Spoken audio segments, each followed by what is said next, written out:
live draft party here.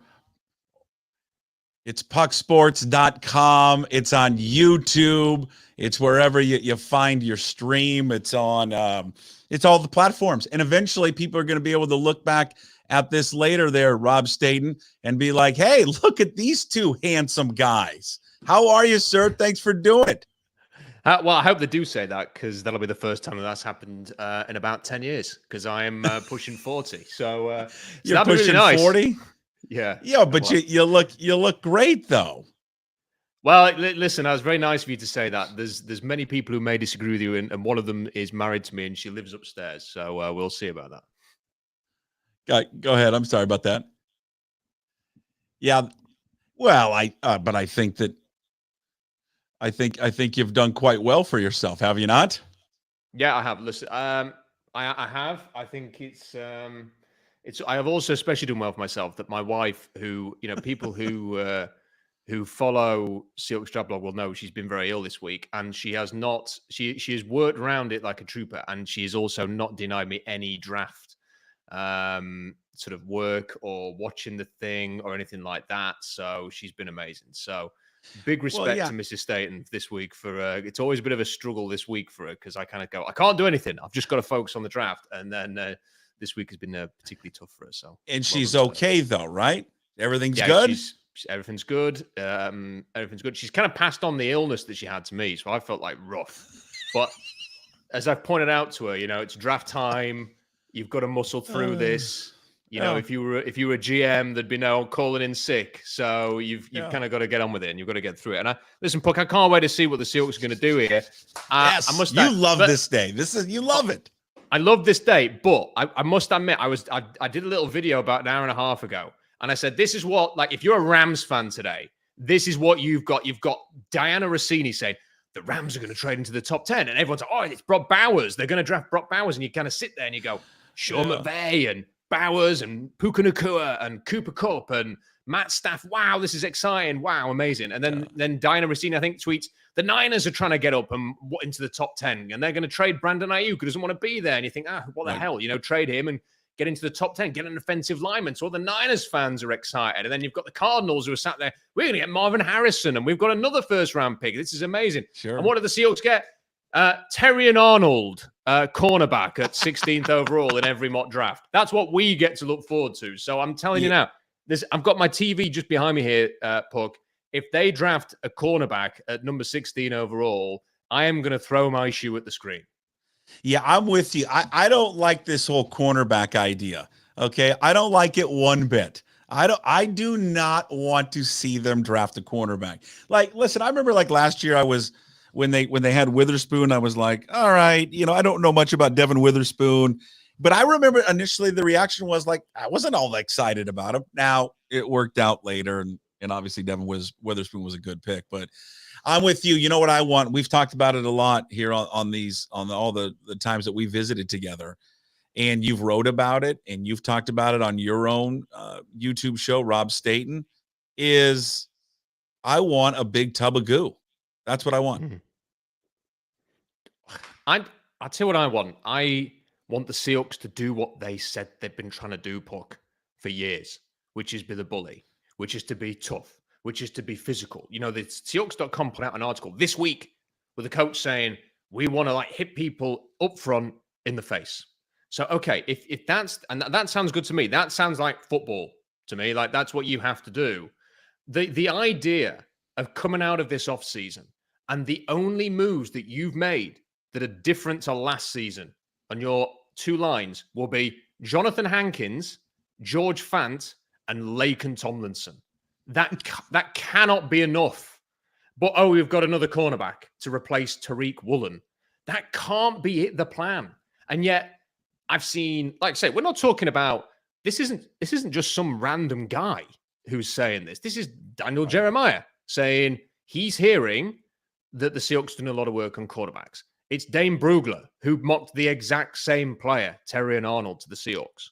I read another mock with somebody who has had consistently highly successful mock drafts over the years. Said Nate Wiggins is a cornerback. I'm sat there thinking, what is this? I'm on Twitter. I'm sort of arguing. It's not really an argument, but I was kind of having a debate with Corbin Smith, who's trying to justify Cooper DeJean. And I'm thinking, what happened to Troy Fatanu?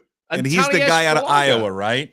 Cooper DeJean's the dude out of Auburn, yeah. But what happened to Troy Fatanu and Talias Fuaga and Jared Verse and Chop Robinson and Latu and do you know what I mean? Like all of these guys that, just draft either somebody who is aggressive, physical, and athletic. And listen, I get it. Like best player available, Puck, and maybe John Schneider will draft a cornerback and he will go on that little table that he sits at after the draft and he'll go, we took the best player on our board. Okay. I just have a really hard time believing that Terrion Arnold is graded that much higher than, say, any of these O-line or D-line players that you just went, no, we have to take Terrion Arnold. I mean, he's not Deion Sanders. Like there has to be some thought to what kind of team do we want to be? And I'm afraid, Puck, if they go DB, the kind of team that you're saying you want to be is finesse. And the kind of team that the Niners are, it ain't finesse. And they win. Yeah. I want physical, big up front. And I just want, of all the guys we've talked about, Fatanu, we've talked about Murphy, talked about the D tackle out of Illinois. I just want somebody that they can be, where it brings back, right, Rob, this mentality of physical football. And it's just something that you and I have chatted before, that it's just been missing from this football team for the last several years. Really been missing since they went to the Super Bowl. My name's Jason Puckett. You can call me Puck. That we haven't even done formal introductions yet because we just started. We went away. We just started doing it. Rob Staton from Seahawks Draft Blog. Of course, you can follow him on YouTube at Rob Staton, all the social media channels. Rob got 15 minutes of my son, the vampire, who just keeps popping in and out here of my office. Yeah, Owen, come on in. You can be on live video if you'd like. You can. The draft starts right now. He's asking what time the draft starts. I was telling Rob, this guy was a fantasy football king. He won my wife's fantasy league a couple of years ago because he's so good. But Rob, we're gonna get to. Rob is brought to you by Superior Linen Service. He joins my show, pucksports.com, every single week. We talk football on Thursdays. Our Pucks draft watch party, which includes Rob Staton, Mike Garafolo, will stop on by bottom of the hour. We'll head to the VMAC and hear from Bob Condotta, Curtis Crabtree, and Tim Booth.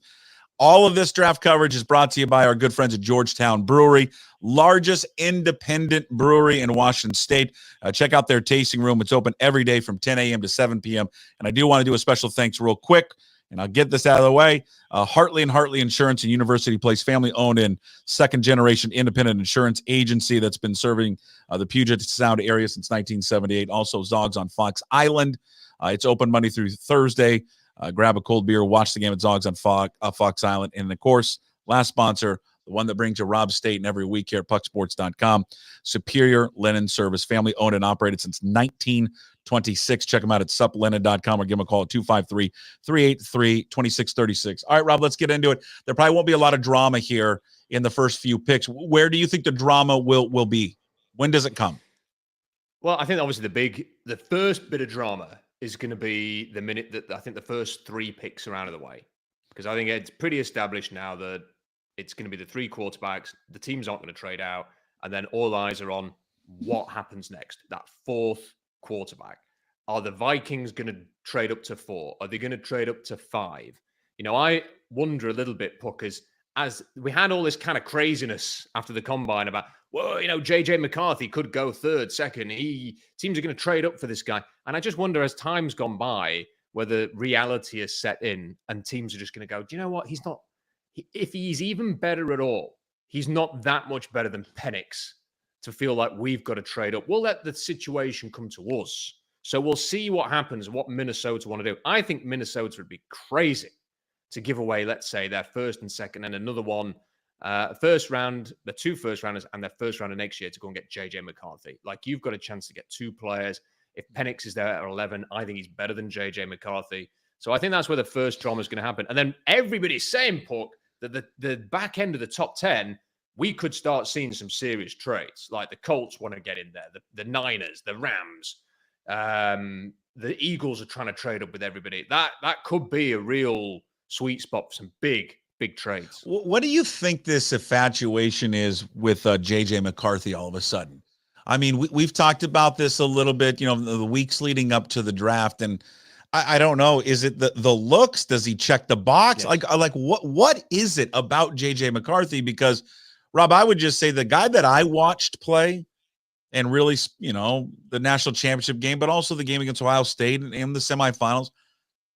I don't know, man. Maybe they didn't put enough on his plate and he could have had more, but my other question would be, Rob, well, why did they put more on his plate?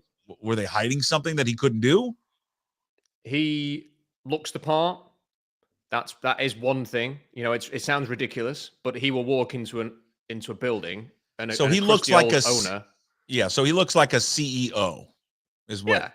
Yeah. Teams will go, I can sell that to my my fans as they will like this guy. And then he opens his mouth and what comes out is impressive. I was completely underwhelmed by his tape. And I have to admit, after the combine, I was like, okay, now I understand why teams have fallen for the guy, because the way that he speaks is remarkable. His charisma, he's very naturally comfortable in his own skin. On the field at the combine, you could see he was the one who was engaging with all the other players. I always think when you have a quarterback from Michigan and the receiver from Texas who just runs the 4-2-1 makes a beeline for you on the field and gives you the first hug and the high five, that means that he's connected with that guy in probably an afternoon in a way that most other people wouldn't. And you have to say, okay, I understand that. So that's where the buzz comes. People start to say, I want this guy to lead my franchise. But then you come back to the tape, and as you were saying, Puck, there were games where you watch the Bowling Green game, and he's really poor. You watch some of his better throws that people go, now look at this. And you think, oh, come on, though. Because if that happened in the NFL, the defensive back isn't going to turn his back at that point. He was a little bit fortunate there. Look how that deep ball fluttered. Stuff like that. I just think he is... I hate to say this. He reminded me a lot of Desmond Ridder, on tape, like a plus Desmond Ridder, like a slightly better version of that. And a lot of people thought Desmond Ridder should have been a first-round pick, and he's just become, he was just very average, wasn't he? There were a lot of people that wanted him here. Exactly. There was plenty of Seahawks fans saying take him in the first round. There's one or two rumors that they might. And he great character guy as well. You want to bring him in. You want him to be the face of your franchise. I always think with quarterbacks, what you need, and I do think John Schneider feels this way, so it is a little bit reassuring. You do need someone who's got an X factor to them, who might have a bit of an edge. Like Josh Allen's not necessarily clean cut, the kind of guy that if your daughter brought him home, you wouldn't necessarily madly fall in love with the guy as soon as he walks through the door. You'd be a little bit suspicious. Maybe a bit of a wrong, but decent enough. But just a little bit of, I wouldn't trust him on a night out with the boys. So now you're going with the great cliches for McCarthy. God, I love the cliches. He's the first one in, last one to leave. He's a gym rat. Here's my favorite one. He's Rob. Hold on. He's sneaky athletic. You know what that means. Hey, do you like my Seahawks cooler bag? Love it. Anything with a Seahawks logo on, I'm a sucker. You want me to grab it? I'd love to give you a beer. Well, I give you. You can have a beer. Here you go. I got a beer. Hey, Johnny, Utah, Georgetown, proud sponsor of the Pucks draft watch party. I would take a beer. Let me show you what I've got here. And I was saying, are you drinking Scotch? He's a big Scotch drinker, guys. So I'm saving. I was saving this. This is a Johnny Walker Blue Label. Oh, that's nice. Doesn't that sound like? You know what that sounds like? Hey, I want you to hear that. You know what that sounds like? Go on. Freedom from you guys back in the day. You know what I mean? Yeah, sounds like.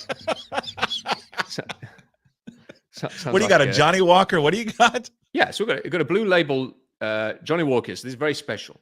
Okay, and I was saving this for when I turned 40 in a couple of months. Just I was going to have the whole thing. And you should have seen the amount of scotch I drank when I got married. That was an ugly scene. Was it a bad day afterwards? I bet. And there was the morning after. Listen, there was people worse than me, but It was a bad scene. That guy drank so Yeah. much scotch there. But anyway, I got this, and then when I read all of the mock drafts earlier, I kind of looked at this and thought, you might have to drink this tonight, because if it's Terry and Arnold, I just don't think it can't be a sober night. Oh, It just can't be. I'm with you. It can't be. The draft is underway. The Bears, they're going to drag this thing out to build up some drama in this thing. What? Okay, listen. We'll get to the Seahawks. We got you here until the bottom of the hour. But there is obviously with these quarterbacks. So we think 5 will be taken the first round. Maybe all 6 go. I don't know. Mm-hmm. The good percentage. Let's talk about the top guys, right? We're talking about Williams. We're talking about May, and we're talking about Jaden Daniels. One of them, or maybe 2 of them, let's just say, are they're going to bust. It never do all 3 hit. Who's the one that likely doesn't hit? You think? Of the 6. Let's just go with the top 3 first, and then I think Drake May is the one that I've got the most suspicion about. Really, and why? Because firstly, I don't think he's anywhere near he's not got the upside that people are suggesting. Like, people have said, well, he's raw, you need to work on things, he needs a year, but ultimately he could be a Josh Allen type. His upside and physicality is nowhere near Josh Allen or Justin Herbert or somebody like that. He's big, but he's very lean. I don't think he's got the same arm strength. So I think what you're looking at, his footwork needs completely reworking. He got away with a lot of stuff at North Carolina. Like, his wow plays, his highlight plays were incredibly fluky. And I don't think he can do stuff like that at the next level. And I genuinely think he looks I thought he looked like a more erratic Goff. So I'm not sure. Now, if you put him with Kevin O'Connell, then fine. But if you put him in New England with a defensive-minded head coach on an outdoor stadium, I don't think that's going to work. What is the arm comparable to Goff, you think? Yeah, I think it is. And Goff didn't have a bad arm, but didn't have a great arm. No, he doesn't have a great arm. Yeah. May can do things that I don't think Goff can do. That whole, I'm going to run one way, and then with all of my momentum going that way, I'm going to throw it across my body at a pro day, and everyone's going to video that and put it on Twitter. I don't think he can do that. And May can. So there's that. Granted, May has that on Goff. But that was the player that I thought of when I was watching him. A bit more creative, a bit more erratic, not as polished as Goff was. But ultimately, they look like the same type of player to me. Side note, has Eminem, because the draft is going to get underway, Eminem is there with Roger Goodell. Have we finally now closed the book maybe on the street cred for Eminem, since he's doing commercials and promos with the commissioner of the NFL? I mean, are we done with him now? The first Roger Goodell video, I smirked, and then the one today, I was like, no, this second commercial for the draft really should not have seen the line of day. The 8 Mile one I'm talking about does not. Now, when I was at university, Eminem was like the guy. Like, it was that time. Yeah. My best friend at university loved Eminem. I mean, I think he thought he was from LA. He was from Colchester in Essex.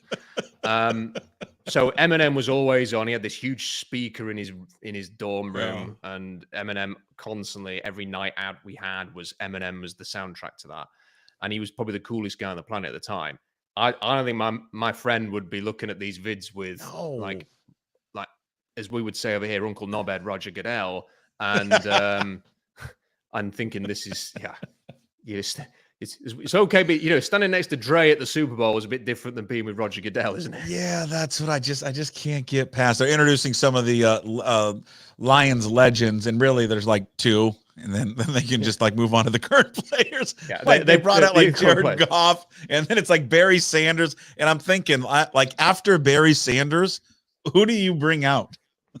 Yeah, and Jared Goff kind of looks like he was in the mall like 5 minutes ago and just wandered across the road to the draft. I'm not sure what Aiden Hutchinson is wearing, but hey, whatever. Hey, good for you. Yeah. So, all right. So you think it's Drake May. What is it about? We've had these long chats with Jaden Daniels. I just can't.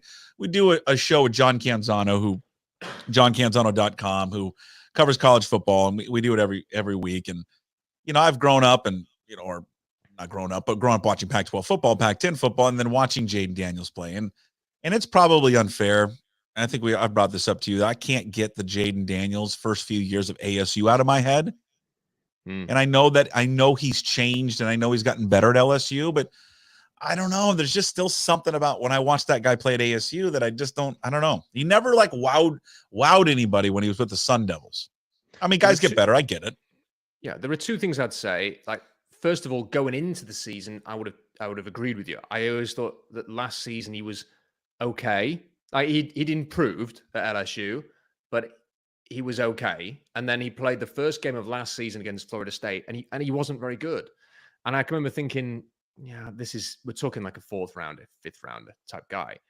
And then what he did after that was truly remarkable. Like, he just, it was astonishing the levels that he was playing at towards the end of the year where he was legit. And, you do have to balance that out.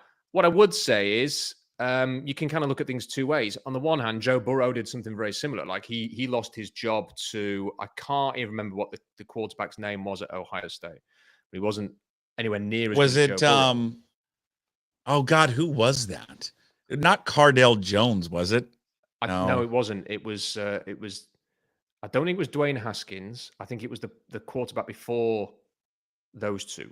But anyways, the story is he's there, he leaves, doesn't even play there. And then in the first year at LSU, he doesn't really do anything. And everyone's like, he was a 6th round pick going into the year where he won the Heisman and had probably the best, in my period covering the draft, the best college football season a quarterback's ever had. But then you also say, well, he had Jamar Chase and he had Justin Jefferson to throw to, and several other top 3 round draft picks on that LSU team that went unbeaten and won the national championship. And you could say the same of Jaden Daniels. He's got neighbors, he's got Brian Thomas, very talented LSU team. So, how do you balance it out? I think he played so well, though, from sort of a third of the season onwards, that I do think for a team like the Commanders that are just missing that sprinkle of magic at the quarterback position, I think they have to take a chance in it. But they've got to build around him. Like, they have no left tackle. Like, they can't. Here's the thing, but they can't sit with 36 and 40 and feel really smug about that, because when you get to those two positions, you ain't finding a tackle. So I think they're one of the teams that need to ring around tonight and get back into that first round and go and get themselves a left tackle, because if they don't do that, and then they've got to find some weapons for this guy. You can't just draft a quarterback and think it's job done. Okay, Rob Staton with us, Seahawks Draft Blog. I'll read all of his work at Seahawks Draft Blog. I mean, Rob, I spent last night, like over a couple of cocktails. I mean, your content is second to none. SeahawksDraftBlog.com. His weekly appearance at PuckSports.com, always brought to you by Superior Linen Service. Also, you can check out all of his videos up there on YouTube. Just search Rob Staton. He'll be doing a post, every round, post video up there on YouTube. So we're going to do a live stream at the end of every day, and I will do a video reaction to the Seahawks picks. And I will do a live blog. Obviously, I'm not doing it right now because I'm with you. But, I know. We're taking your time, and I appreciate it very much. I completely forgot to set that up as an open thread before I jumped on. So that everyone will take your time. People in the comment section going, they'll be going, "Where's the live blog?" So I've not done that. So apologies if you're listening to this. Then it'll be up after we're done. So. Biggest need for the Seahawks. That is not an easy question to answer. Well, that's why you're the expert. I'll try and do it as concise as possible. Biggest need will be franchise quarterback for the long term until they find it. But if we accept they're unlikely to find that answer in round 1 this year, then it is either terrific offensive lineman or game-wrecking / game-changing pass rusher, in my opinion. Whether that's interior or outside line. Best case scenario, them sticking at 16, where guys are mocked, and what we think, not like, hey, we want one of the top 5 players, because that's not a reality. A reality though. What's best case for Rob Staton reality that happens at 16? Fatanu's knee has spooked some teams, but the Seahawks medical doctors are confident that he can play long term and beyond first contract. The Seahawks trade down a bit and get a good pick out of it, and Fatanu's still there for them when they make that pick. That's the best case scenario. How far are you comfortable to go down? 22. 22. So you're picking up. So under that scenario, you're picking up a second round pick. I think there's if you do it to 22, I think the best you can hope for is to swap a second for either your third or a fourth. Yeah. And hopefully one of the fourths, because I still think you need that third. Okay. Do you think it's paramount? I mean, listen, this guy, I mean, John Schneider is going to go crazy if he's going between pick 16 and 81. He's going to go nuts. Do you think it's paramount that they have to get a second round pick? Now, I'm under the belief, just me, I don't think it is, just because I look at Leonard Williams. I know we've kind of gotten back and forth on Leonard Williams. I look at Leonard Williams as their draft pick. And so I'm like, all right, that's the second round pick. I'm willing just to be like, fine, I count Leonard Williams the second round pick. Let's get to the third round. That's not how Schneider thinks. And, he just wants more and more and more. So what do you think? Do you think that he will no doubt try to trade down so he can acquire another second round pick? I mean, he can do future picks and all that. He can trade a player if he wants to. I mean, I think he'll listen. I don't think it's imperative because it's one player. And the second round is not, it's not so good. And what would you get? You'd be getting like the 50th pick or the 58th pick or 60th pick or whatever. So it's not as if you are, that pick is necessarily going to change the complexion of your franchise. And whereas a really good player at 16 might. So I don't think it's imperative. I think he possibly will want to do that because it's a long wait, 65 picks. And I do think, Puck, I genuinely believe that at some point they're going to draft a quarterback. And I think that the two names, I think that if they want Spencer Rattler, they're going to have to get in the second round. And if they can't get in the second round, I wonder if they'll focus on Michael Pratt as high as the third round. And he's the QB out of Tulane. Yeah. And listen, the upside with him is not as high as Rattler. But what I will say for Michael Pratt is he's incredibly athletic.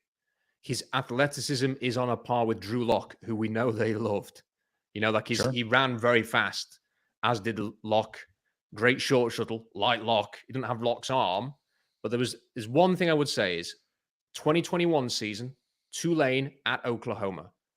Oklahoma, something like 60-point favorites. I'm exaggerating. You know what I mean, though. Expected to hammer Tulane. Tulane were driving to win the game in a 36-35 shootout. And it was because of Michael Pratt. He got hammered in that game. They had his helmet knocked off multiple times. He showed more balls in that game than I think I've ever seen from any quarterback in any game. And stuff like that, I think, resonates with John Schneider. And he has elevated Tulane to a very high level, beating USC in a big bowl game, the Cotton Bowl the season before last. Would have been there again if he had not missed a couple of games with injury last season. So I think that they will draft a quarterback at some point. In order to do that, though, Puck, and to have that ability to add another quarterback, they're probably going to have to get some more stock. Okay. If you're watching this, they still have not made the pick, though. They're on the clock are the Bears, although they're saying now the pick is in. Yeah. Who could it be as the 2024 draft is about to get underway officially with the Bears making the first pick? They're going to take Caleb Williams, and then the Commanders will be on the clock, followed by the Patriots, Cardinals, and then the Chargers rounding out the top five. We think the Seahawks will pick probably around 7 o'clock. Jason Puckett, Rob Staton here with you. I was told to put there it is. It's all brought to you by the greatest brewery in the history of Washington State, Georgetown Brewery. Big thanks to Manny, Roger, Crystal, Matt, and the entire crew at Georgetown Brewery for delivering the draft show here tonight on YouTube. Also, pucksports.com. It'll be rebroadcast later as well on all the podcast platforms. Hey, shocker, Rob. Caleb Williams was selected number 1 overall. What his comp is always going to be Patrick Mahomes. Fair? Yeah, I think it is fair because in many ways, Puck, he does things that even Mahomes can't do. There are plays where he is the extension of plays in the pocket where he is evading 2, 3, 4 pass rushers to extend plays. He is throwing downfield from the most insane angles. He did Mahomes, when you watched Mahomes at Texas Tech, he did things that you just thought, what are you doing? Like, that's just, it's hard to think of that now because we know Mahomes to be the best that may ever play the game. But at Texas Tech, he did things that just left you going, I don't understand that. And Caleb Williams doesn't do those things. And he can play with time. And it'd be wrong to describe him as somebody who's just this haphazard, Russell Wilson scrambling quarterback. He can play with timing and in a functioning offense. And the Bears have kind of built an offense now, which, I mean, look, the thing that's going to hold him back, Puck, is that Shane Waldron is the offensive coordinator.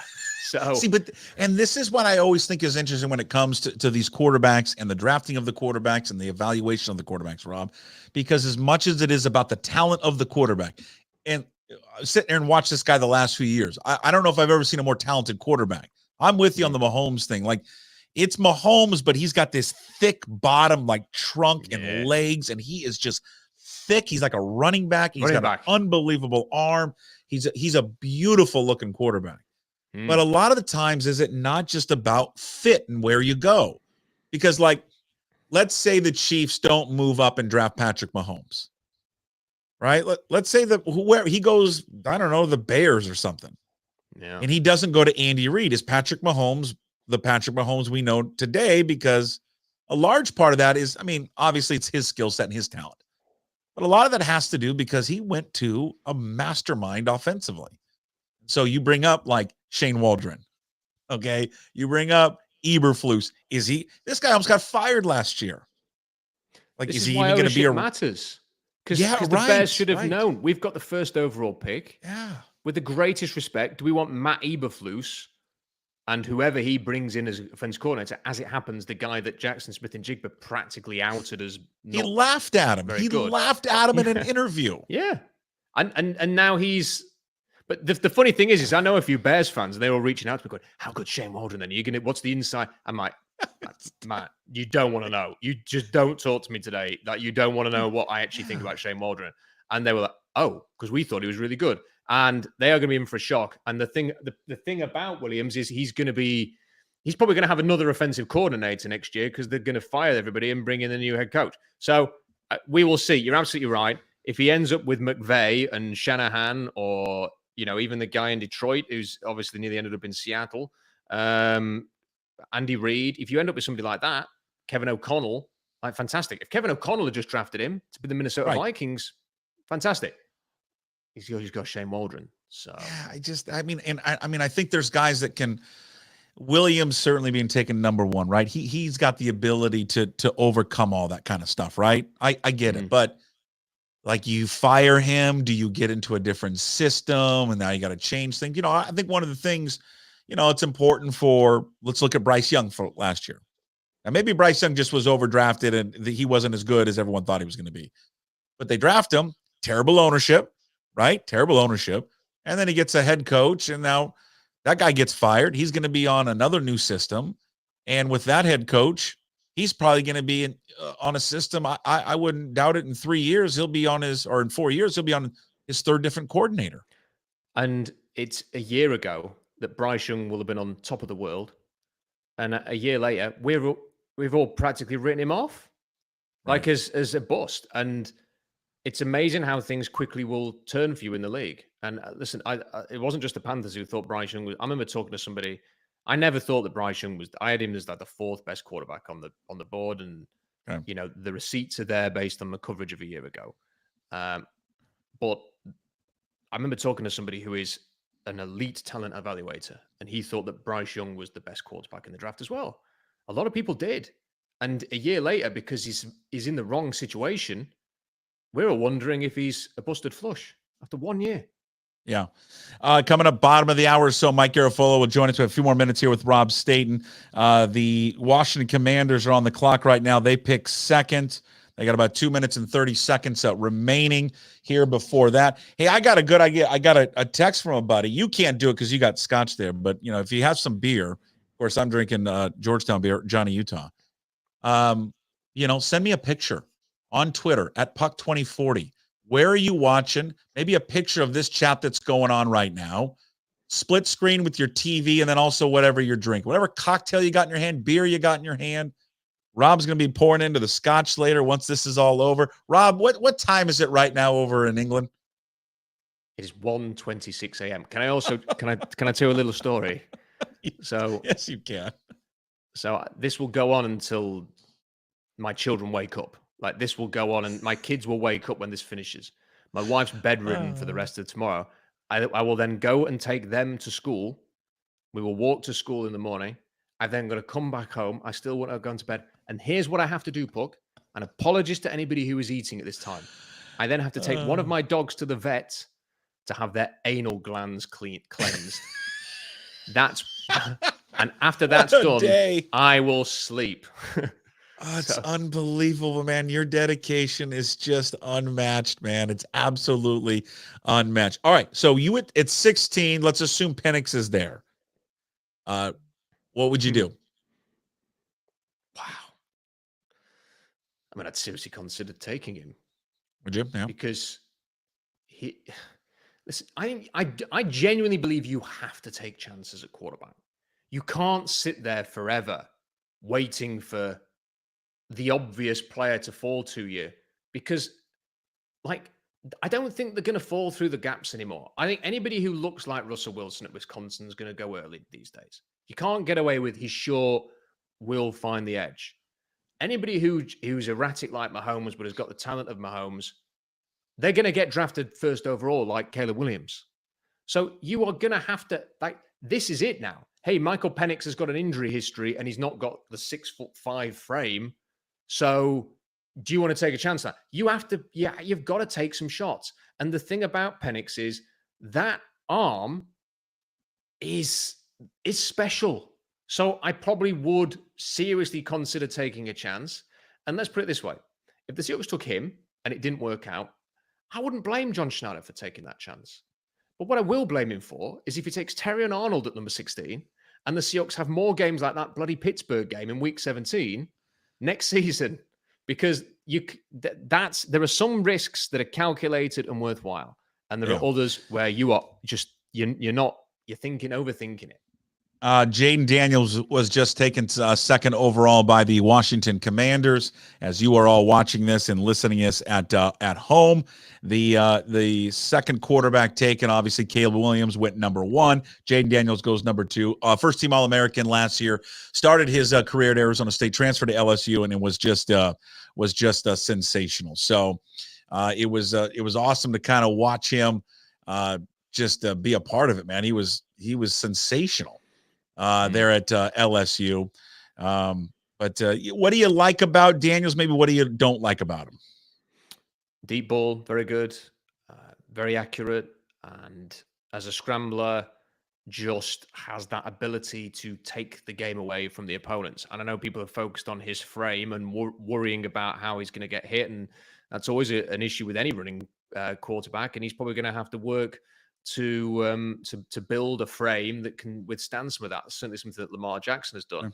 But I wouldn't diminish how dynamic he was. I mean, like, he played some good teams in the SEC, and he didn't just sort of run for the occasional positive gain. I mean, we're talking like he's like on a ski slalom, like weaving in and out of tackles, and you can't get near him. So I think it's just a complete X factor weapon as a quarterback, but he can't do it on his own. And when he goes to the NFL, Washington are going to have to build around him now. But the thing is that Washington and Chicago are two teams that have felt like they've been scrambling around for a quarterback for a long time. This is a huge opportunity for both franchises who have messed things up from the higher level for a number of years. Let's see if they can now build structure around these two young quarterbacks to have success. You're the best, my friend. I appreciate it very much for joining us. You've been great. We're going to cut you loose. I'm going to let you go back and actually watch the draft and have fun, okay? Thanks for doing it. Tell everybody where they can find you and what you're going to be doing after the draft. SeahawksDraftBlog.com, live blog, and just look for Rob Staton Football on YouTube, because we will have big reaction at the end of the day to what the Seahawks have done. And I will just stress again, please get this right today. No DBs. Trenches, physical football. Cheers. Okay. Cheers. Can't wait till you have that scotch later. There he is, Rob Staton from Seahawks Draft Blog. Let's head to Los Angeles. right now, as I believe I'm going to let him in here. Okay, waiting for host to let you in. Yeah, I'm going to let you in right now. There he is, the good-looking, the talented Mike Garafolo from the NFL Network, who joins us What's every happening? week, brought to you by Hartley and Hartley Insurance and Zogs on Fox on. You tell me what's going on. How are you? How's Los Angeles? How do you like the West Coast?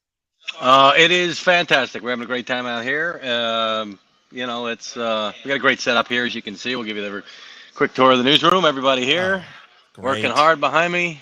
Aren't they? Look at everybody, huh? Yeah. We got our set over there, a newsroom set that you see. We do our shows from. We did our show this afternoon. NFL Draft Kickoff with me and Steve Weiss. We'll be back on tomorrow in the afternoon. The morning, your time, 10 a.m. I'm on West Coast time now. I'm a West Coast It's guy. your time. You're on the West Coast. You're going to like the West Coast. I think it's more for you. You keep saying that. You're right. You may be right about it. It's more for you. Thank you for doing it, Mike Garafolo, NFL Network. Again, he joins us every single week, every Thursday, brought to you by Hartley and Hartley Insurance.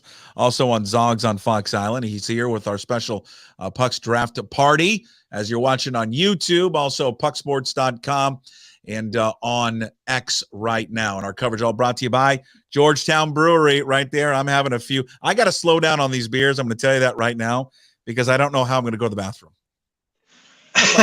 I'm like Scott Hansen. I don't know. I don't know what I'm gonna do. I just went before I came on with you, so I wouldn't have any problem here. So well, it's good for you. All right, let's get to the picks. Shocker: Caleb Williams went number 1 to the Bears. Why was that a reach, Mike? A reach? No, it's listen. They like his playmaking ability. They like the more you saw him, in the media, in the spotlight pre-draft, you saw that. He's not necessarily the commanding presence, but he leads in his own way. He commands the room in his own way. Speaking of commanding, we've down have the number 2 pick with Jaden Daniels, who does it a different way, and Drake May, who's like that dude. He's that presence, which I think we talked about before, and now he's going to be that guy for the New England Patriots at number 3. So, I like how all these guys do what they need to do in different ways, and Caleb Williams should be just fine in Chicago. Okay, so the draft is going as expected, right? Williams goes number 1 to the Bears. Yep. Daniels goes number 2 to Washington. Now Drake May goes number 3 to North Carolina. So the Patriots had all that we talked about, had all this smoke that they were, we're going to trade down. We're open for business. But is this the guy who ultimately that they wanted? Let's say Drake May was taken number 2 by Washington, and they had Daniels there. You think they would have taken Daniels or traded down? Do I think they would have taken Jaden Daniels? I don't know. That's a good question. That's probably a point where they trade out at that point. They would have had people that would have come up there to that point for sure. The Vegas Raiders tried to get up to number 2 and were shut down at every turn. I mean, they tried their best. Antonio Pierce, we know the history with him and Jaden Daniels. It couldn't make it happen. So it certainly would have been at number 3 was their entry point. And they felt like they had a deal in place if they can get him to 3. He didn't get there. Right.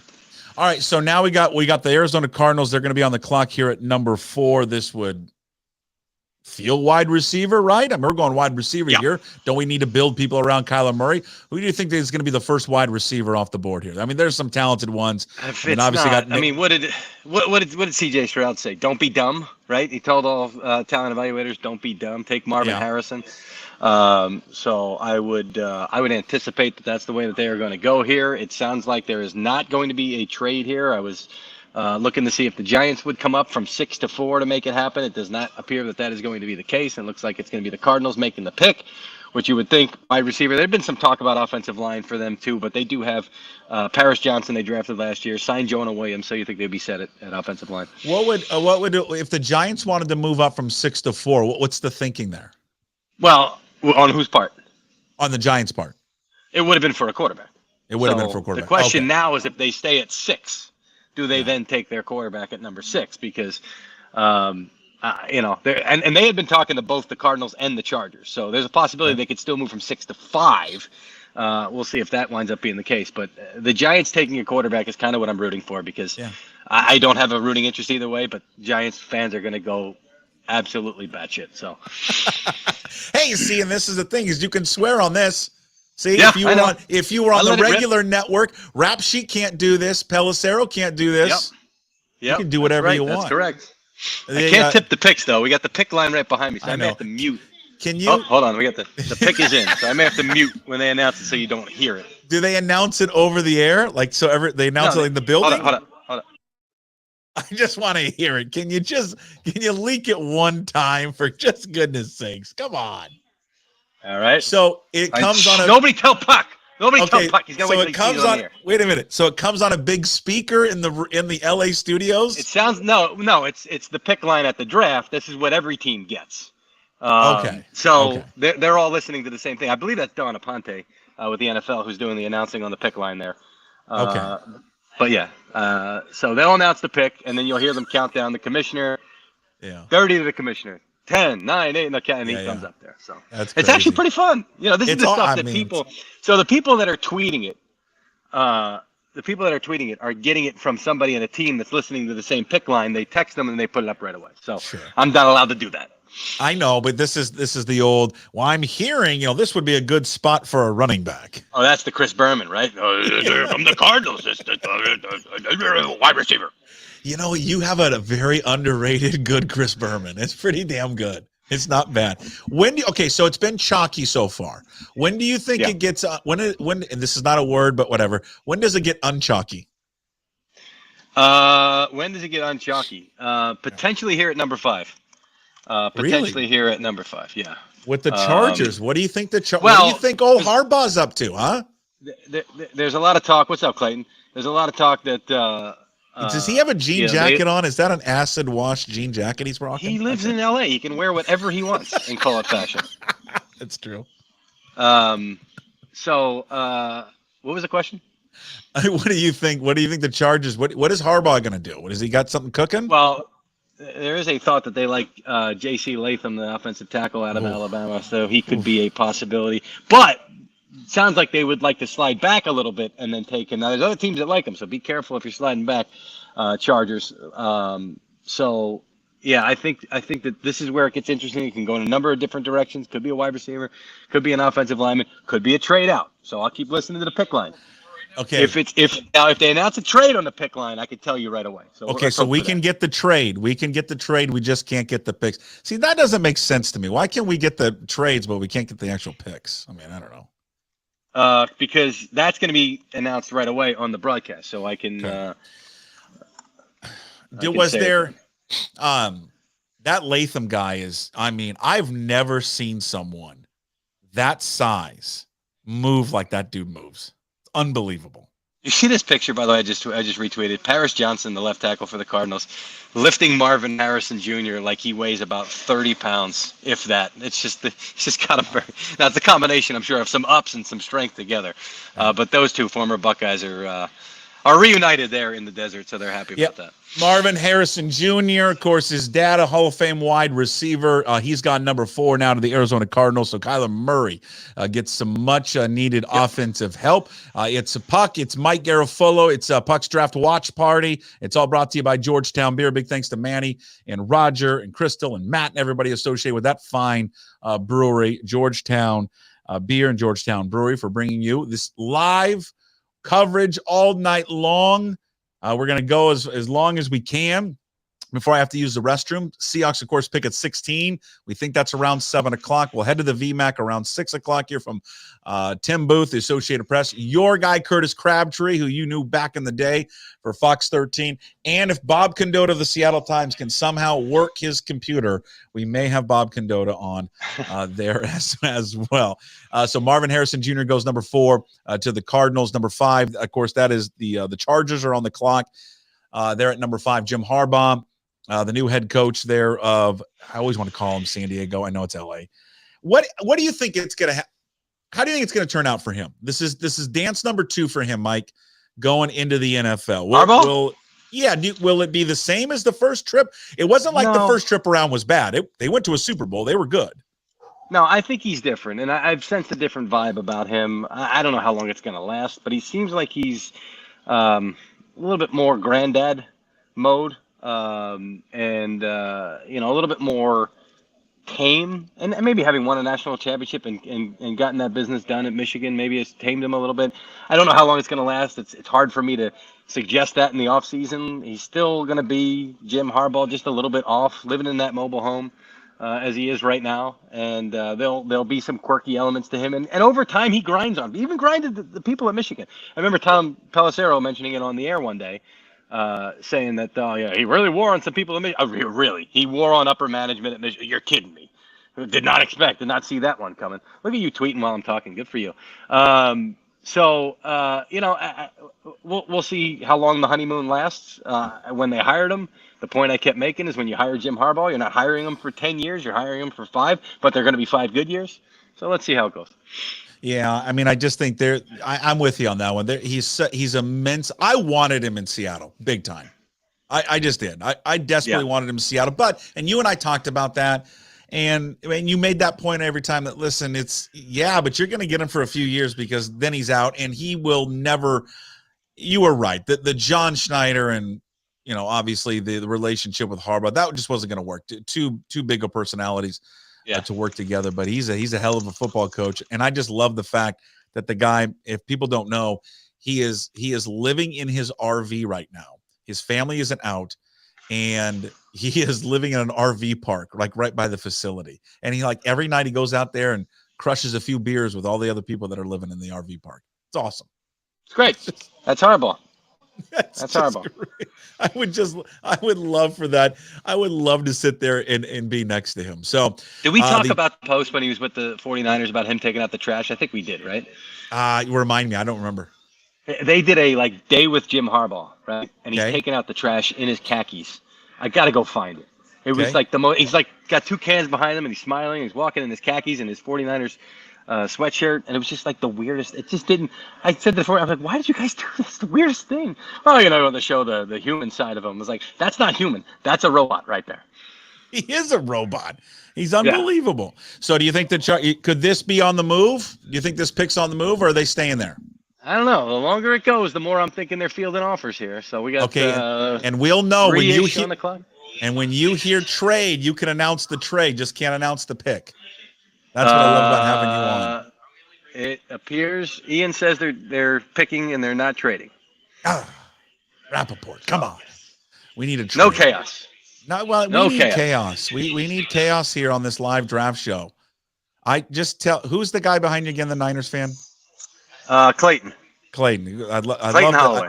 I love the jacket. Clayton, love the jacket. Love the Alex Smith jersey. Yeah. He loves the Alex Smith jersey. He loves the hat. He loves. I don't love the hat, but he doesn't love the hat. They're in Seattle. He doesn't love that. But it works. It all works. They love that you love the hat, but they don't love the hat. Yeah, we love that you love it, sir. What is Seattle going to do? Please tell me they don't trade down. What are you hearing? Are you hearing anything on that? Do they trade down? I don't know. Stop asking me. I'll tell you when I know. God, I just want to know. Not you. People are texting me. You're yelling at people texting you. Is that Pelissero and Rappaport? Trade down's going to be an option, but I know that there are going to be some defensive players that are going to be available in that cluster, and there's not going to be a lot of defensive players taken. So that's going to be tempting for them. Let's see if Byron Murphy gets to 16. I don't know that that's going to happen. The pick is in. Hang on. Hold on. I got to mute you. Now start talking to the people without me. Okay, he's got to mute because the pick's in, and the NFL Network doesn't allow us to have the pick go over the air, but the trades can go over the air. Hey, Goodell, what are you doing? We'll recap quickly if you don't know what's going on. But listen, you're watching, you're following us along, so you're watching the draft. You don't need me to go through all the picks. Like I'm doing this like I'm still in radio. People are driving around their cars, and I'm like, hey, if you're just joining us, the Bears took Caleb Williams. I mean, people that are watching this right now are watching the TV. I'll tell you what, it's an offensive player. I'll give you that much for the Chargers at 5. Okay, all right. What do you think how do you think Herbert thrives under him? Under who? Under Harbaugh. Harbaugh? Yeah. He'll be good for a quarterback. And he's a former quarterback. Like he's not you don't talk about him as being in the lab with the X's and O's and that kind of stuff. But he's a former quarterback and he helps these guys prepare and he helps these guys perform. So that should be beneficial for Justin Herbert. I think Herbert needs a little bit of that. He's very intense. But I think he needs a little bit of that, managing those emotions and using them for the positive. The thing I keep hearing about Herbert is every time he loses a game, it's like you can't talk to him for 4 days. Like he just goes in the tank, and that's it. Nobody, you don't want to hear from anybody, doesn't want to talk to anybody, nothing like that. You got to be able to have a little bit of a shorter memory, perhaps. So let's see if Jim Harbaugh can help him in that regard. So you think that is that like kind of a bad thing for him? You think? For Herbert? Potentially. Yeah. You know, I like the kid. I think I want my quarterback to care. Sometimes these quarterbacks seem a little bit nonchalant, drives fan bases crazy. You're not getting that with Justin Herbert. So when you got a competitor like Jim Harbaugh was, maybe he helps you channel that energy is maybe the phrase that I'm looking for here. That's the voice and the face, the beautiful face of Mike Garafolo. He's in the LA studios there, NFL Network. It's the war room. The picks are coming in. The trades are coming in. All of it, all right? Everything's happening right where Garafolo is. My name's Puck. I think you probably know that by now. Our draft coverage is brought to you by Georgetown Brewery. Big thanks to Georgetown for providing the coverage here all night long. We are Chargers. The pick is in. We're waiting on that one. Mike says it's an offensive player, and then the Giants will be on the clock. What's the deal? And I know there's many people watching this right now, Husky fans, and listen, Seahawks fans, because Seahawks fans want him. What are we hearing? What are we hearing about Troy Fautanu and his knee? Is it as bad? Is it bad? I mean, I've heard a little bit of both. You always hear that when it comes to these medicals. Same with Latu from UCLA. Yeah. You're hearing that a bunch of teams failed them, and a bunch of teams are actually okay with it. So I think you got a little bit of that both ways, and I think you're going to get some teams that trust their medical staff when they give them the evaluation and tell them this is something that can be managed. So I'm expecting to hear his name relatively early tonight. I think the Eagles were at his pro day. Jeff Stoutland was there, and the Eagles have been talked about behind the scenes as a team that could trade up and potentially take an offensive lineman. So perhaps he's the guy that they're aiming to get up to get somewhere in the teens if they come up from their spot of 22. But do guys do this stuff at this time of year? I mean, would teams like float out a rumor about a guy's health in order to get him to drop? Teams, it's and I hear that all the time. Like, they're trying to devalue him. Sure.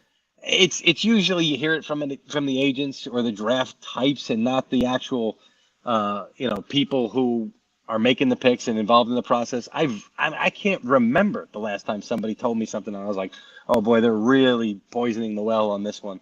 I know how it looks from the outside when we put out that kind of stuff. That's why sometimes either you don't put it out or you got to have it incredibly well sourced. By the way, Joe Alt to the Chargers at number 5. That's been announced here. Okay. That is a good selection. A lot of people liked Joe Alt. I thought Latham was going to wind up being the guy for the Chargers. A lot of talk there, but clearly they felt like offensive tackle was a need for them. Jim Harbaugh in the draft room, hugging the Spanos family. Everybody very excited about that one. So that's a good pick for the Chargers there to help out Justin Herbert with Rashawn Slater as well. So that's a good pair of tackles they have. So the Giants now will be on the clock. Joe Alt, the offensive tackle, Notre Dame. He's the first lineman off the board. We've gone all offense. Williams, Daniels, May, the first 3 picks, of course, quarterbacks, and then Marvin Harrison Not Jr. Now Joe Alt. The record for most offensive players in the first round, 19. I think we're going to break that tonight. Really? 19? I'm going to write that little nugget down, huh? How about that? 19. Yeah. 19 guys. Who do you think the first defensive guy is? Great question. If it's 8, I'm saying Dallas Turner or Latu. Probably I'd lean Turner to the Falcons. But the Falcons could be open for business to trade back. And if that happens, I believe it would be for a team looking to get up ahead of the Bears for Rome Odunze, your boy. And, no. It's not my. He's not my guy. He's not my guy. The collective in the area. Watching, your boy. Joe Shane is on the phone, speaking to someone. They know what they're doing in the Giants draft room. Yeah, we need a trade because this is the time you don't have to mute. The pick is in. The pick is in. Come on. We need a trade so we can break a trade on this damn thing. It's happening. Oh, you have to mute it again. That's right. So Joe Alt, again, the Seahawks should be right around 7 o'clock. Again, in about 10, 15 minutes, we'll head to the VMAC, and we'll hear from Bob Condotta, Tim Booth, and Curtis Crabtree. So the Giants pick is in. The Titans are at number 7. So we'll wait for that one. Okay, so if we get to 8, there have been some mocks, Mike, and some people have talked about that could be a spot Could that be a spot for Penix, or that way too high? What Number at 8. At 8, could 8 be a spot for Penix? Oh, I lost you. Uh-oh. We lost Mike Garafolo there for a second. He'll have to reconnect. What did you do? I don't know what he did. I think he lost connection. Mike, whenever you get back, we'll put you back on. Again, the pick is in here for the New York Giants. We're waiting to see who that pick will be. Pick number 6 there in the draft. I hope when he gets back on, we can tell everyone why he just dropped off. That's going to be the funny story here in a second. Mike Garafolo will be back with us here momentarily here on Puck's Draft Party. Big thanks to Georgetown Brewery providing you this draft coverage here. Eventually, we will head over to the VMAC. We will hear from Curtis Crabtree, also Bob Condotta, and Tim Booth, as they will break down what's happening there at the VMAC. He had to take a call. I will say this. He had to take a call from a GM. So I'm going to tell him, when you are done, hop back in. But he took a call from someone who is a GM there for the, I almost said the team. And we'll get Mike back on. Again, no surprises so far here in the beginnings of the draft. It's Puck.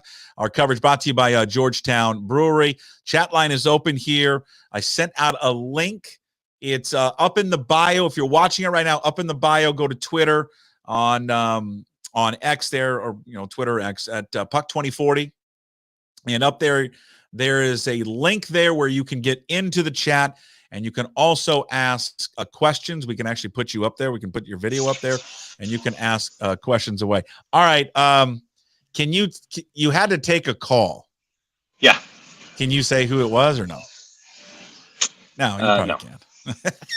No, but it was a general manager. Do I know anything? Is it anything good? It was a general manager asking me. I'll text you who it was. You already did. You already texted me who it was. Big thanks to Georgetown Brewery. I'm sorry. I did. I'm sorry. I did text you. Yeah. He was asking me. Is he watching the show? Not our show. Clearly. He goes, "What are you doing right now?" I was like, "Doing a show. I'm on a stream." He was asking me if I am surprised that there's been no movement, no trades so far. And I said, yes, I am very surprised.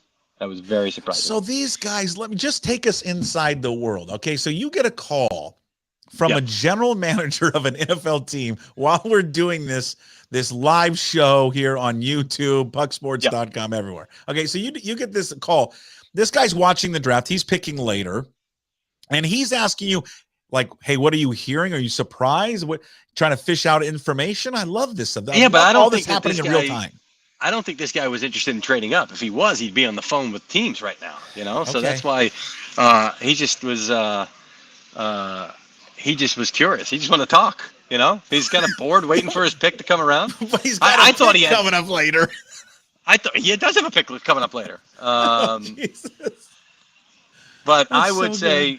I would say I thought he was calling me for like, hey, what are you hearing? But he was more like, hey, what? I don't understand. Why aren't teams trading? I said, I thought there was going to be movement up top. Are you going to get a sense from this GM that maybe they'll stay put or they want to move down? Next question, Puck.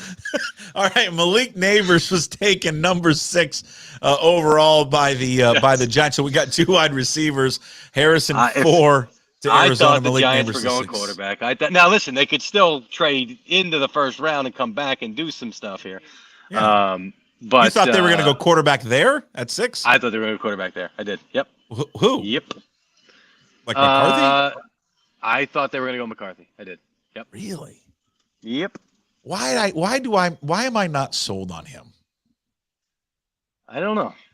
Because he wasn't asked to do a lot. That's been the big thing with him. It's like it's tough to kind of translate what he's going to do at the NFL level from what he did in college because he wasn't asked to do a whole lot. Yeah, a whole lot of people say, what if he was in Washington's offense? Would his numbers have been like Penix's production have been like Penix? Do you buy that though? If he was that good, why wouldn't they put him in? I mean, they had a game where they ran it like 37 times in a row.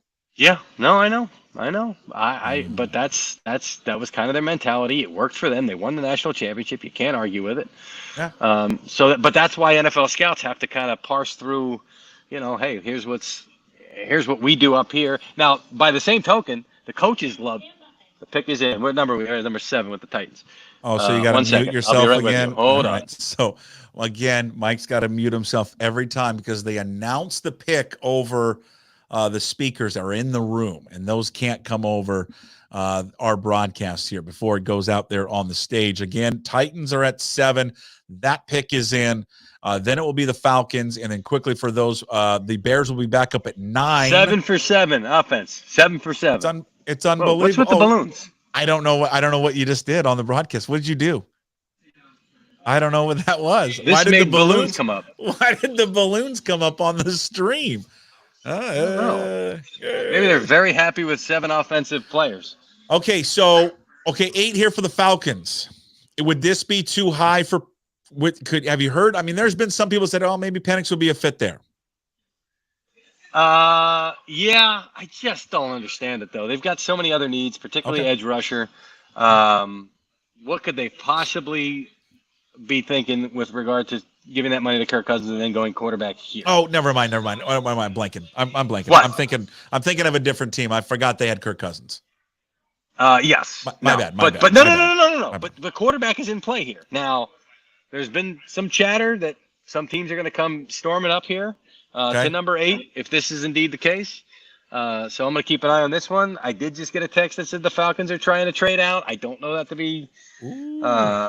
Let's see here. Yeah, with who? Just let's get a trade here.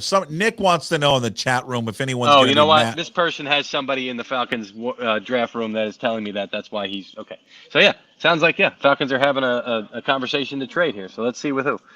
Okay, so Nick wants to know this. Hey Nick, I'm gonna ask your question to Garafolo. Would anyone be mad if who the Seahawks want at quarterback, offensive line, or defensive line isn't there, and Bowers is? Brock Bowers is there. Would you be mad at it? I wouldn't be mad at it. You got the best tight end, a freak of an athlete, there at number 16. My God, I mean, he's not going to last there, is he? There's no way.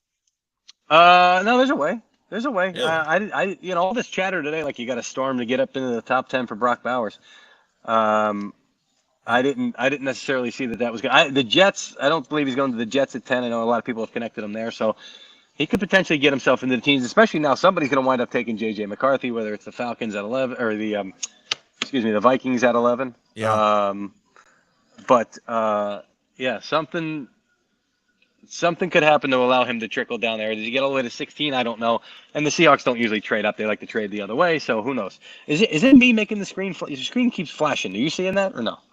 I don't know if it's my hand signals. I feel like my hand signals are dictating everything. You are well because you're an East Coaster and you're Italian and you're very handsy. Yeah, even when I'm on the West Coast. All right. God, if I'm going to tell you right now, and I know we'll, of course, they have the best draft because they have the number 1 pick. Okay, so the Titans pick is in. Now the Falcons are on the clock. If the Titans or Falcons, they don't take Roma Dunze and the Bears get him at 9, my God, what a draft did they have? Those two, first of all, Roma Dunze is just a freak. I mean, I know Neighbors is good, and obviously so is Harrison, but there's just nothing that Roma Dunze cannot do at the wide receiver spot. Just absolutely nothing. It's great. It's awesome. It'd be a great pick if the Bears were able to get him. Yeah. Now I've heard that their approach here is going to be if Roma Dunze is there, that'll be the guy that they wind up taking. If not, they'll go defense. Let's look toward that and the potential for that to happen. The Tennessee Titans, I'll tell you now, forget it. They're counting down the commissioner. He's coming up. J.C. Latham, the offensive tackle, is going to the Titans at number 7. How is a person? Can you just answer this? How can someone that big be that athletic and that mobile? How is that humanly possible? I don't know, man. There's some of these guys, and that's what gets you into the top 10 as an offensive tackle is that size, and that bend and that mobility and all that stuff. So yeah, he's got it all. Joe Alt as well. Both of these guys are not surprised that both went in the top 10. And that's the other thing. I think the record for offensive linemen in the first round is like 8 or 9. I think, guys, we may beat that today too. Yeah. So this is a good offensive lineman class. We had Les Snead, the Rams general manager, in here today. We had him on set, and he said sometimes watching offensive linemen is like watching paint dry. He goes, this was an exciting class. They were fun to watch. Okay, do you want me to let you go here for a little bit, and I'll talk to those guys in the VMAC, and then I'll get you back on? You want me to do that? Okay. I'm here for you, brother. Okay, I'll get you back here in a little bit. There's Mike Garafolo. We'll cut him loose from Los Angeles. He's inside that war room that's going on right now. Let's head over to the VMAC. Let's see if we can get them all on. Okay, we've got Tim Booth is on. Bob Condotta should be on, and Curtis Crabtree should be on. And I think we still see Garafolo up there for some reason, and I'm not really sure why. Gentlemen, Gentlemen, how are? Oh, someone's got to mute themselves if they can. Someone's got to mute themselves. Go. Hopefully, okay. Tim, how are you, sir? What's new over there? How are you, sir? What's new over there? I'm good, Puck. How are you doing? I'm good, Puck. How are you doing? Good. Okay, does somebody's got their screen up? Hey, first-time caller, long-time listener, can you turn down your headphones? I guarantee. Is it going to be Condotta? Is Condotta the one that's got his? Condotta the one that's got his? Guaranteed. Curtis Crabtree's over there as well. Maybe we can mute Curtis. Hey, Tim, for you. Tim, let me just start with you. You're the only one I think your mic works here for a quick second. Tim, what's the buzz over there at the VMAC? Well, dinner was very good. It was tomahawk steak and chicken, a little bit of asparagus, some noodles, baked potato. High quality dinner here tonight. That's the buzz so far, because God knows what this team is going to do when they finally get around to having the 16th selection and what the board looks like at that point, and kind of how far are they going to trade back, because that always seems to be the expectation with this team. Okay, do you think they're going to keep that pick, or are they going to trade it? Well, if they had a second rounder, I would be much more inclined to think that they're going to keep the pick, but the fact that they don't leads me to think that this is a great opportunity for them to try and move back, especially if teams don't jump up ahead of them to get one of the quarterbacks. And if McCarthy is still there, Penix is still there, and they opt that that's not the route they want to go, this would seem to be a great chance for them to move back and maybe pick up a second rounder, which in the grand scheme of things is probably what they need at this point. It was they have enough holes and they don't have a ton of picks. So this would seem to be a great opportunity for them to try and do that. Bob, how was Bob Condotta? How was dinner? I can see half your face. So everything good? Okay. Yeah. Is this working? It's working good. Okay. You're great. You're great. What do you think that they'll do in the draft, Bob? You've been covering the team for a very long time. Do you think they ultimately stay there, or do they end up trading down that pick? I mean, if I had to bet, I'd bet on them trading down, just because I think as Tim illuminated very well there. I mean, it makes sense for them to want to try to do it. Going from 16 to 81 without a pick that's a long way to go without adding any players in a year when I think the first couple rounds is where the heart of the draft is. And so I think they're, that second and third round, I think is pretty good. I think there's some drop off there later. So I think if you can add a second, a couple of second round picks or something like that for your first round pick, I think that makes sense. So the second that Garafolo went off, and Garafolo's inside the NFL Network studios, and he can announce the trades. We cut out the J.C. Latham has been taken by the Titans at number 7. The Falcons it's being reported the Falcons are going to draft Michael Penix Jr. Wow. How surprised are you by that one there, Bob? I mean, I'm not stunned. Because of how quarterbacks are needed. I don't know what's going on there. I'm getting an echo or whatever. Okay. Okay. Atlanta's an interesting one because of their situation and it's Atlanta, right? Atlanta, yeah. Okay.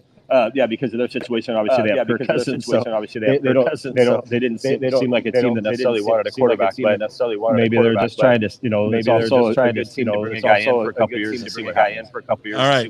Hey, all right. Yeah. Hold on, Bob. I'm gonna. One of you guys have got your mics on. You got to turn it down, because you're coming over the broadcast. All right, so the trade is that Michael Penix has been traded or picked by the Atlanta Falcons there at number 8. Curtis, we haven't got you yet. Hopefully, we're not getting feedback with you, but we are. What do you think they're going to do there at number 16?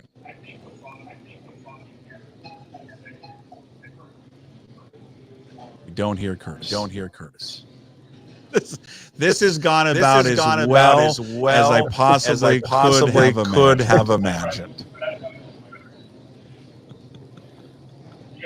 I'm gonna remove Curtis, and I'm going to remove Bob Condotta. We'll do this on the fly. Hey, Bob, I'm going to cut you loose. I'm just going to talk to Tim Booth here for a quick second. We'll get you guys back on individually. Tim, unmute yourself if you can there, Tim Booth. Tim Booth, we'll chat here with Tim, who is at the Virginia Mason Athletic Center. How surprised are you that the Falcons were able – I mean, listen, they've already got Kirk Cousins. I just asked, Mike Garafolo this, would they take a quarterback? And he said, well, yeah, maybe they would. Surprised that they ended up taking him? Yeah, I absolutely am. Because why do you make that investment this offseason in Kirk Cousins if you're not going to see that out? And, I mean, to his credit, Michael Penix had an exceptional career here at Washington, but he's also on the older side. He's 24 already. It's not like you're getting a 21-year-old who's coming in and has developmental time. You're getting a guy who, is pretty seasoned at this point.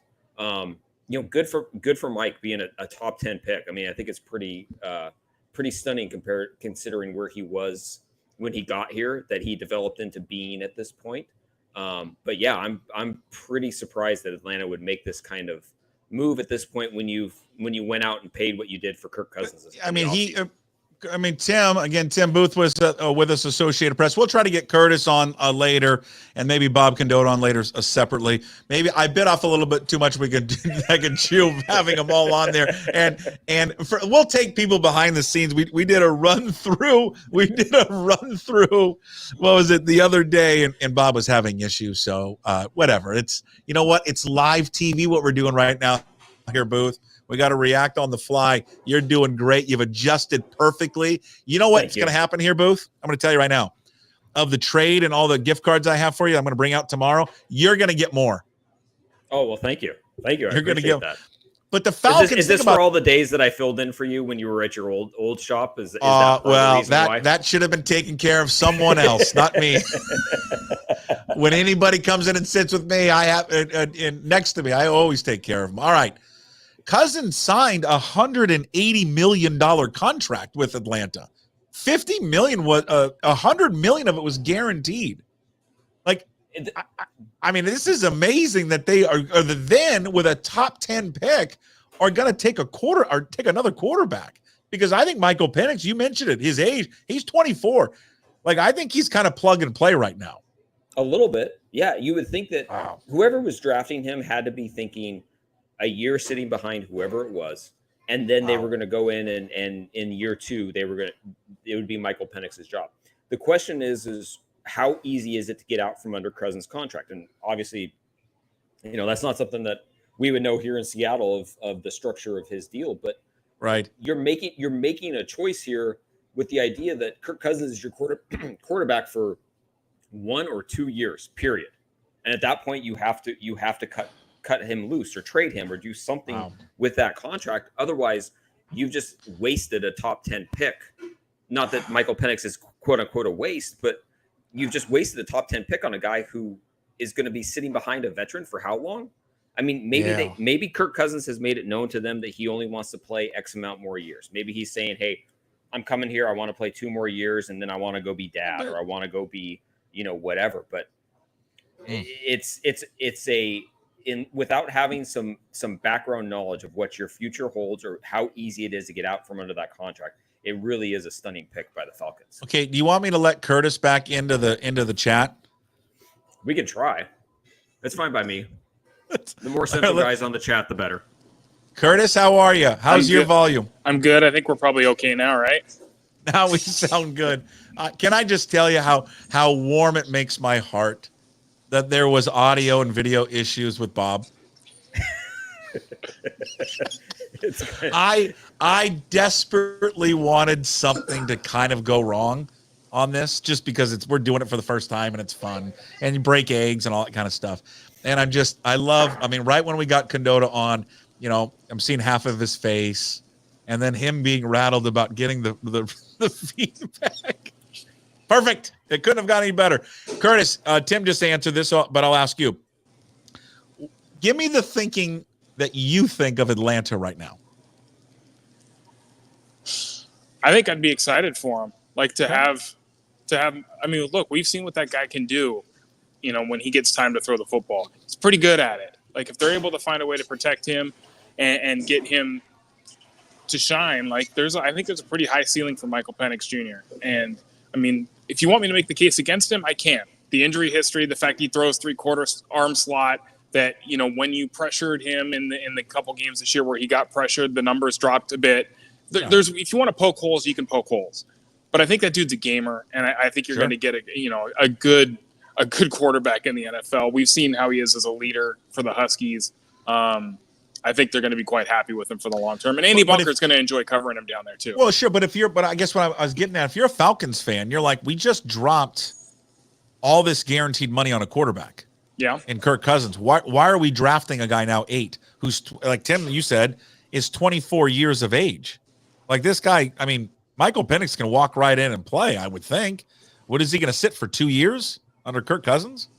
Yeah, it's an interesting situation to walk into too. Like maybe it speaks to how it didn't stop the Chiefs from.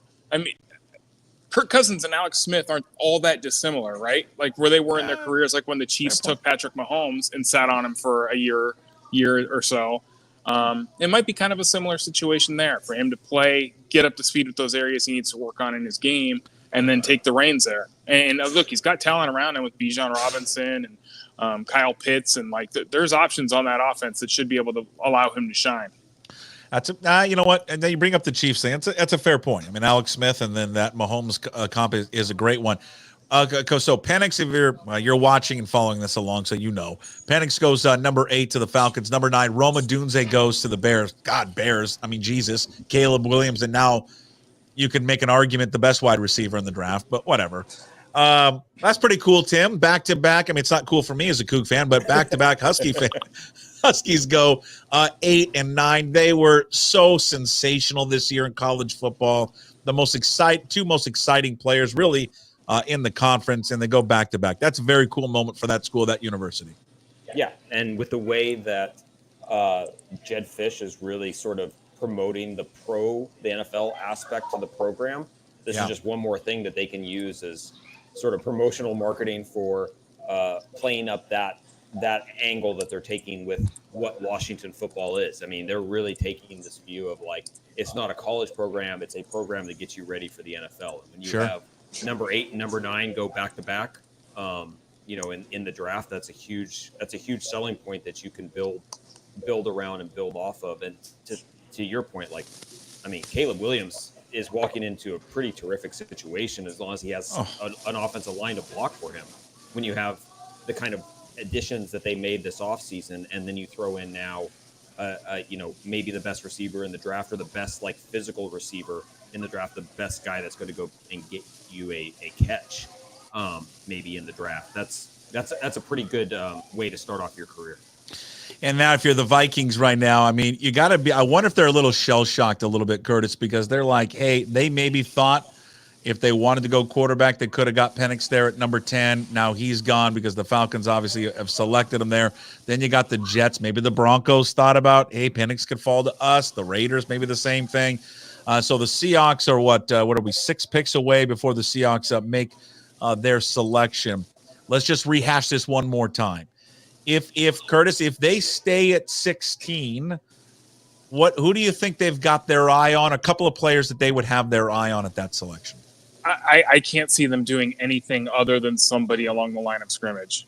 Yeah. Either side of the ball, if that's where it gets to. So you're talking Fautanu, you're talking Laiatu Latu, you're talking Byron Murphy, guys of that ilk. I just, with the needs that they have on their roster and the fact that there has not been defensive guys really taken so far. Like, you're going to get your pick of, some of the top defensive players in the class when your time on the clock comes around to pick. I think that's what would make sense to me, let alone the fact that you could certainly use the help of a stalwart guard for a long time for the future too. So that could easily make sense as well. Tim? And here's the thing, like, your options to trade back might be really limited at this point because JJ McCarthy's about to go off the board to Minnesota. And that's 5 quarterbacks gone in the first 10 picks. The only other guy who's out there who's universally regarded as being, a top 35 sort of pick is Bo Nix. Is there going to be, the Broncos could grab him at 12 and just be, perfectly happy and move forward. Right. There's your trade back options might have dwindled a little bit. You might be thinking, they might be having to think at this point, hey, we're going to have to make that pick. And then to Curtis's point, it's got to be, to me, it's got to be either an interior offensive lineman or a defensive tackle. Like, okay, so address the line of scrimmage. I'm with you. I'm with both of you here. What if it comes down? Let's say they have the option, Fautanu or Murphy. Does the Fautanu thing scare people a little bit because of the injury note that came out this week with the knee, Tim? I think a little bit, but then Murphy's got his own issues. He had the off-field issues after the season. I believe he got a DWI down in Austin. So, was that Sweat? Was that Sweat or Murphy? Wasn't that Sweat? Oh, I'm sorry, it was Sweat. I apologize. I got that backwards. That's all good. So, obviously any injury concerns are going to be a worry. I think part of it too is you look at what guards got this last offseason and free agency. Maybe you feel like you do need to, shore up the interior offensive line now with a young and affordable option, and then next year in free agency you go and look at the defensive tackle market then. So I lean a little bit more toward the offensive line and kind of getting that solved, because how often are we complaining and talking about the offensive line being a problem here? So I would lean that way a little bit more than the defensive line, but clearly you're going to have a little hesitation about the medicals that came out, and they're going to have to lean on the exams that they did when they met with him and talked to him about it. Curtis, the thought has been all along that many people felt that he being John Schneider, will want to trade down to acquire another pick in the second round. Now, he doesn't necessarily have to just trade the first round pick. I mean, he can trade other picks. He can trade future picks. He can trade a player, whatever, to acquire that second round pick. How necessary or paramount do you think it is that they end up acquiring a pick there in the second round this year? I'm sure they would like to have it, but as Tim mentioned there, like, who knows if the dance partner is there for them to move down to get it that way. So maybe there's nothing that says they can't trade a player from their roster either to get a backfilled a draft pick in some way too, if they decide that under the new coach and the direction they're heading that a guy no longer makes sense anymore. They could certainly do a move like that to try to find a second round pick for the future too. So I think I'm probably as uncertain about what they're going to do with this pick as I've been in a few of their drafts, because I think they could go many different ways with it depending on where things kind of come down. I don't think there's an obvious choice for them to make.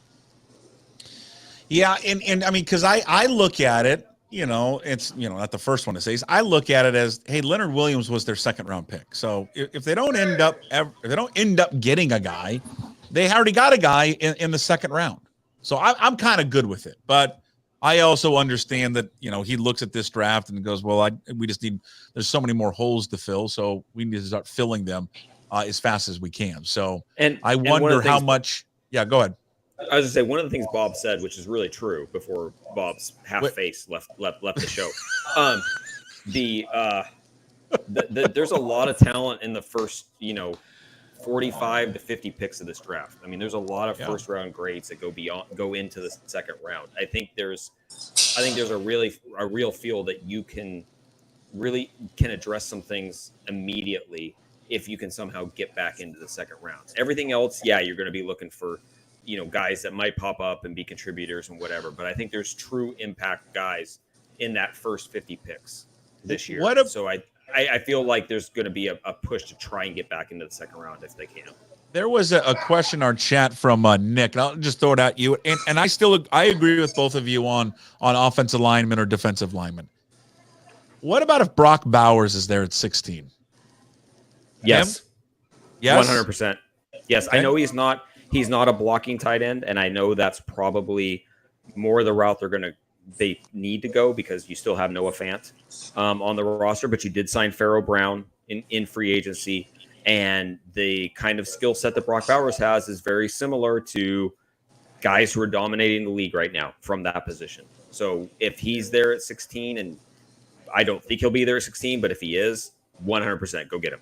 Yeah. Curtis, what do you think? So to me, the scenario on that one would be looking at the 2 receiver contracts we've seen the last couple of days come down. Yeah. Knowing that DK Metcalf is probably in line for a deal sometime here in the near future for an extension, maybe after this upcoming season, and thinking, well, if we could replace DK with Brock Bowers and then move him and recoup assets that way is kind of our plan to move into the future. That could be one way you go about it. Then, where does Tyler Lockett fit in that? There's more to it than that, but that would be the way you get to, I think, a place where he would certainly make sense to add. And there's this, there's been this idea floated out. Hey, would you trade DK Metcalf? Right, Curtis, financially, that would not make sense for these guys. No, it doesn't. No, it doesn't. The receivers are the receivers. That's just bottom line what it's going to be. JJ McCarthy, a top 10, right? He goes number 10 there to the Minnesota Vikings. So what does that make it? 1, 2, what is that? 5 quarterbacks? Jesus. No defensive picks in the first 10. Which way do you think the league is going? He's going a little offensive there, Puck. I don't know about you. You guys watch college football a lot, and I don't get the McCarthy thing. Now watch. You watch McCarthy's going to be great. He's going to be Joe Burrow. But I don't know, man. I think McCarthy's going to be really good. I think Kevin O'Connell being in that system, he's like the next version of Kirk Cousins. Like you watch Kirk Cousins at Michigan State, and I was like, he was a third rounder. He wasn't the number 10 pick overall, but it's like you're replacing Kirk Cousins with a younger version of him in a lot of ways. That's what it feels like to me. So I think I think he ended up in a good system, in a good place.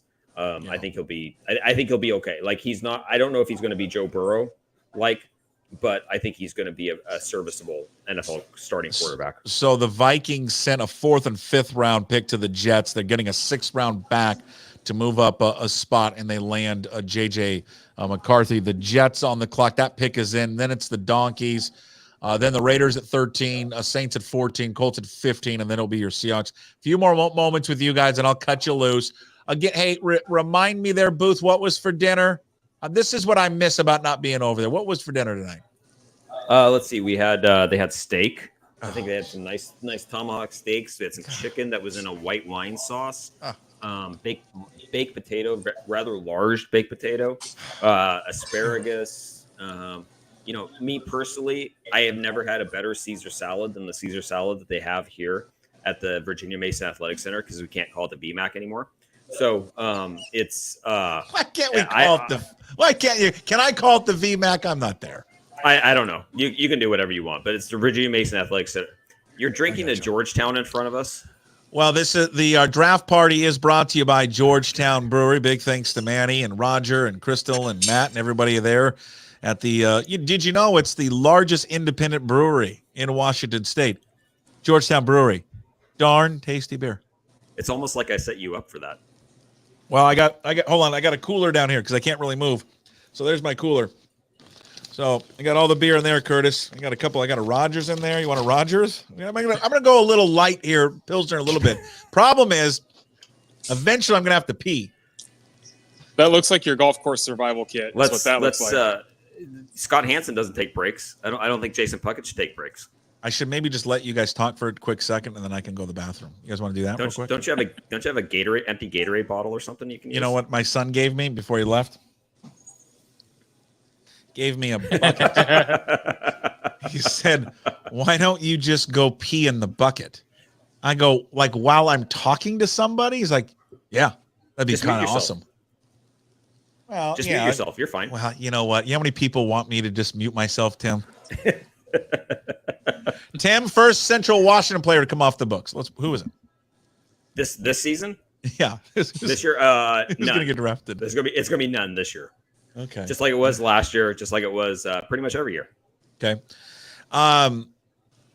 They've got so many holes. Curtis, the biggest need for them is what? There's a lot of holes on the team. They're set in a lot of places, but what are some of the biggest needs, for this squad this year as you look at it right now? They're currently constructed.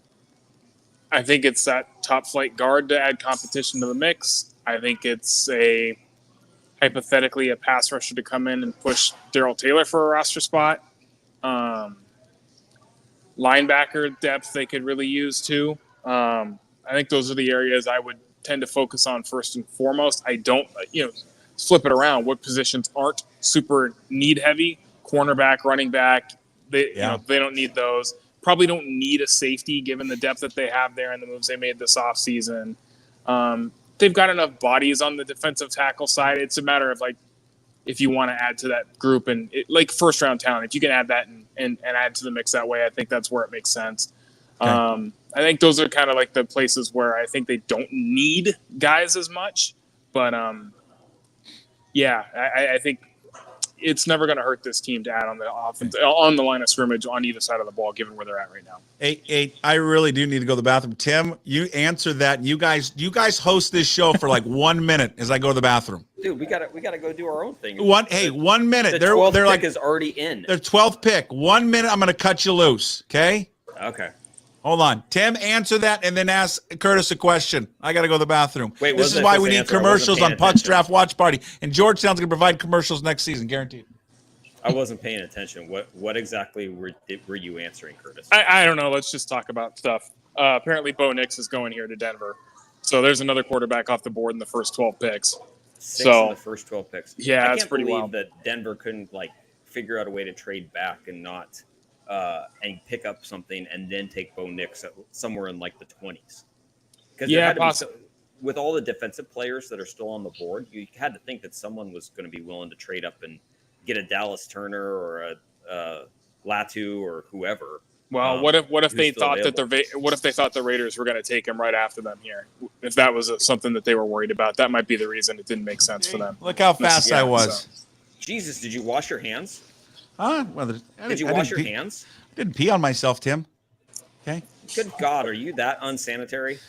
Pretty much. All right. So listen, I'm going to cut you loose. Picks in for Denver, and then you guys are on the clock. It's Bo Nix. It's another quarterback. Puck. To Denver? Yes. You know what? Hold on. I kind of like Bo Nix. I'm not going to lie. I kind of like Bo Nix. If you want a new version of Russell Wilson, that's kind of what you just got. I'm sure Denver would love to hear that. Maybe not quite as mobile, but at least early in his career. But that's how Bo Nix comes across to me. Anyway. Okay, Tim Booth, Curtis Crabtree. Maybe I'll reach out to you guys a little bit later if you want to come back on. But you guys were fabulous. Thank you so much. Thanks for doing it. Tell Bob we missed him. I'd love to hear it. Find out what happened. He was just. I think it was my computer that was part of it. I think when I switched headphones, it switched the microphone setting, and that's why you couldn't hear me the first time. He was a train wreck, and it was so much fun to watch. Thank you, boys. Appreciate it. I'll see you tomorrow. Come on by. All right, see you guys. There they are. Curtis Crabtree, Tim Booth, Associated Press, and, of course, Fox 13, Curtis Crabtree there, formerly of the old radio station KJR. Let's get Mike Garafolo here back with us from Los Angeles. You know what? I'm so mad. The second we cut out here, is, do you still see the picture of Curtis up there? Do I see it? Do you see Curtis's picture up there still? I don't know if you can see the video. No. Okay. No, it's not up there anymore. The second you and I leave, we get Penix, and we just talked about Penix. Are you surprised that he did go? You're not surprised by it, are you? I'm not surprised. I thought it was going to be a trade back scenario for the Falcons. We talked about that on the air today. Yeah. Hang on, let me tell this, guys. Yes.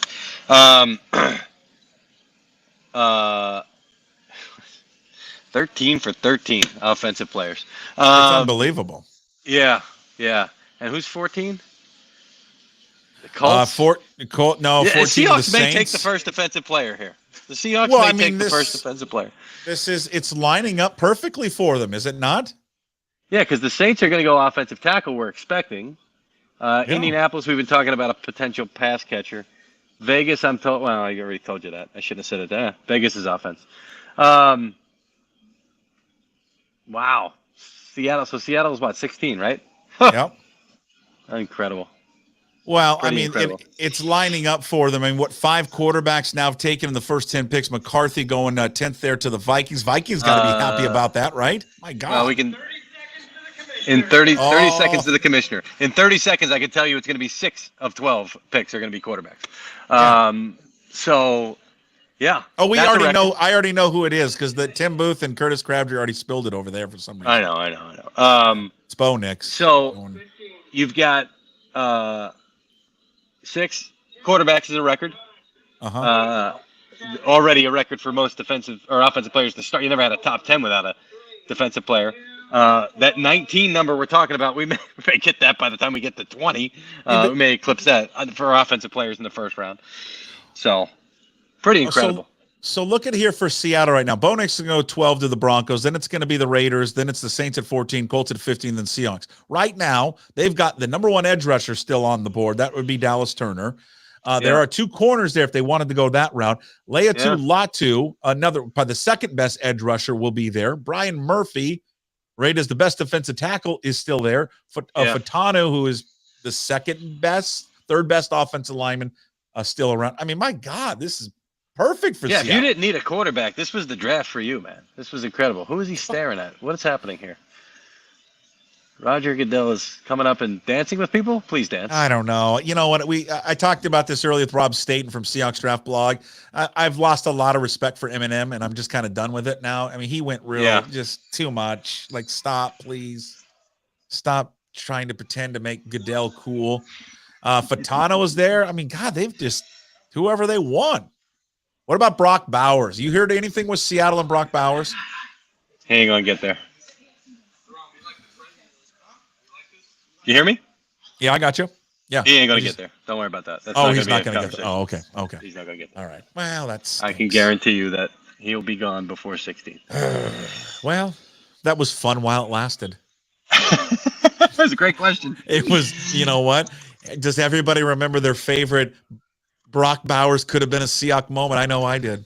That's Mike Garafolo, NFL Network. He is, again, if you're wondering where Mike is at, he is inside the NFL Network studios in Los Angeles, behind the scenes. He's in the war room. Essentially, what is happening where he is at right now. All the picks are coming where he is at. He knows the picks. He knows the trades before anybody, anyone on TV. He's got to mute himself because they announced the picks, but we can announce the trades. And we just have had the one trade, right? That trade being the Minnesota one, right? Just the one trade, yeah. Which was one spot, which I got to be curious who else the Jets were talking to. Denver, potentially? Yeah. For JJ McCarthy? I mean, Minnesota obviously felt like the Jets were talking to somebody to make that move up one spot. Which is pretty incredible that they moved the one spot, but didn't feel the need to move into the top 10, too. You're going to probably tell me, no, I'm not surprised. A little bit that all these quarterbacks went this fast and this early, or no? Yeah. Oh, well, we talked about the possibility of hang on. Oh, I love the mute. This is my favorite part is the mute.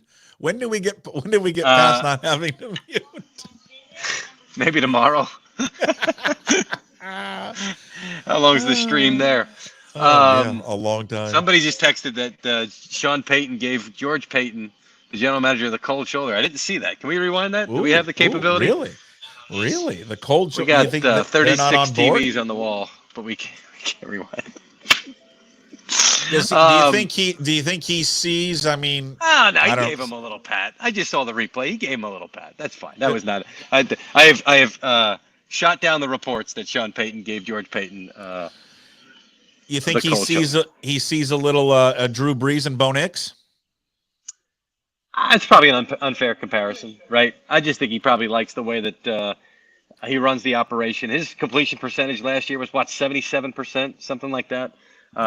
Which you know, you can appreciate that if you had Drew Brees as your quarterback before. So I'm sure he's going to talk about his accuracy and his ability to process. Yeah, that's so the Raiders are coming up here with the 13th pick.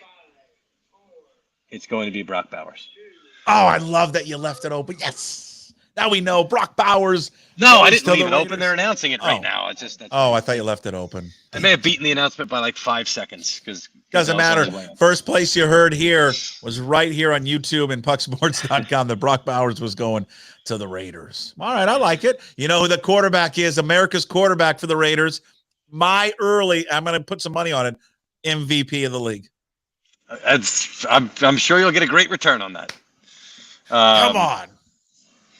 Yeah, that's but he'll do well there. I mean, he'll do well. I like the Raiders I would have liked to have seen if Penix had gotten there. I don't think they take him at 13. That was my impression. That they may have taken him a little bit later on if they had traded back or something like that, but they're not forcing it. Jaden Daniels was the guy if they could make it happen because of the relationship. Come with me to get some water too. This is not enough water. Well, you do whatever you want. So it wasn't like we needed a quarterback as the Raiders were. You know, women are funny. How are you this cold, Frags? It's not cold here. Are you just realizing they're funny? They're an odd beast. I took my jacket off. She's in a full fleece blanket right there. Okay, but she's SoFi from Stadium says hello. But she's from Los Angeles, right? I don't know. Frank, are you from here? Mm-hmm. That's why. My sister lives there. She has her kids in parkas when it's 75. Yeah, that's nuts. They're weird people. She doesn't let them. They don't go in the pool unless it's 87 degrees. Oh, outside. I love 87 in the pool. Hold on. No, 87 degrees outside. That's crazy. But they do have the pool like at 90, like it's a hot tub or something. I mean, who knows that? We're good. Okay. I spilled. You know, I come in here, I got spilled water all over the floor. So, Mike spilled on himself or inside the NFL Network studios. You would get a kick out of it when we tried to have all three of those guys on from the VMAC. Booth was good. Curtis was good.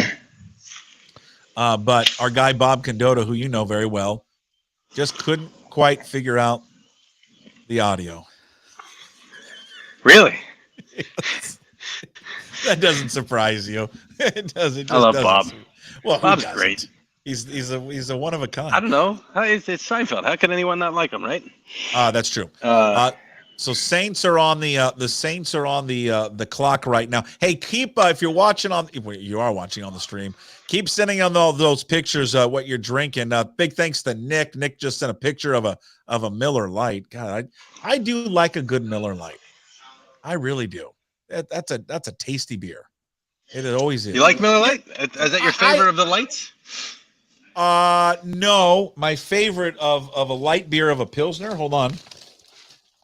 That would be Rogers from Georgetown Brewery. When I say the favorite, which is fine, that's great. Good. I'm sure it's delicious, but I'm saying of the lights, I mean like the readily available anywhere you go. Lights. Okay. Amstel. I like Amstel. Now you would you've heard of this beer. I don't know if this classifies as a light beer, but I think of it as a light beer. Like if I want like a really light beer, like you can just kind of crush all day long. Yeah. Rainier. You know Rainier? The Mountain. Okay. Yeah. You've never heard of the beer Rainier? No. Okay. That's what I add it to the list of things we're gonna do when I finally come out there. That's right. Up there. That's right. And I enjoy of course Light Beverly. I don't know, something like that. But I'm all Georgetown right now. Georgetown, I'm double fisting. I got a Johnny Utah, which is a fine pale ale, and then a Rogers Pilsner, a little lighter. Or Garafolo, a little lighter. We're halfway through. I'm gonna have to answer so many texts from people who are texting me right now because I'm trying to pay attention to you and Has the GM who texted you earlier texted you back about what's going on? Can you text him right now? No, I and haven't say, what are you bothered going to him. do? Well, why? I He haven't bothered bothered you during a live show. Bother him back. You know what? You're right. He did. He did. Yeah. The guts on that guy. Yeah, I mean, come on, guy. I mean, stop it. God, it's great what it's just really is lining up perfectly for these guys right now defensively, because there still has not been a defensive player selected. What did you tell me? The record was 19 in a row or 19 total? 19 total. So we're at Wow. 13. We only need 7 more in the last 19 picks. So you could have 12 defensive players go the rest of the way and still set a record for offensive players. Jeez, That is nothing yet. Who is bothering I will you? text you. Some agent who's like, you know, like, whoa, nothing yet. They haven't turned in the pick yet. When they will, I will tell you. I love how annoyed it makes you. Because I've had a bunch of this. So I had an Eagles fan, and I told him, I said, I think they're going offensive line. Yesterday, what are the Eagles going to do? I think offensive line. I don't know. It's the draft. They're at 22. Nobody knows. I think offensive line. Today, anything new?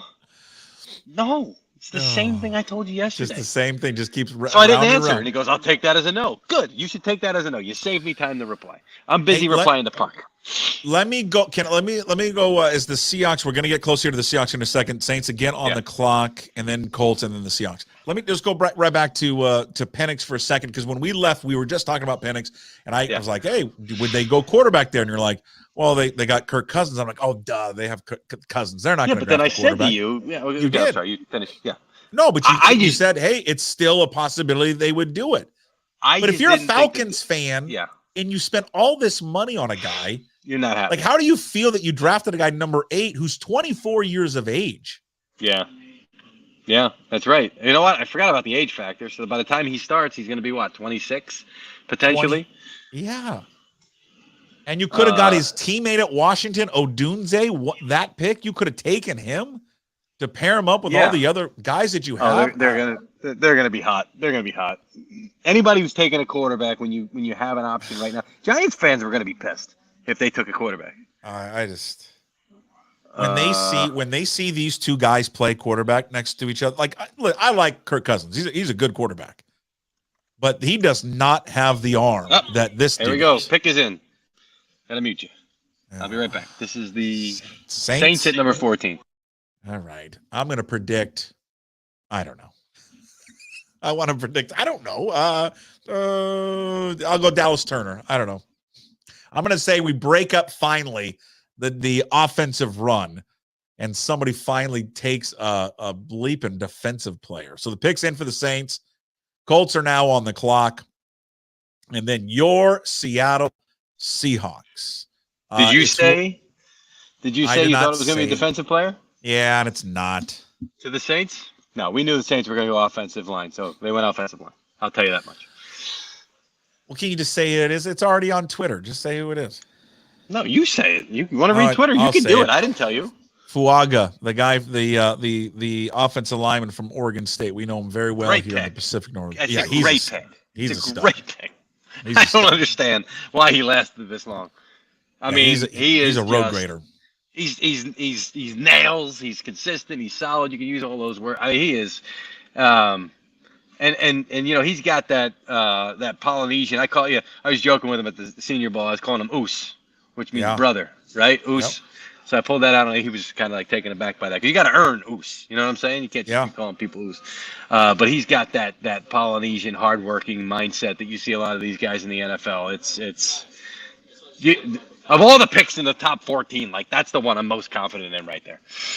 Well, and it's a funny thing, right? It's like those are the guys, the bread and butter guys, those that make the draft and make the teams, the guys in the trenches that ultimately you look back and go, well, we won a Super Bowl, we won championships because of the guys up front. I mean, they're not sexy, right?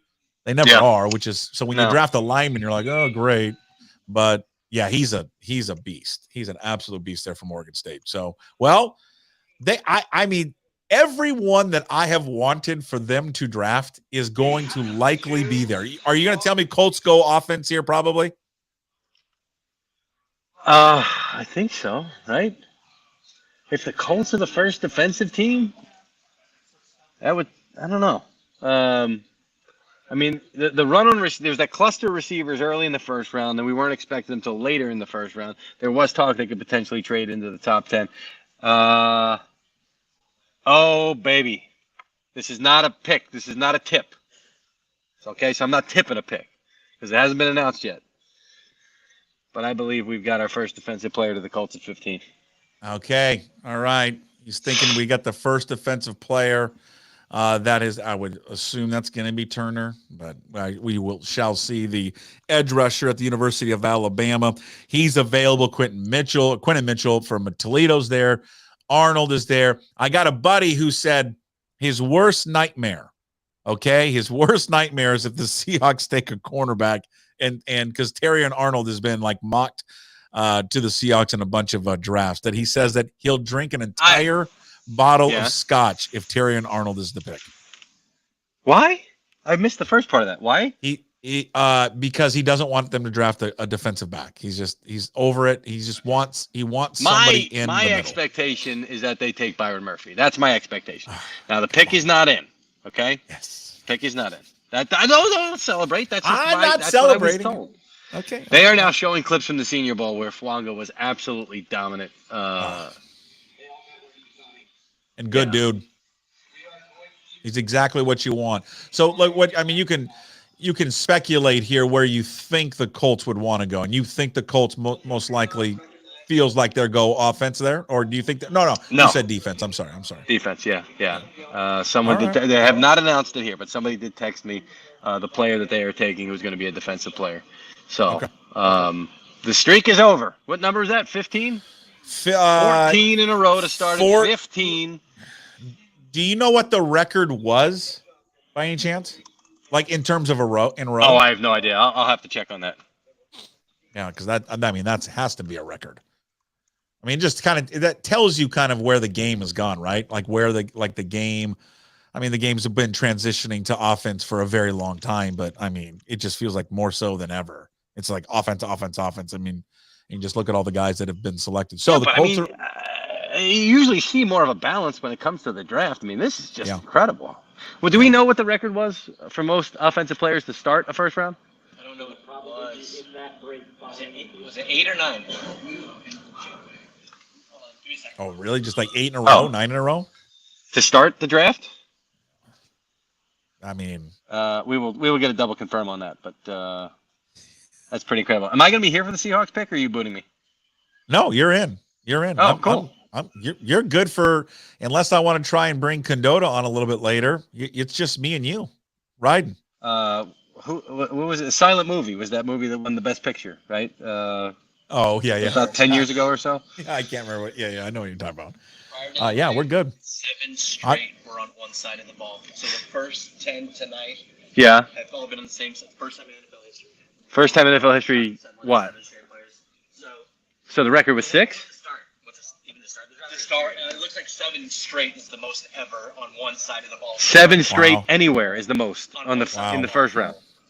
On one side of the ball. 7 straight on either side of the ball is a record. Incredible. Period. Let alone to have 14 in a row to start it. That's amazing. Yeah. And the Seahawks hired a defensive-minded coach. It's okay. It's set up nicely. I know.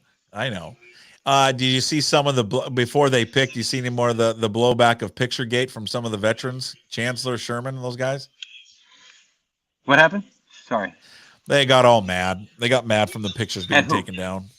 At McDonald's. Oh, they did. Yeah. Oh, they didn't like I missed that. Yeah. Well, I don't blame them. Yeah. I understand them being pissed. We talked about me being okay with it, but I understand them being pissed. Yeah, you get the like if the fans don't care, and that's fine if the fans don't care. That's because here's the deal: fans never have seen it, so they don't care. But because it's in a place that they can't go. But for the players, which makes it which by the way probably makes it sting a little bit more for them. I mean that is a sacred space. So yeah. So I don't know. I think it was a tough move there on that part. All right, so the Colts. Hold on. They're showing Dallas Turner, who is yet to be picked, eating a bag of Doritos in what looks like a Skittles lime green suit. Tropical Skittles, is that what we would call that? That's gonna be a tough move on his part, man. And who's that? Who are we showing there? Oh, that's Fatano. Your offensive tackle there. Not your offensive tackle. Is he going never? He's not. Wait, no. he's not They're just showing him at his party, just waiting to be called, sitting next to what I assume is his grandmother. Okay, well, I'd love Fatano. He's a stud. They can move him inside. Did you ever check in? I'm just curious. You got a lot of things going on. Have you ever heard anything on Abe Lucas's knee, or whether or not, like, how bad it is at all, or? Oh wow, that is incredible that you just asked me that, and I can't tell you why. Well, I can't tell you why. His agent is texting me, not about that, about something different. So what do we need to know about his knee? Is it okay? Let me find out. Just ask the agent for Abe Lucas if his knee is okay. I need to know, because, I mean, if they're drafting Fatano here, and he can play right tackle, but I'd like to move him inside. I mean, everyone wants to move him inside, but they might be drafting him also for a. Yeah. Oh, I forgot to mute you. I forgot to mute you. Did you hear that? I didn't hear it because I'm rambling. Oh, see, I threw it up for grabs. Jesus. So with the agent, when the agent I comes back, I just texted him. I want to know, because that could be bad news. I mean, he was a good pick for him. He's been a solid player. Is this breaking news? Did we know he had surgery? Yeah. Well, like he had surgery recently. Oh yeah, he said this offseason. Oh yeah, he underwent knee surgery. All right, Snyder confirmed that. Yeah, he underwent knee surgery. He said he will be 100% for training camp. That's what he said. So okay, there you go. There we go. I still would take Fatano. Move him inside. Oh, you can. You can have We'll see what happens. Can't you have enough good off? You can never have enough good offensive linemen, right? You can never have enough good offensive linemen. Listen, there. Okay, the Colts pick is in. They're taking a defensive player. All right, then the Seahawks are on the clock. Don't Do you see mute who the they took, damn. by the way? You can announce it. Okay, don't mute it when the Seahawks pick. Just say you forgot. Okay. You should have texted me that, not said it on the freaking stream, dude. Well, that's probably true. That's probably a good idea. You gotta cover your tracks, bro. I know. That's a fair point. Leia Latu goes number 15 to the Colts. He's an interesting story. You probably know the background on him. He started at the University of Washington. He had the neck injury. The doctors at UW would not clear him. So he left. He's out of football, I think, 1 year for sure. I think almost 2 years. Goes to UCLA. They clear him at UCLA, and he goes on to be just a menace. So he would have been a stud at Washington, and Washington obviously could have used him. What is the concern? Like, I've heard a doctor or people say if he has to undergo another surgery, that he's done. Like, he's done forever if he has to go through that fusion surgery again. Yeah, it's now I've heard mixed results about that. Mixed results when it comes to teams' opinions of that. But I did hear that a number of teams said that they were comfortable with it, and I thought top 10 may have been a little high for him because of that issue. And here it is with the next. It's not like a medical thing and it's a pass fail and it's an objective thing. It's a subjective thing, and it's also the value of where you're picking, right? So the Colts may have sat here and said, you know what, we may have needs on the offensive side of the ball, but what value we're getting here? The first defensive player, a guy who's got an incredible upside, and yeah, maybe we'll take a little bit of a chance on the neck thing, but here we are at 15, and it's less of a gamble than it would be at 5, let's say, right? So that's why they're facing a different scenario than them. And for all the, you may point to Leighton Vander Esch with the Cowboys, who just had to retire because of a similar neck injury, and some other guys along the way as well. But Danielle Hunter with the Vikings now with the Texans had a similar issue, from what I'm told. Peyton Manning, a similar issue that what Latu's got, I'm told. So, for every example that you see, like this guy had to retire, there are examples of guys being able to play through this kind of stuff. So, okay, so now just touch your nose if it's a defensive player, like maybe their right ear if it's Murphy, left Harry ear. Tyler Murray. Hold on a second. Can you just announce who it is again? Latu going to the Colts. Seahawks on the Cluck. Seahawks fans, who do you want right now? Chat room, Who do what do they you want? I don't know. I think I would say, let me speak for the 12th man. I'm not going to say the 12s. I don't like the 12s. I like the 12th man. That's old school. I think Byron Murphy is the guy that everyone wants. I think that's the guy they're going to get. I don't know that. Come No on. pick line. I don't know. We'll see. His agent is breathlessly texting us. I guess if he tells me, yeah, Byron, he's not with Byron, but if he had said, hey, Byron told us he's, I guess I could tell you, right? Yeah. Because that's reporting. I can't tell you. I know he can. It would be so cool if he can. Just remember, don't mute yourself when the pick comes in. But for people because I had someone else bring this up to me, isn't he the one that got the DUI? It's the other. It's Sweat. Sweat's the one that got in trouble, not Byron Murphy. And Byron Murphy's just a guy. Is there a comp for Byron Murphy in the league right now? From people you talk to? No.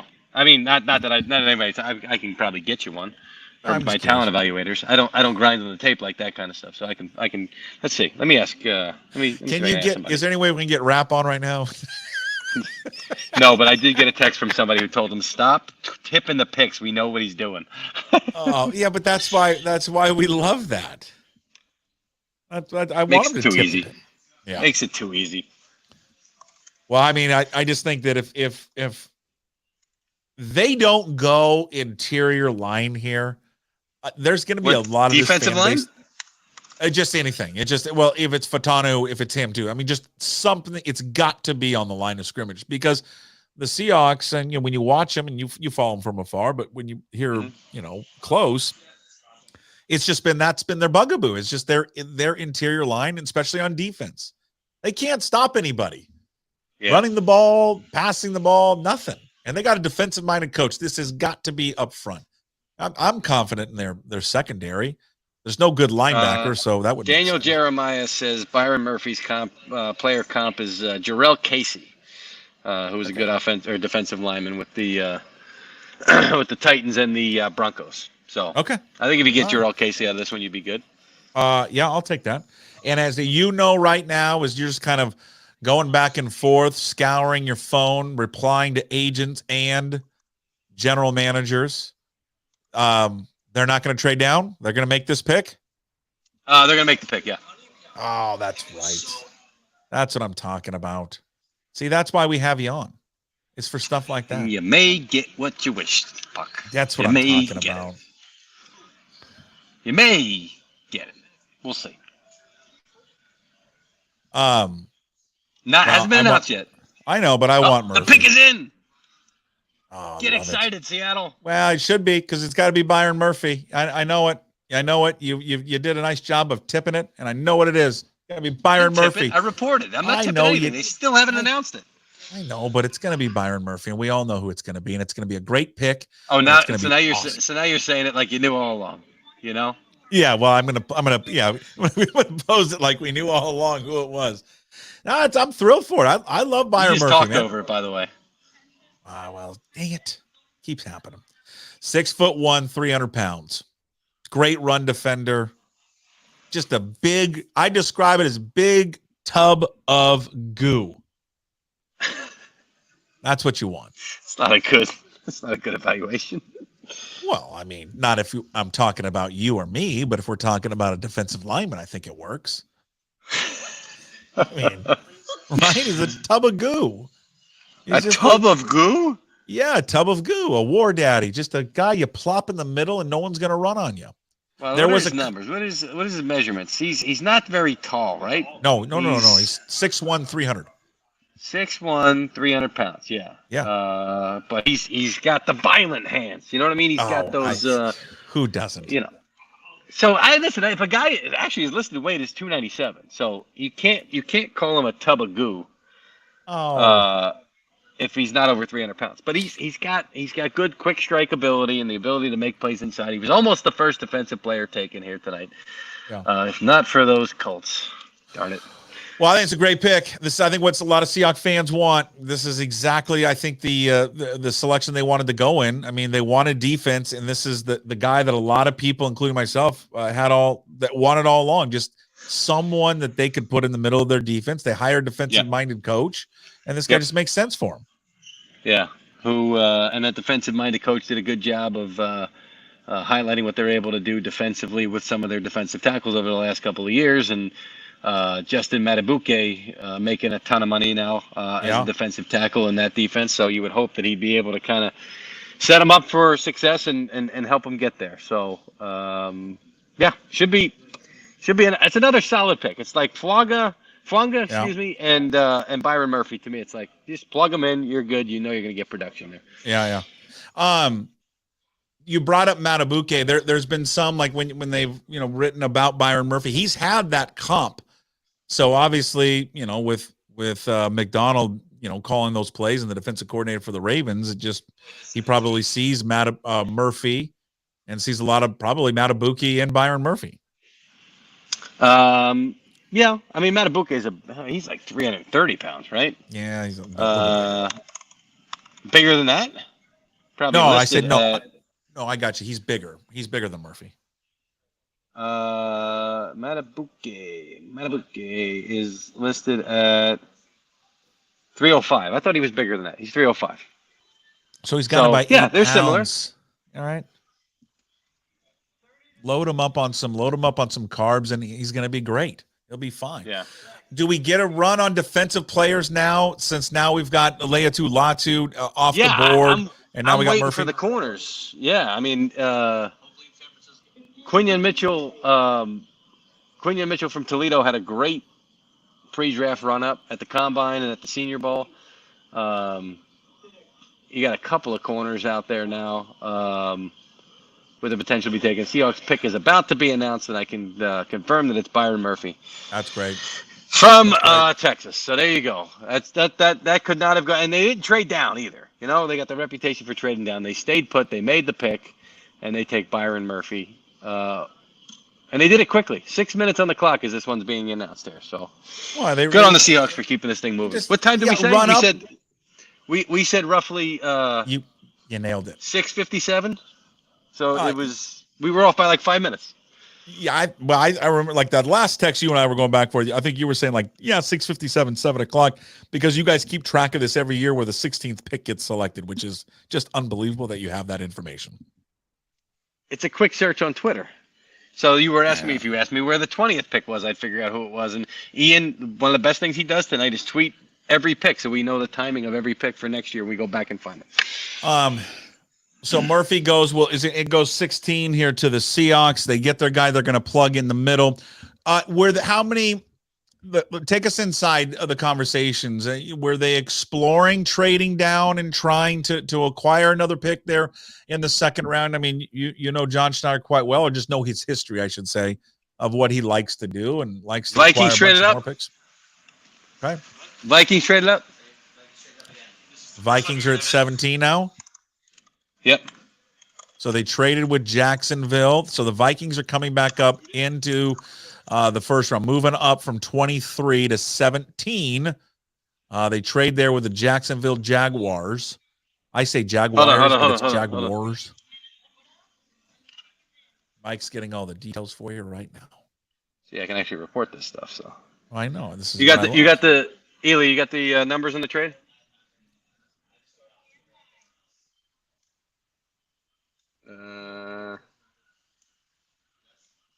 Who would Minnesota like to come up and get?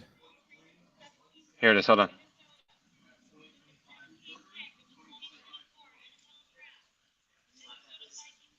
Tell her to speak up. Okay, that's why. Here come the run of defensive players. Okay, so who are they coming up and grabbing? Well, you'll find out shortly. Well, just come on. What were the details of the trade?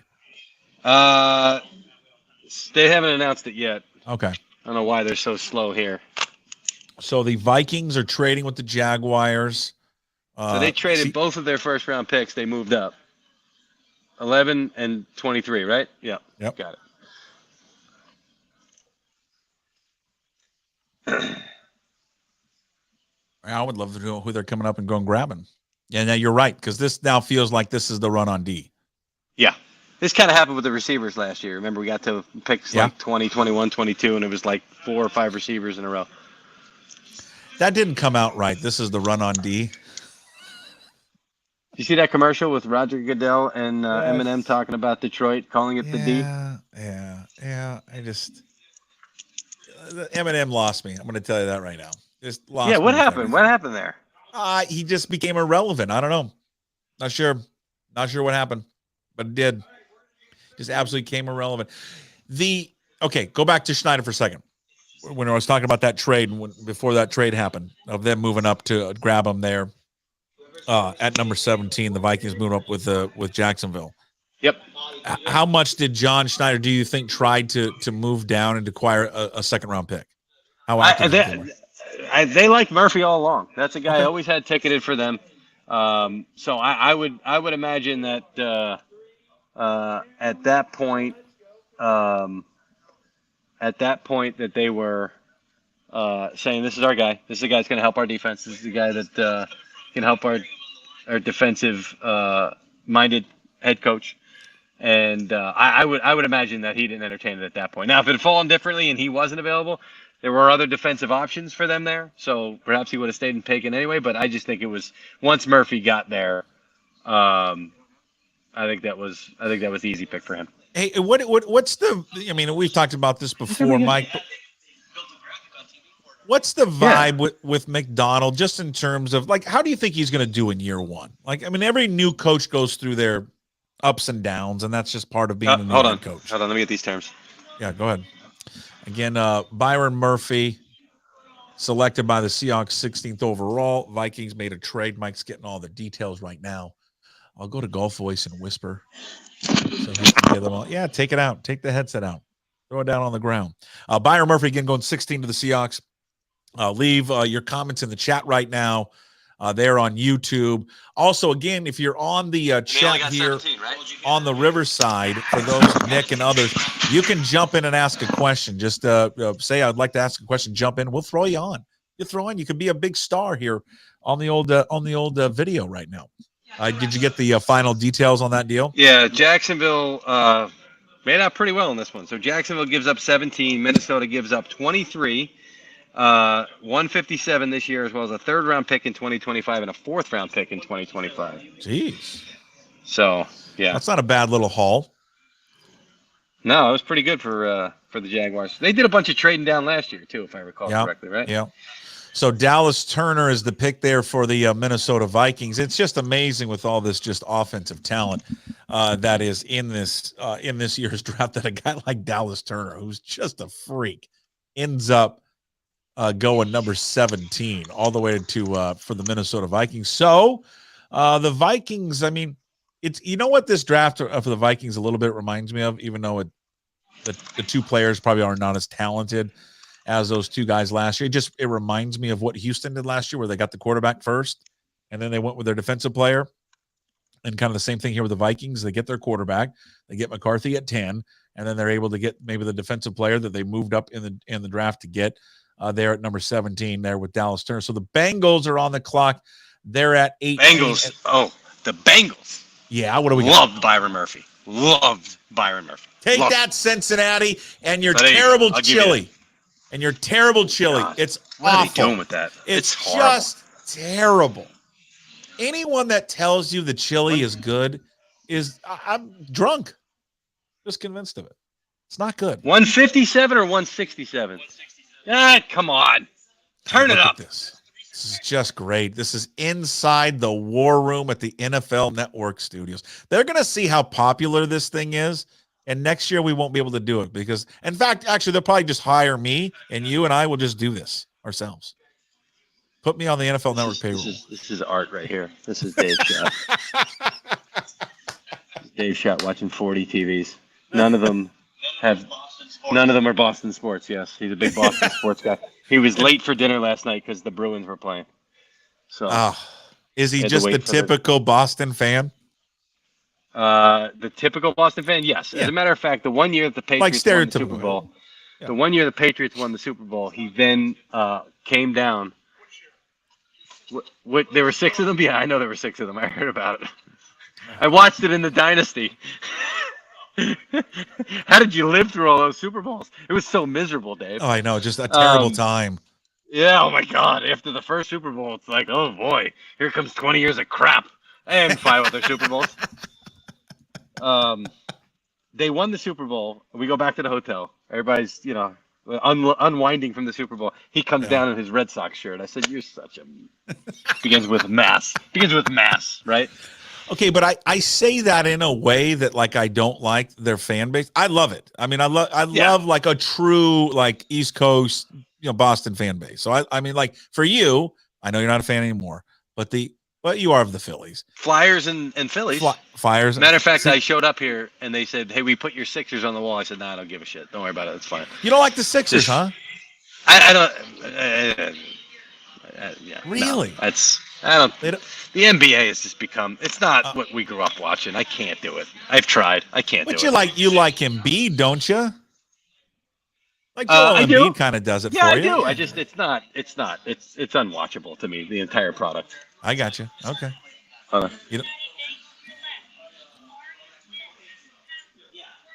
Wow. Oh, I heard that one. Did you? Yeah. Marvin Sims. Marvin Sims? Was it Sims? No. What am I thinking? It rhymes with that. I was kind of close, wasn't I? I felt I was close. This is the Bengals pick, and then it's going to be the Rams, the Steelers, the Dolphins, your Eagles, and then Jacksonville at 23, Dallas for the first time. Then we get the Green Bay Packers. Eagles. I just said it's not. So I had an agent today. I had an agent today reached out and said, who are my Commanders taking? I'm like, you're still a fan. That's cute. How could you be an agent and still be a fan of a team with as many times as you lock horns with teams, Well, I think he can still be a fan. I'm like, I told him, I said, I stopped being an Eagles fan when I covered the Eagils. It's impossible. You can't miss see it how the sausage is made. What do we want here? Maybe raspberry shortbread cookies? Are you going raspberry?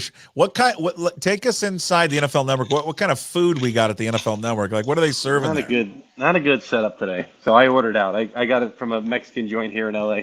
When in LA, get your Mexican food. It's not good, so you had to order the NFL Network. It didn't provide you with like a good spread. It was better than they described to me. They told me it was just going to be wings, and they actually did have some like a carving station or whatever. And I said, well, I wouldn't have ordered out if I knew that. But I'm going to tell you. I'm going to tell you next week, okay? Or next year, you got to come out to the Seahawks draft party. It's unlike the media food. Like today, they were serving steak there. Apparently, tomorrow they'll serve crab. Really? Yeah. They go all out. It's the only reason I'm going tomorrow. So I'm just going to go over there and be like, can I you have a to-go box? Say hi to Pearson while you're there. Oh, you know him. You love Dave. Who doesn't love Dave? I love Dave. Who doesn't love Dave? You don't love Dave. I didn't say that before. I didn't say that. Dave's letting me come out tomorrow. I didn't say that. That was supposed to be. His nickname. Well, you've done it on the air with anything else. Well, I love the anything else. I wish I could still play that. You know what we call him, right? You know the nickname before Dave, right? I don't know. The Scowler. He's not a guy. He's a nice guy. Of course, a pleasant fella. You tell me this: is there anybody else in the media relations in the NFL that has ever been in Curb Your Enthusiasm? No, there was an NFL player agent that was in there last year. But he's the only one. What season was that? What season was it? Like about 3 or maybe 4 or 5 years ago. I can't even remember he told me one time what the connection was. For the viewers, Dave Pearson runs the media department for the Seahawks. He runs like all the interview, like handles all the media for the players and coaches. Well, his son, hold on. I think it's something with his kid, like something in Hollywood. Like his son is in production, and I think he was working. Now this is all coming back to me. Yeah. Was it at a golf course? Yes, he was. He was cutaway to golf course. Now I remember. Yes. This. Okay. Yeah. It was him at the golf course, and like he walks up to Larry and says something to him. Yeah. Like a disgruntled. He had a line?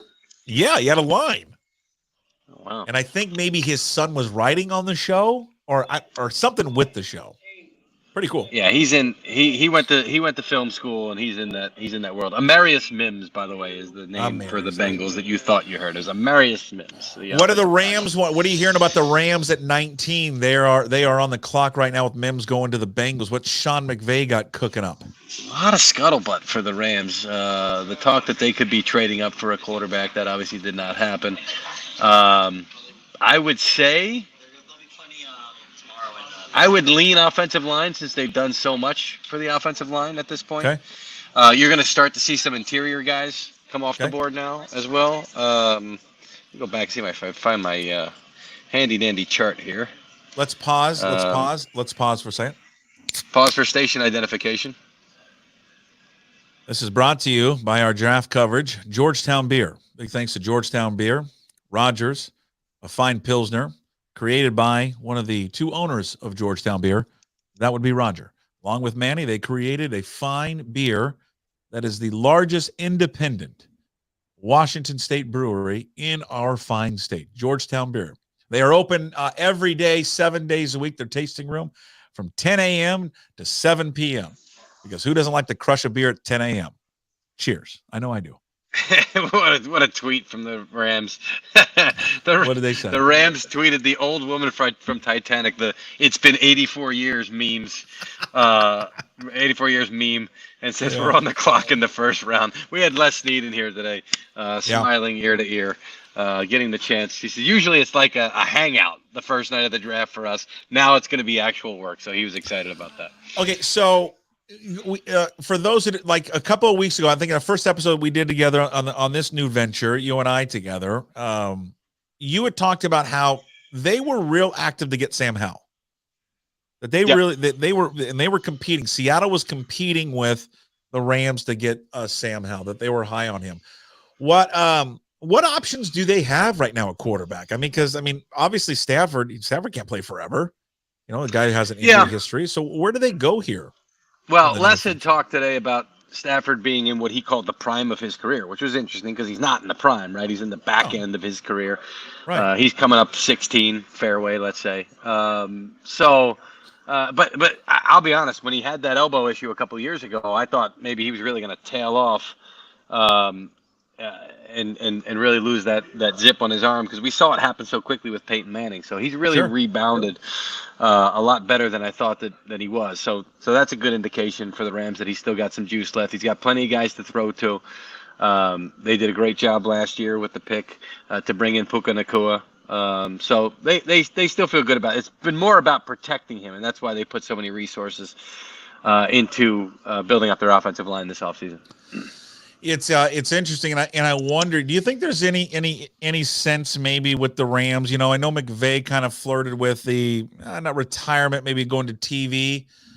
Does he possibility he rides off in the sunset when Stafford is done? He seems rejuvenated and refreshed. I find it hard to believe that you could entertain retirement at that point of your career and then put it to bed for the next 10 to 15 years, right? It's going to pop up again if you're already having those thoughts early on. So, I've been given no indication that that's the case with Sean McVay, but it will be interesting to see what happens when they get to that point.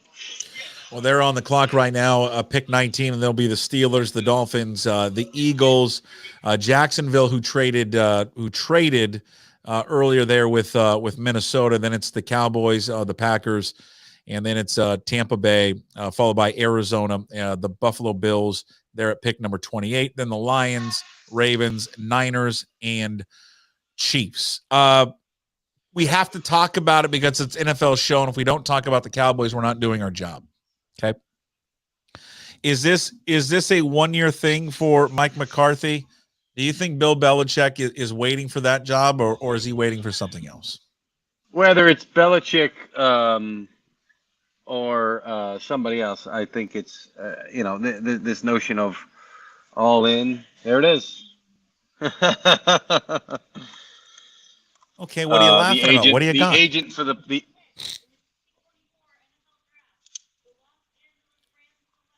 the agent for who?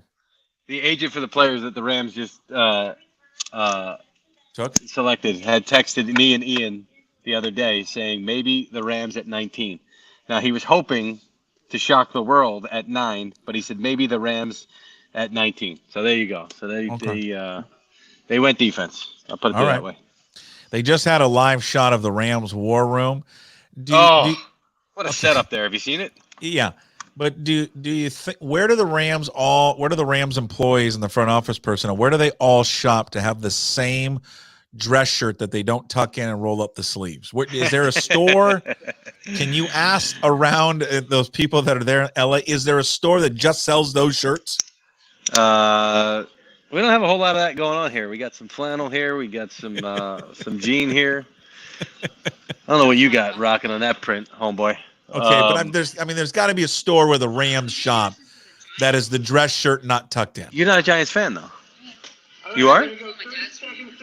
Who's the Rams fan here? There's got to be a Rams fan. Ask them where they shop at. Kuma guy's a Rams fan? They want to know where all the Rams dudes got their the dress shirts. It's only you, Puck. Where they got their dress shirts. Is there a store that sells all these untucked? Yeah, the untucked dress shirts. Where is that? Was I not supposed to be doing this? Because now's not the time to tell me. You are looking live. Yeah, you can't cut out now. We're in. Hey, are you doing a podcast over there?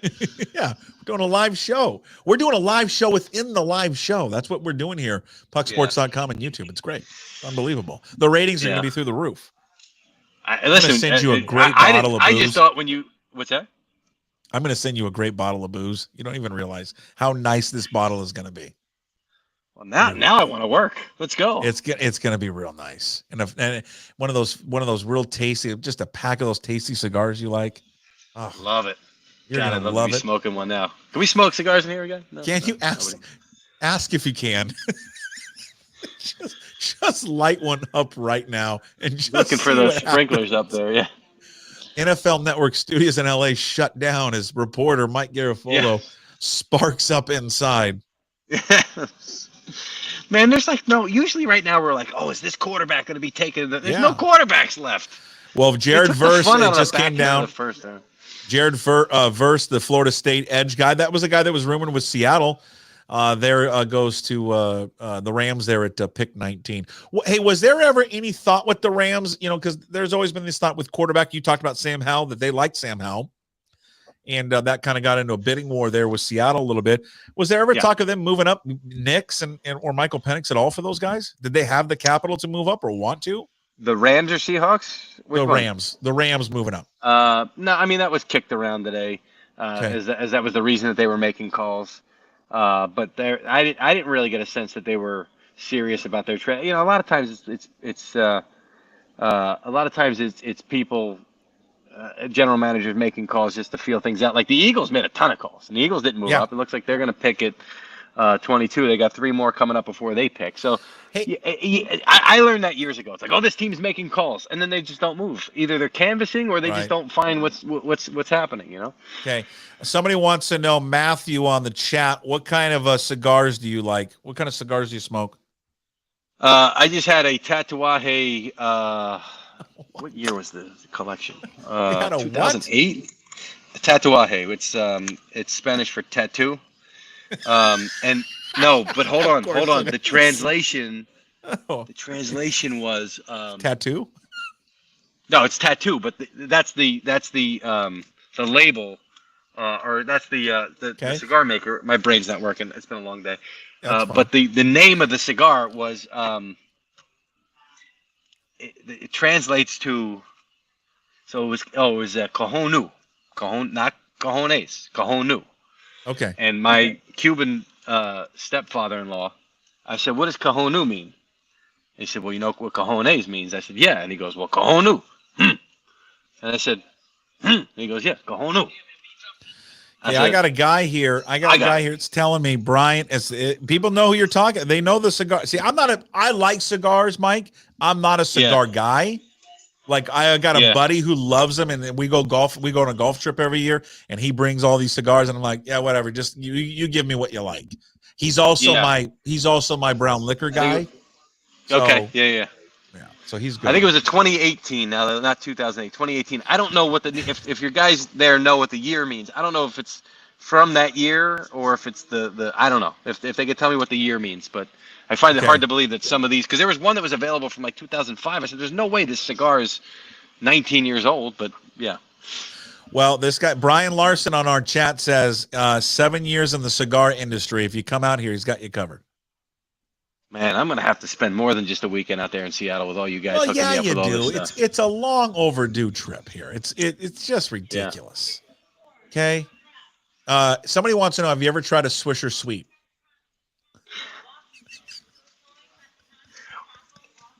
Ooh, you hear that? What? No, I didn't hear it. Trying to get your reaction to the Swisher Sweet. Patano, Washington. Oh. What do you mean Washington? Where's he going? He's going where? Pittsburgh? Maybe. No, it's just okay. I'm just gonna say he's going. See, Birch can't hear. Birch can't hear. That's why we're getting rid of him. He's gone. So you know what? God dang it. I mean, I liked Murphy, but God, I really liked Fatanu. I really did. He is such a Steeler. God, the way he plays, he is exactly what the Pittsburgh Steelers love. Yeah. He fits them to a T. The Pittsburgh Steelers. That's a great pick. It's a really good pick. Well, it makes job. up for their quarterback decisions this offseason. Yeah. Actually, no, it doesn't. It doesn't. Hey, do you know yet? Does he have a catchphrase? Has he come up with one? We were workshopping that one day. What did we come up with? I don't. Like let's steal or steal ride or something. No, what was it? no, No, it was something dumb. Put on your hard hats. Put on your yeah. Let's head to the mill. Yeah, let's flash. I got it. What was it? Yin's ready. Yin's ready. Oh, God. You think someone could just talk to him and just say, just be normal? Can you go back to being normal? Is it possible? Was he ever? Yeah, the first couple of years of his career, he was normal. He was. He was good. He was normal.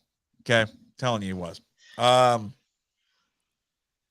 Yeah, I got cigar recommendations, bourbon recommendations. What's your favorite? You got a favorite bourbon? I mean, that's a loaded question. Do I have a Well, favorite I know, bourbon? but- Like an everyday.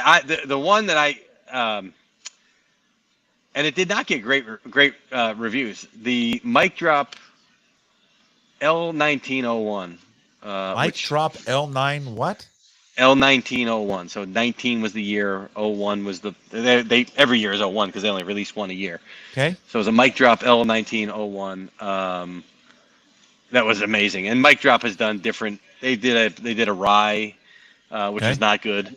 Their first year that they did a bourbon was a 10-year bourbon. Okay. Maybe it was 13. That thing's selling for like $8,000 a bottle. And so when I saw this one available, I'm like, I'm buying this. And I don't like the resale thing, but I'm like, I'm buying it. So I went and bought two during COVID. I went into the city. It took me 10 minutes to get into the city. There was no traffic. It was amazing.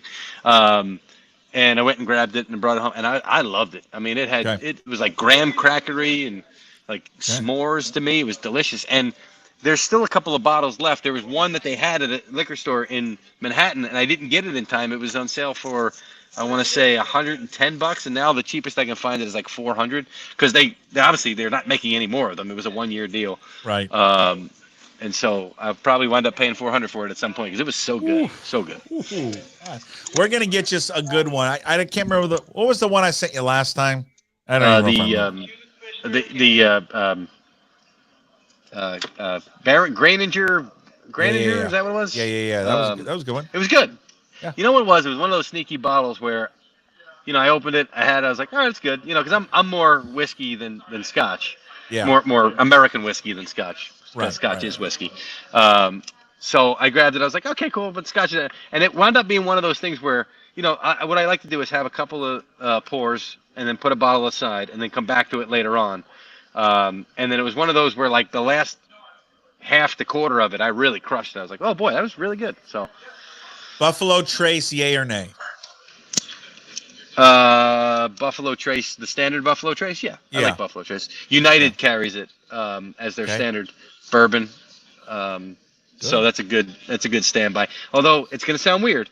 To me, it tastes different coming out of the smaller bottles than it does coming out of a bigger bottle. No, I don't. It tastes like thinner to me. I don't know why. You know what? I'm going to tell you. I'm going to tell you a bourbon And you're gonna laugh. You're gonna laugh when I tell you this one, and it's good. We had it this weekend. We had a delayed Masters party this weekend. If I could show you, we just turfed our backyard, fake grass, right? Mm-hmm. But back there, I also put a 3-hole putting green.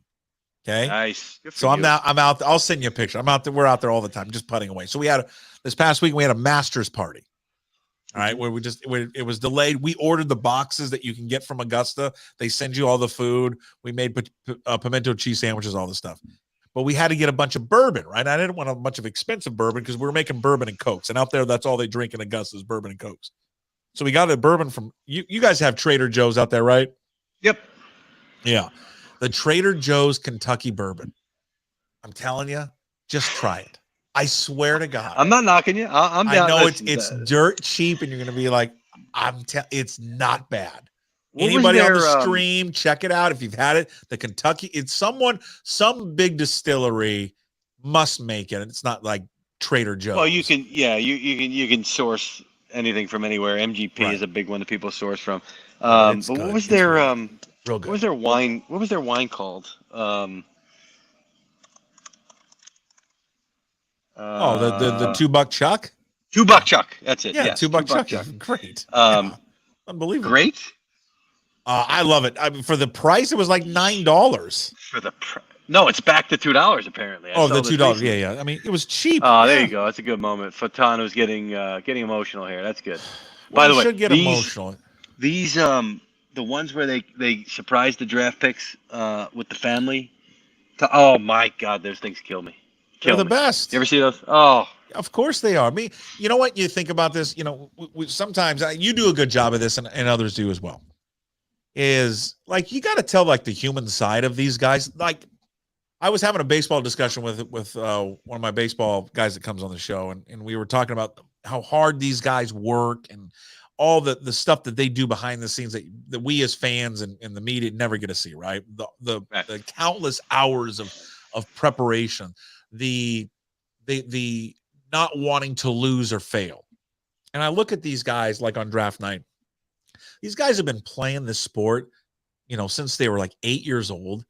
And all the sacrifices that they have made as they got older, like in high school and college, they're having fun. But I mean, getting up in the morning to go work out, they got their schoolwork, all of the sacrifices that their family has made for them. I think we lose sight of that a lot. I really do. Yeah, I agree with you. And that's why we do a good job of highlighting that stuff on draft night. Yeah. So this scene with Fatano and his family right now, because I know it was tough for him to hear a lot of the injury stuff during the pre-draft process. And sure.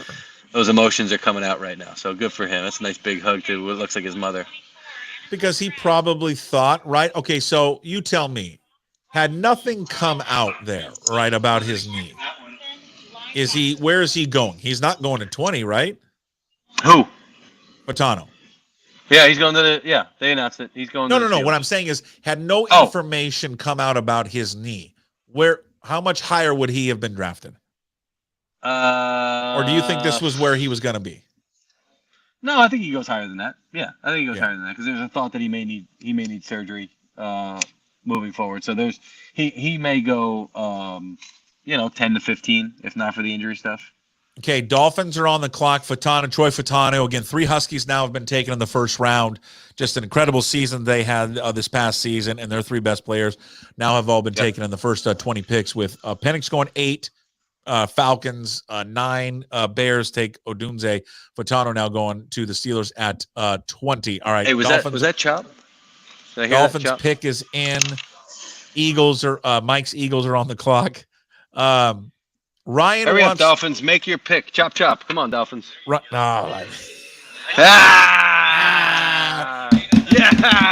There you go. That was good. That was real good. That was Berman-like. But can you do it as Berman next time? Yeah. Oh, no. Chop. Okay. Never mind. I'm not going to ask you that question. Never mind. I don't want to ask you.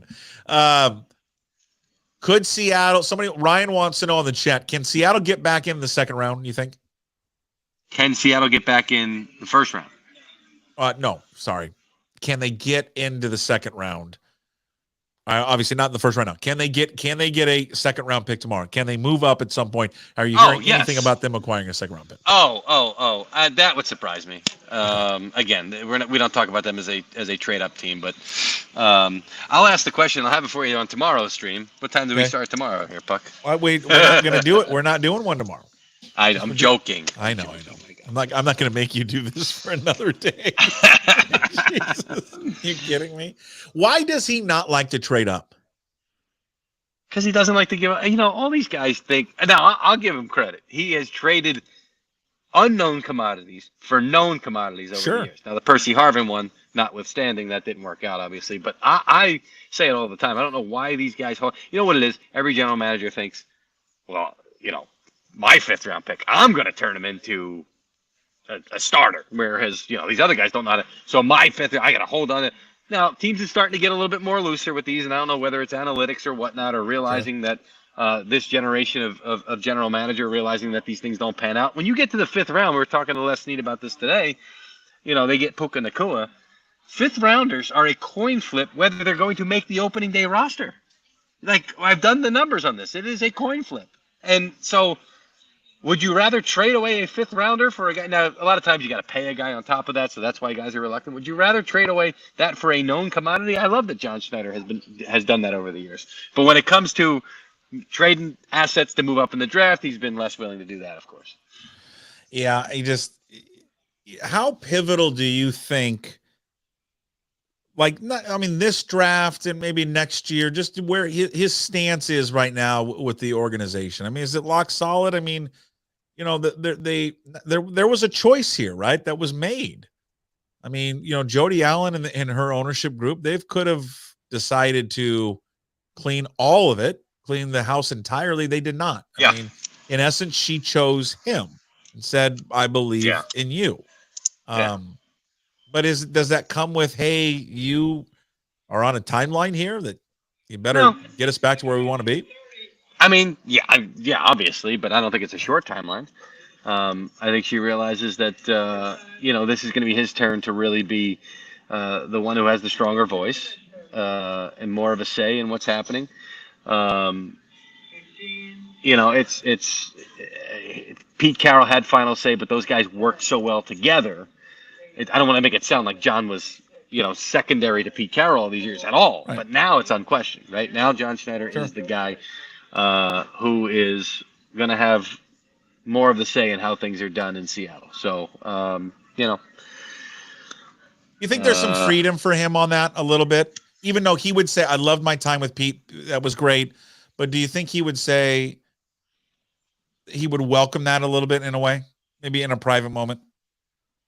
Welcome the chance to really kind of do things as an unquestioned general manager? Yeah, for sure. Yes. Right. Sure. Wouldn't anybody like that? Sure, absolutely. And I think it had run its course with Pete Carroll. And it was time to move on, and Jody Allen sensed that. And now they've got a different kind of, it's a defensive guy and a high energy guy in Mike McDonald, but it's not the same kind of Pete Carroll type situation they've got going on. So I think they did a nice job of bridging to this next regime here from a coaching standpoint, and still it made sense, right? Like, it was within the Seahawks philosophy to hire Mike McDonald and be that guy moving forward. I cannot believe how many people are in Chop Robinson's house. Look at this. It's got to be 150 degrees in that house right now. A lot of people, and I'm not seeing it. Is it a small house or a big house? That room is not the grand. It had a column divider and some stairs here, so it's like people are probably spilling onto the stairs. I love it. So. Chop Robinson, of course, you did a great tease that Chop Robinson was going to go there to 21 to the Miami Dolphins. Now the Eagles are on the clock. Now we talked about Dallas a little bit earlier. Let me get your thoughts on the Philadelphia Eagles. A lot of change. Of course, Kelsey retiring. There was some thought that maybe Sirianni would be out, right, Mike? He retains his job. That could be an opening. Yeah, I never bought that.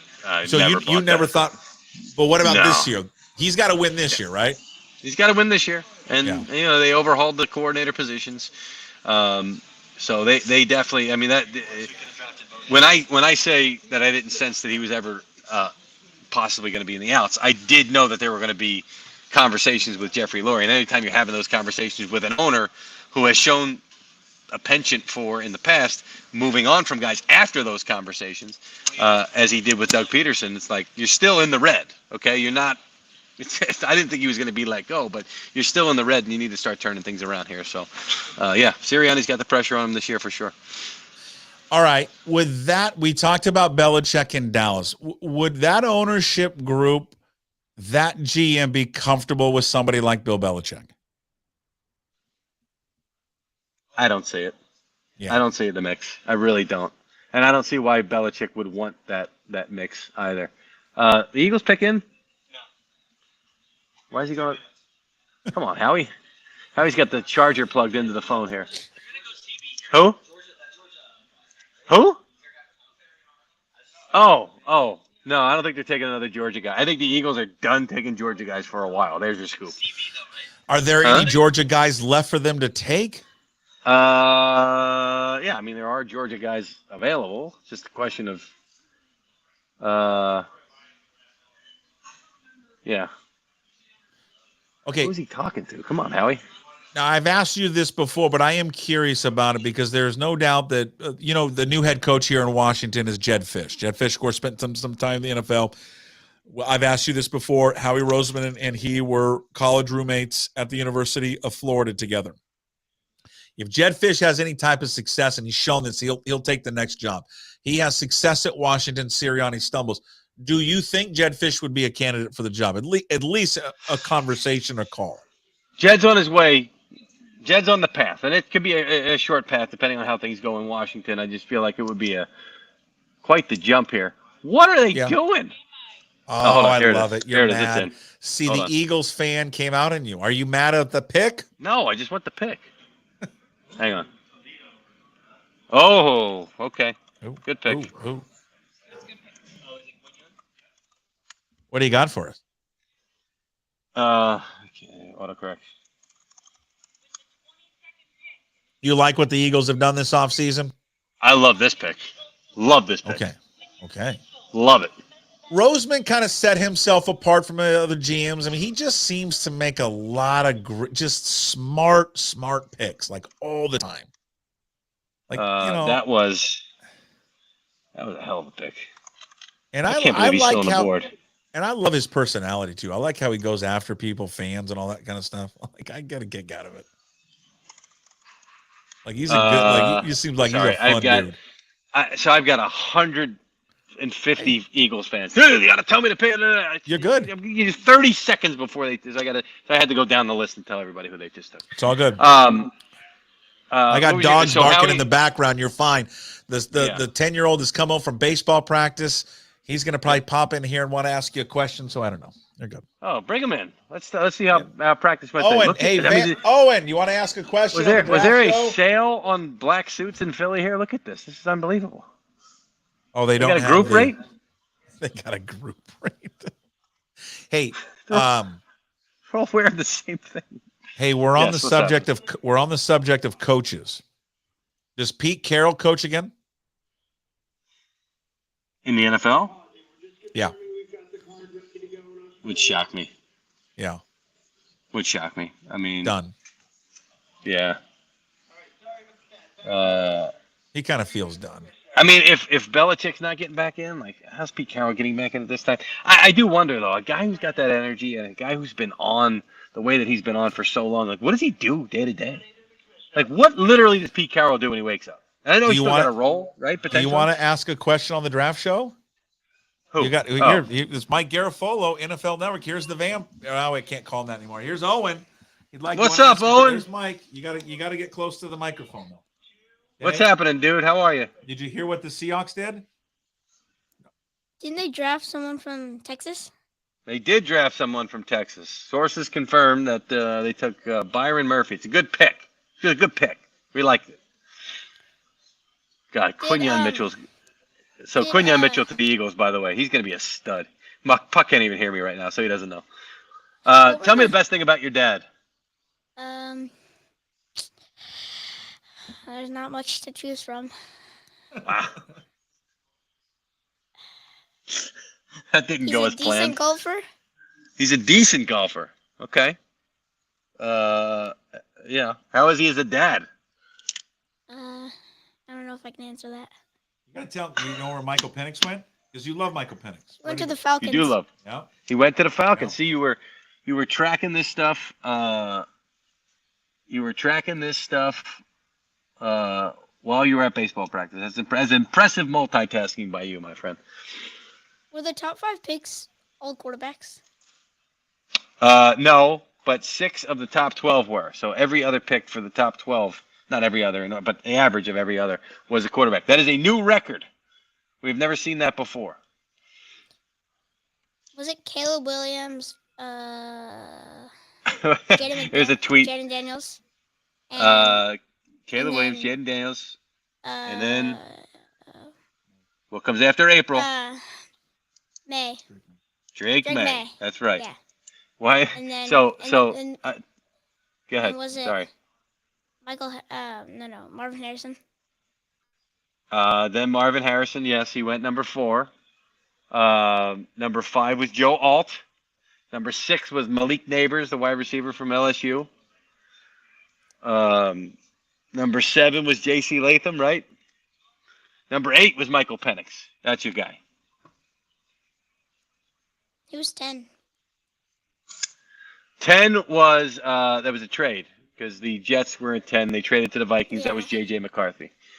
And then the Jets at number 11 took Olaf Ashanu from Penn State, the offensive tackle. Who took Roma Dunze? Roma Dunze went to the Bears at number 9. Oh, yeah. So the Bears have Caleb Williams and Roma Dunze? Yes, Allen, and the two of them were yes, and the two of them were dapping up. Hold on a second here. Who took him? Oh, wow. Okay. Jaguars go receiver. What was the question? So the Bears have 3 good wide Yes, they have receivers. Caleb Williams, and they have Roma Dunze and DJ Moore. But Caleb and Rome were dapping. And Keenan Allen. And Keenan Allen, and Cole Kmet, and DeAndre Swift. So Caleb Williams, usually a lot of times you come into the NFL as a number 1 overall pick, you're going to a bad team. So you don't have a lot of these guys around you that have, on the offensive side of the ball. Usually a lot of times it's a second year where they load up for the guy. So Caleb Williams is going to a stacked roster. You don't usually see that in the NFL. So that's a byproduct of the fact that the Bears' number 1 overall pick was one that they acquired via trade. Because a lot of times, again, a team's picking number 1. They're coming off a poor season and they have a poor roster. The Bears are on the up, so that's a good spot for Caleb Williams right now. The Eagles just drafted a cornerback. Yes, Quinyon Mitchell from Toledo. What a great pick. Guy had a fantastic Senior Bowl week. He did a great job at the Combine. Deuces. He's the vampire? You call him the vampire? Yeah. Vampire. Why do you call him the vampire? Did you eat dinner yet? Okay. So the first 2 years that he was, little kid, right? Well, an infant, alive. He did not sleep through the night. So he would sleep he would sleep during the day and would be up all night long for 2 years. So call him the vampire. And it ruined me. I slept like a baby beforehand. Dude, it is. I slept 8 hours, 9 hours through the night. And then because he would get up like every half an hour, the slightest noise now, I'm like, I'm up, ready to move. I sleep like 6 hours. Still to this day.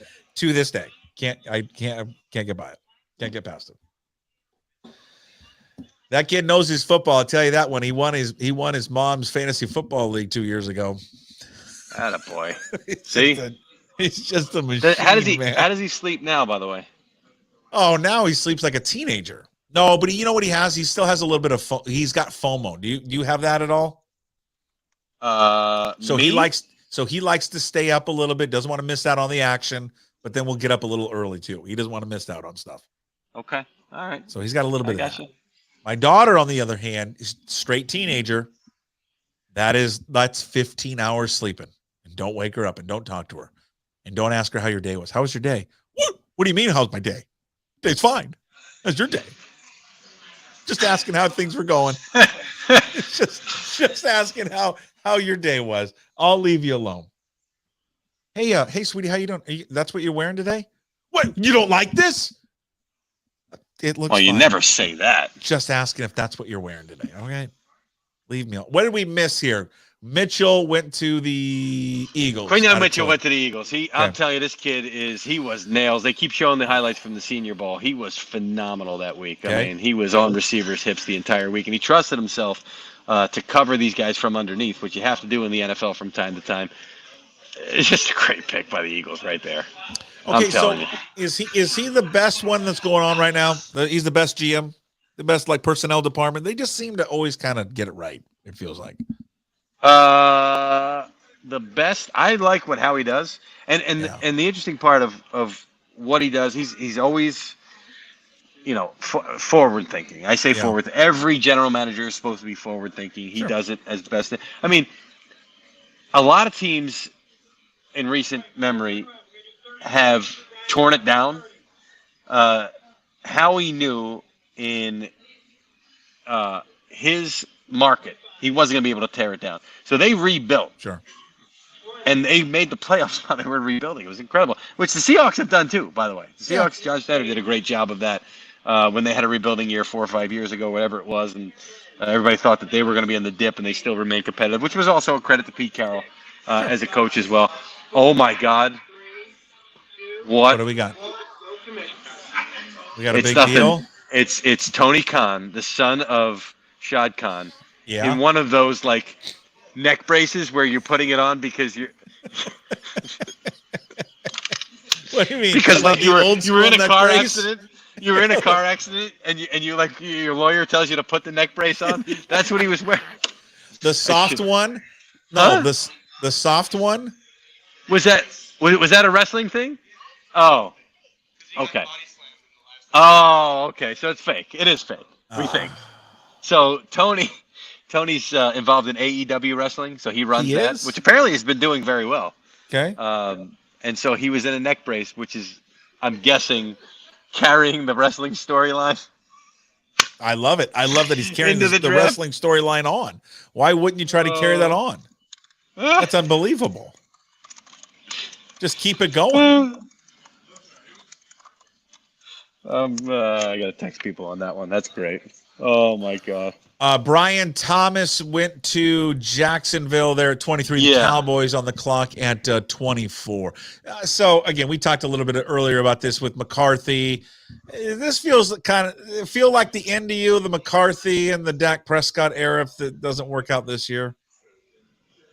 Does it feel like the end of who? Just for both. Does it feel like the end for both McCarthy and Prescott, that they would move on and just kind of I go think in a different JJ direction McCarthy. for those two? I'm sorry, No, I think with JJ McCarthy. Mike McCarthy. Yeah, it does. It does. Yeah. And Jerry Jones talking up how, despite the lack of progressing contract negotiations, they still want him back and all that stuff. Jerry's just starting to say things right now. Hold on a second.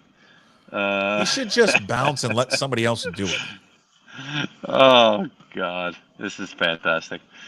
So Pelicero's got text from his wrestling loving friend, who goes, "I am so happy," because he saw the neck brace that Tony Khan was wearing. Oh, if you don't know Tony Khan, it fits. It just fits. That's great. Jerry's we're all in. Well, they're not all in. And we want Dak Prescott back, but they're not really having Jerry, the things that you're saying are just words now. They're not. Well, really how old is he now? up. What he's got to be in I don't know. I have the internet in front of me. Hold on a second. Yeah, I mean, I guess we both could look that up. I mean, he's 81. Yeah, I mean, it's got a time of wrapping That's up. close to shop 100. here, right? Yes, that's closer to 100 than 50 was. If that's what you're going for. Yeah. And who takes over? The kid, right? The kid takes over. Yes. I mean, Steven's been an integral part of what they've done. Just watching Ian's face as he's on TV, definitely tipping a pick for sure. Well, that's what he does. It's fantastic. Well, no, this is a post-mortem. This is after they announced the Jaguars pick. So he's telling you that they added that they added Brian Thomas because they lost Calvin Ridley. They did add Gabe Davis, but Gabe Davis is not that kind of a guy. He's a different kind of receiver. So Doug Peterson better hope. Right. That, Hey, speaking of Jacksonville, what is the situation there with the quarterback and him getting a new deal? Do you think he'll be in line for a major deal like these other guys? They're already at a big number. They're already in the mid-50s really? from what I heard. You think he's worth it? Doesn't really matter. I think he's got to play a little better. To me, he doesn't look like he's the number one overall pick that he was that year, and that surefire prospect that so he's got to play a little better. The problem is, and you're seeing it now. I mean, Tua's going to get money in the 50s. The salary cap went up so much, and the quarterback is worth so much that either you commit to him or you don't.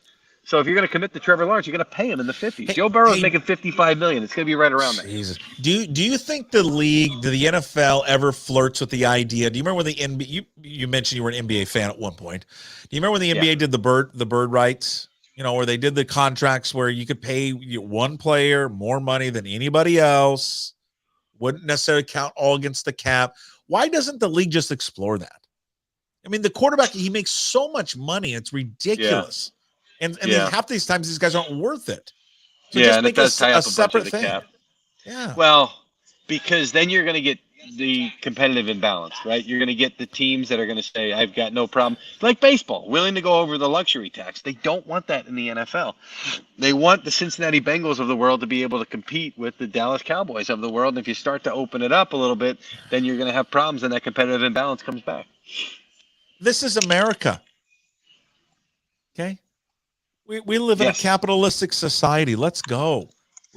I just think it's funny. You punt. I get the point, and you're right. I mean, it's the reason the sport is so popular is because of everybody every year, for the most part, feels like they've got a chance to be competitive, or they can turn it around real fast. Yeah. But it does feel like you get, like I remember those Seattle teams or any of these good teams that draft well. When you draft well, and then all these guys have these contracts that come up, you're like, well, we get punished because we can't sign them all because of the salary cap. Even though we did all of the heavy lifting and the scouting and the evaluation of it, we don't even get to reap all the benefits of it. I don't know. There's a little part of that that's unfair, but I understand what you want to do in creating a more balanced league. Yeah. Is Yam on this set here, by the way? Do we know? He's not here right now. No, but I mean, are they doing the show from here? Are you still not allowed to be in the same room with Michael Yam? Is that it? What does that mean? I don't know. You're so curious where Michael Yam is going to be. Hold on a second. We got the Cowboys down to 45 seconds here on the clock. What's happening? Jerry Jones is asleep. Oh, he's Lions 81. Trade? Lions on the clock? Okay, what's the deal? Lions make a trade with the Cowboys. Mike's got it in the war room in L.A. Lions are coming up and getting Brennan Jackson, Wazoo.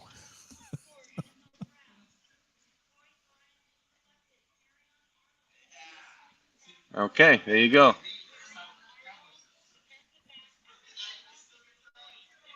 Aaron Glenn gets himself a cornerback here. Crowd's going to go bananas right now. So the Lions traded with the Cowboys. Lions were at 29, right? 29, yes. Okay, moving up 5 spots, 24 there with the Cowboys. Where's the compensation? Come on, Don. What we got? Aaron Glenn, defensive coordinator for your Lions. Dan Campbell biting kneecaps off. Chewing tobacco on that bottom lip, drinking quadruple venti mochas. What the hell he puts Remember down? when he was describing it? Gets his espresso shot? Jesus, man. I mean, that man's heart is going to explode. It's gonna. You can't do that. It's too much. Too much for anybody, Mike. Do what? Move up. Yeah, am I trying to rationalize with him? Oh. Are you getting yelled at by the people in L.A.? Oh. I mean, the Niners were, like the Niners who beat the Lions in the playoffs. Hold on.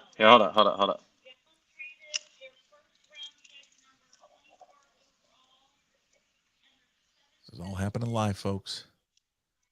Right here, pucksports.com. Hold on.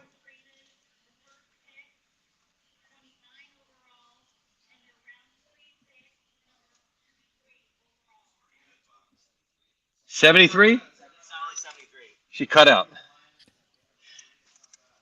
Cowboys trade 24 and a 7th round this year?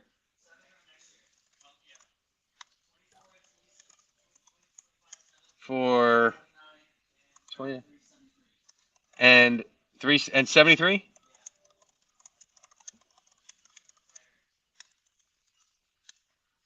Cowboys trade 24 and a 7th rounder in 2025 to the Lions for 29 and 73 overall this year. So there you go. Okay. That's how it's made there, Puck. You know what? You have to understand. There's so many people that are watching this right now that love that they just got to watch that in real time. That is the only place they're going to see that in real time of you getting the trade details from Dallas and Detroit as Dallas goes down to 29, Detroit comes up to 24. Do you have, what are the exact details again? You have that?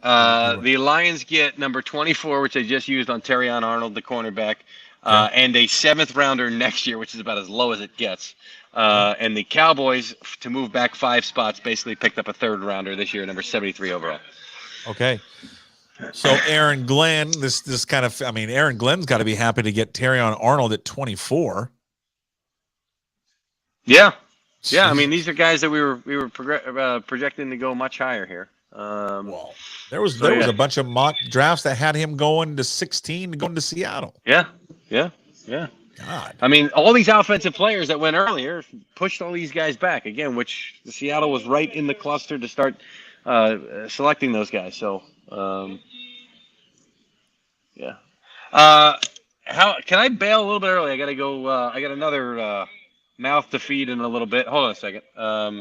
You tell me what you want to go. Check and see location. I'll find a spot. Give me a sec. Just bear with me. Hold on. I got you. Is anybody coming back from Seattle there? I'm gonna check in to see if Booth and Crabtree are gonna come back here. Give me 1 second.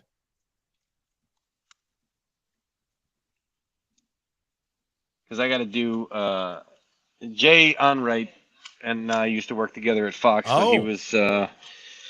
When he was there with Dan O'Toole, and then when the two of them went back to Canada, I did hits into their show, and now Jay is solo on TSN, and I do hits with Jay. So I got to do that post-mortem here. But see, for that, I got to get dressed up. See, for you don't care. You take me as I come, right? How much time do you have? Do you have 5 minutes? You got to go now. Oh, yeah, 5 minutes. We're good. Yeah, okay. All right. Yeah, you're good.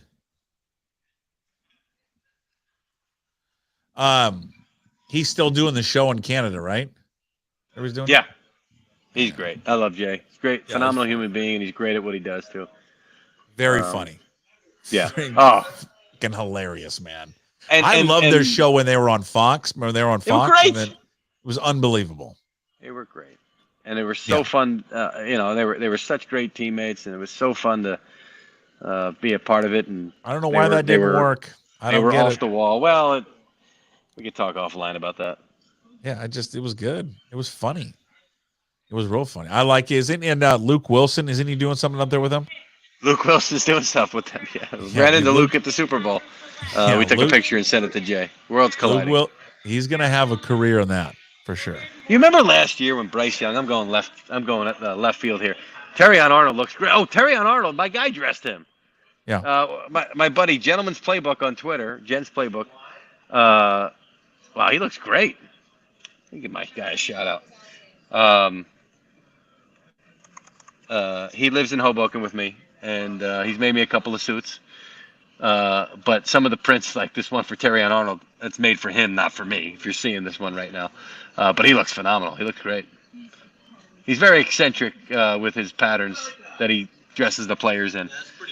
Of the draft so far, like the picks that have come in, Terrion Arnold went 24 there to the Lions. The Packers, their pick is in, and then it's the Bucks are on the clock. We'll go to the end of the draft. I know Byron Murphy's going to talk to the Packers pick media. is in? That's what I'm seeing. Did they announce it? Oh, okay.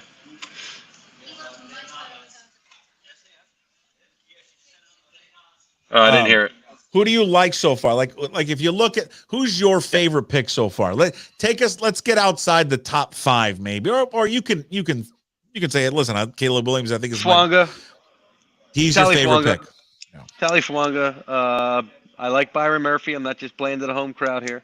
Yeah. I freaking love Quinion Mitchell, especially like it was a need too, right? Yeah. He was a great pick. You know, those are the ones that I feel good about that are going to have second contracts with their teams. You know, the quarterbacks.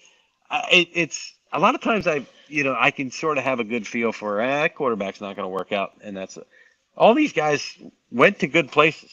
Like, yeah, is it this draft could rival the '83 draft? I think it really could. Like the '83 6 quarterback draft, and I know that might be really. You think all of them could be good? You think? No, but 4 out of 6. Okay, because the hit rate has not been that good. Right. No, but these guys recently are in such. Yeah, and these guys are in such good spots, and it'll be good because this was a draft that they talked about.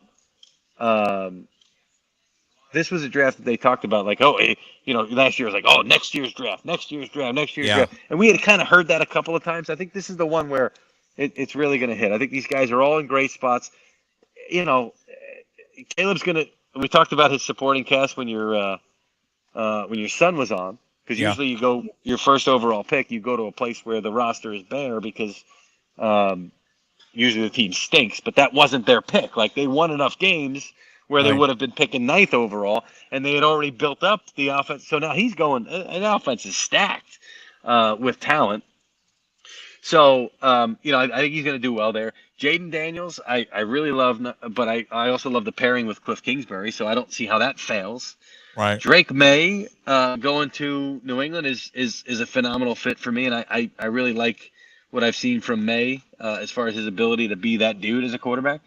The JJ McCarthy in Minnesota, which you heard the rumblings that Jaden Daniels wanted to get to either the Raiders or Minnesota because Justin Jefferson, Jordan Addison, everything they've got up there, as well as Kevin O'Connell, who's going to be able to coach him up. So that should bode well for him. And then Bo Nix gets Sean Payton. So they're all in good spots, basically. Okay. I'll ask you one quick one. Somebody on the chat wants to know this. Who's the steal so far? You have a steal of the draft? I mean, I go back to the guys that I just mentioned, probably. Okay. I don't know if I'd put Bowers as a steal. Because 13 was about where I had him. But I would say if I had to go with it, I'd have to say Mitchell's a steal. Mitchell's a steal for the Eagles. Yeah. It's unbelievable. Last year, Jalen Carter gets to them, which, by the way, he's got to answer the bell a little bit more in Philadelphia. But, they had a need. Or they didn't have a need, but they had a guy that it's like, okay, we were talking about him potentially, and he just falls, and nobody takes him. And then they get to the point now where they got a need at cornerback, and they get who I think is maybe the top cornerback in the draft here. So, yeah. Okay, I know you got to go here, and you give me a thumbs up. Just tell me you want to go. You want to say hello to an old friend? No way, my dude. There he is. Look at that guy. What's up, Mike? Curtis. Crabtree. What's up, dude? How's it going, man? It's going great, man. And the bonus to knowing you and following you on Twitter has been all your late night hockey tweets that I wake up to in the morning. So did not expect that. So I feel like I know the Seattle Kraken way better than I should because of your tweets. So well, good. Don't laugh. I'm serious. I love hockey. Know. You know that. I know you do. Tell everyone, Mike, tell us the history for people who don't know who are watching this right now. The history with you and Curtis, where it dates back to. Yeah. Oh, he's got a trade. Please say you got a trade. No, it's a pick. Yeah. Curtis, it's back to Fox, right? Way back to that? Sorry, say it again. Where does it go back to? Is it back to Fox, right? Yeah. When you were at Fox Network, is that when the relation goes back and you hired him? Is that what it is, Mike? I did not hire him, no. He didn't hire me, no, but he helped a little bit. He pulled a couple strings for a little something. All right. That's my guy. Always been my guy. So No, Tampa Bay, not Green Bay. Curtis, have they talked? Has Byron Murphy talked yet, Curtis? No, we're still on standby, waiting for it. Okay. Mike, you got to run? I got to bounce, but it's been real. Good to see you, You're the Mike. best, dude. I owe you a ton. Okay. Not a ton, just 750 milliliters. That's all. There Of the he good is. stuff. The great Mike Garafolo inside the NFL Network studios, who was joining us throughout the draft. Curtis Crabtree is with us back from the VMAC. They're waiting to talk to Byron Murphy. All right, what do you make of the move? I thought it landed perfectly for him, Curtis. Well, I don't think they would have thought going into the night that they would have gotten the second defensive player off the board. I don't think that's something they would have anticipated, that the first 14 picks all fell on the offensive side, to where for now the second year in a row they make the second defensive selection in the draft. Last year it was them taking Devin Witherspoon 2 picks behind Will Anderson going to Houston.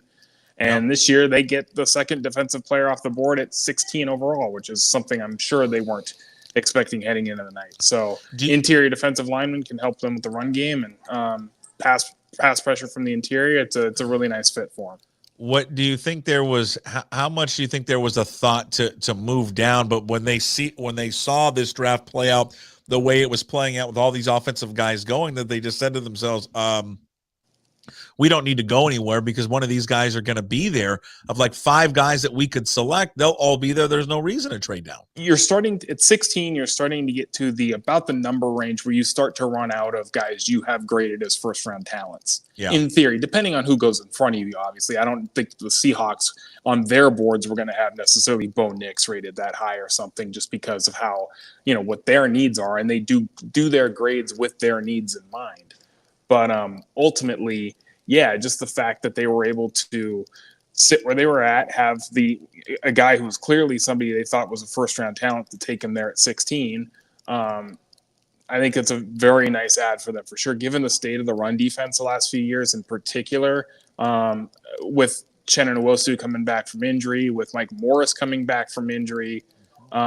With all of that, it's a very nice fit for them for the inside of the line. And it sounds like we might be coming up on the Murphy call here, so I might have to run on you here real quick. Hey, whenever you got to go, you give me the thumbs up and we'll bail you out. And then if you and Tim want to jump back on after the Murphy call, let me know. I know that Cool. Obviously that He's calling John right now, Schneider so will I'll talk. bail. See ya. Okay. I'll see you in a little bit. There he is, Curtis Crabtree. We'll check back in hopefully here at the end of the draft and check back in with Curtis and also Tim Booth, who over there. There's Byron Murphy is going to be on a conference call with these guys right now. And Byron Murphy, listen, guys, you can leave the comment section below. You can comment here on the Riverside stream that we have going on right now. You can also leave a comment there in YouTube. For those who I've sent the stream out on, I don't know how it looks for you guys.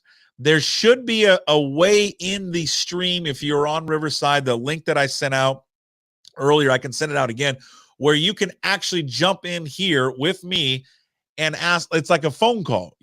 All you got to do is say, I'd like to ask a question. There might even be a thing where you don't even have to be video. It can just be audio. Jump on in here and make your debut. I'd love to hear from Seahawks fans right now. I'll send out the link one more time, the invite for you guys to jump on here, the audience link, and you can just sit there and say, I'd like to be a part of it. And it's an old school phone calls. We don't do phone calls anymore. Sports radio doesn't do anymore, but we can do video calls. So I'll tweet this out one more time, and we'll get you guys, if you want to react to what the Seahawks here there with Byron Murphy. I'm stalling here. I'm doing like 15,000 different things right now. It's unbelievable. But give me a second. Here is I'm going to talk and type at the same time. Here is the link if you want to pop on the chat and ask a question. How about that? I can do walk and chew gum at the same time. I love Byron Murphy. I don't know how you guys all feel. I'm sold on it. We talked about this on the Daily Puck Drop this morning, and there was a set of guys. It was It was Murphy. It was Fatanu. It was, I think, even Chop Robinson. There was just a number of guys, the defensive tackle from Illinois, a number of guys that we laid out there that we just said, hey, if they're there, jump at it. Jump on it and get one of these guys. And I think with Fatanu, and I think especially with Byron Murphy, those were the two guys I think most people would say, if they're there, you got to take them. You know, you can dance back and forth, and Michael Penix would have been sexy, and Brock Bowers would have been sexy because they're offensive players and they're fun and they're skill position guys, and it's a blast to watch those guys, you know, catch and run the ball and score touchdowns and all that. But this team and the failures that they have had for really since the Super Bowl run is in large part because of the failures in the offensive line and the defensive line. They're just weak there. They're not as strong up front. And it's been a problem for a long time. And they've always talked about addressing it. And then they don't address it. But they finally addressed it this year. I can't wait to watch Byron Murphy put on a uniform, slip into that thing. I mean, come on. Just slip it. Hey, he's from Texas. What did Tubbs wear when he was here? You guys remember Tubbs? What did Tubbs wear when he was playing for the Seahawks? Can you, since Murphy's a Texas guy, can we get that in there? I'd love to see him in that jersey. And I would love to see the Seahawks. I mean, this was exactly the pick that they needed and the pick that Michael McDonald needed to make. Well, he didn't make, but John Schneider needed to make. I got to send this tweet out here real quick, and I can't do it and then try to talk at the same time. Hold on. Give me 1 sec. Bear with me. Hold on. Let me take a sip of my Rogers Pilsner. Big thanks to Georgetown Brewery for sponsoring the Pucks draft watch party, okay, that featured Rob Staton to lead us off from SeahawksDraftBlog.com. Rob will be doing a post-game show. He'll be doing a draft recap once the first round concludes. And then, of course, he'll have all his write-ups at SeahawksDraftBlog.com. If you're not following Rob, many of you are, if you're watching this, you're probably following Rob, so you know how good he is. The guy is an absolute home run. He's so bleeping talented. And I can't thank Rob enough. I mean, it's 8 hours ahead, and he jumped on. It was 1:30 in the morning when we started. Hold on. Pause for a sip of Rogers. We'll have to open up another one here in a quick second. I got to send this tweet out. You can do a video call in as well. There's the link. Hashtag Ask Puck. How about that? Huh? Aren't we just real fancy what we're doing here? Okay. There we go. Now we sent it. Okay. Fire away the questions. Okay. Fire away what we got. You guys can ask questions in the chat. You can just sit there and ask. If you want to ask a question, just say, hey, I'd like to ask a question. The Magnolia Belly is checked into the chat room. No doubt, probably liquored up is the Magnolia Belly. Let's see. Ryan wants to know.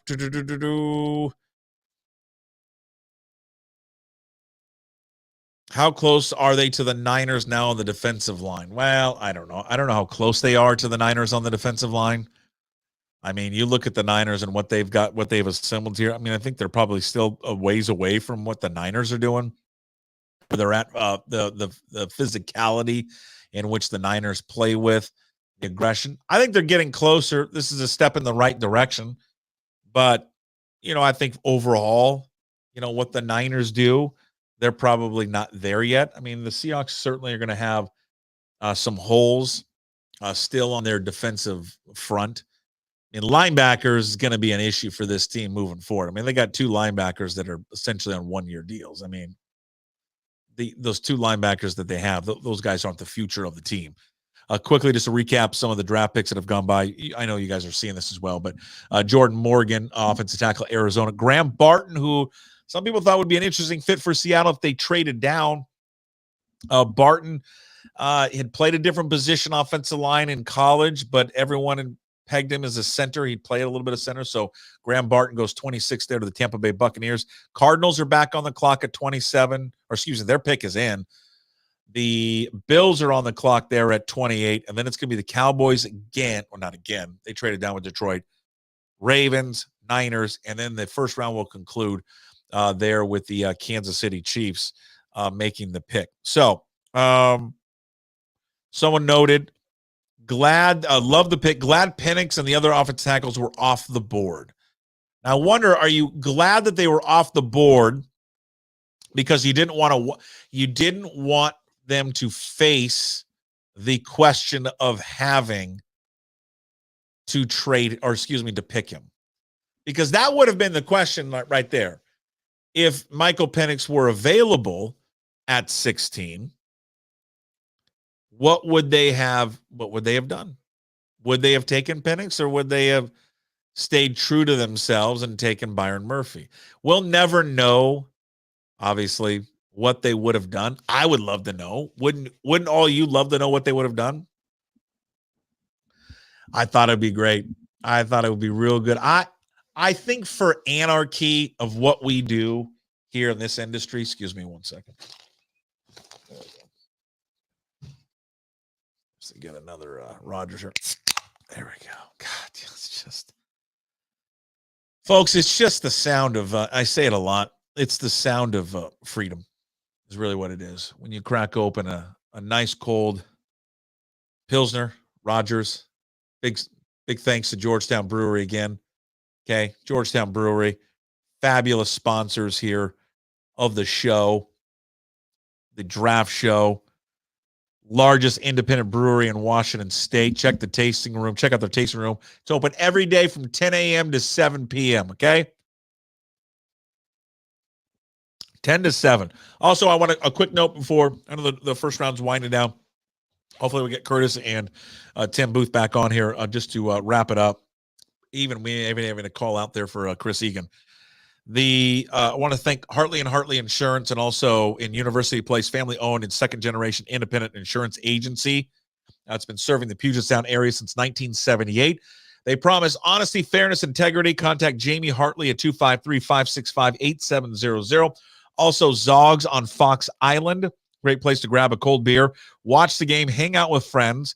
New spring and summertime hours at Zogs, Monday through Thursday, 3 to 10. Friday through Saturday, 12 to 10, Sunday, 12 to 9.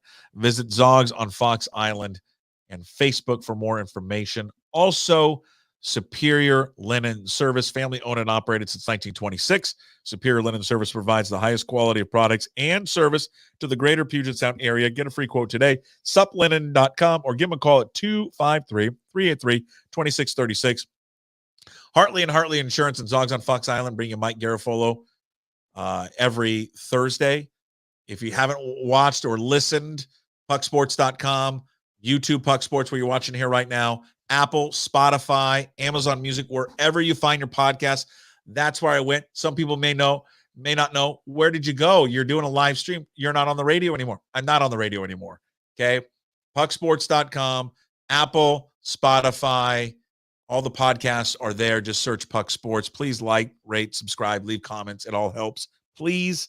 They bring you, those two fabulous sponsors bring you Mike Garafolo every Thursday. Those episodes drop at 1 o'clock. All of our interviews, by the way, drop at 1 o'clock every single day.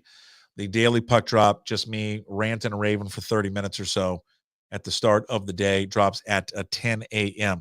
Superior Linen Service, if you enjoyed almost 3 hours today. We've been on the air straight. How long have we been on the air straight for now? 3.5 hours? Yeah. We started at 5. Yeah, almost 3.5 hours. Unbelievable. Superior Linen Service brings you Rob Staton, who, again, I mentioned before. Rob Staton's just incredible. SeahawksDraftBlog.com, just awesome. And Rob comes on Thursdays as well with Garafolo. So that's the schedule. If you're curious about the other schedules, Mondays, Bill Kruger, Jim Duquette. Tuesdays, John Canzano. Wednesday is Brad Adam of Root Sports. Ryan Divish of the Seattle Times. Thursday, I already told you about that. Friday is, once again, Ryan Divish, which will be tomorrow. obviously, and then Chris Egan. So that's it. All right. Ask Puck. We put it in the chat room. I want to see if there's anybody that wants to ask a question. I don't see anybody. Get in there, you guys. Come on. Somebody be the first one on the Riverside stream to jump on in and ask a question, get put up on the old video board. What are you guys all so scared for? There's no reason to be scared. It's the first time that we're going to do something first here where you got to actually get on the video and ask a question. Come on. Stop being scared. First time caller, long time listener. Someone be the first one. Got plenty of you texting in here on the chat rooms. Okay, that's fine. Someone break the seal and jump on in. All right? Come on in. All right. Hashtag AskPuck. What do we got here? Linebacker. What's the linebacker situation? Yeah, I mean, that's going to have to be addressed, right? Third round, not going to do it in the second round because they don't have a second round pick. But third round, as we look at the remainder picks that they have, that third round pick, so they don't pick until 81. Darius Robinson, by the way, defensive end, went to from Missouri, goes there to the Cardinals, and now we are 4 or 5 picks left here in the first round: Chiefs, Cowboys, Ravens, Niners, and Bills. That was a trade. I missed that. Bills traded there with Kansas City. Kansas City traded out of the first round. The Seahawks, again, will have 1 third round pick, 81st overall, 2 in the 4th, 2 in the 6th, and then 1 in the 7th. Aaron wants to know, have you peed yet? I peed 1 time. Thanks, Aaron. 1 time. And that was early on when Booth and Curtis Crabtree were doing the show. And I could break away real quick.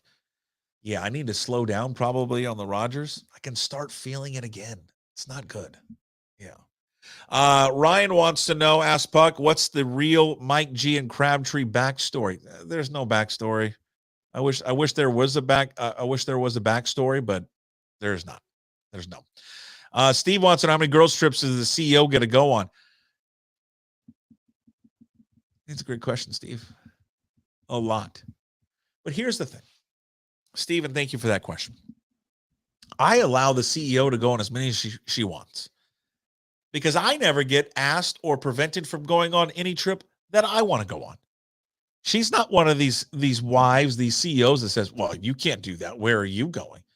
I think secretly she likes when I go on all the trips because what it does, it allows her to go on more girls' trips. So I think she likes it. So she says to herself, you go on as many as you would like because you know what that means? I can go on as many as I'd like. It's a fair point. It really is. Brian wants to know, Jim should call in. Jim could, but he can't.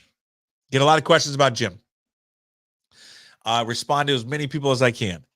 Jim cannot do anything until he is wrapped up with his contract situation with iHeart and KJR. So that's the details on that. But soon he'll be back. The top 10, I'll just recap the picks as the first round is going to wrap it up. I love what the Bears did. It's pretty obvious to say, well, you love what the Bears did. Well, yeah, they had the first overall pick. Their draft should be good because they got Caleb Williams. Duh. But I just love Caleb Williams. I mean, I don't know. There's some teams that could screw it up. But I think what makes the draft good for the Bears is that it's not just Caleb Williams. It's the fact that number 9, they got Rome Odunze. I mean, the dude is just phenomenal. And it pains me to say that as a Coug. It just does.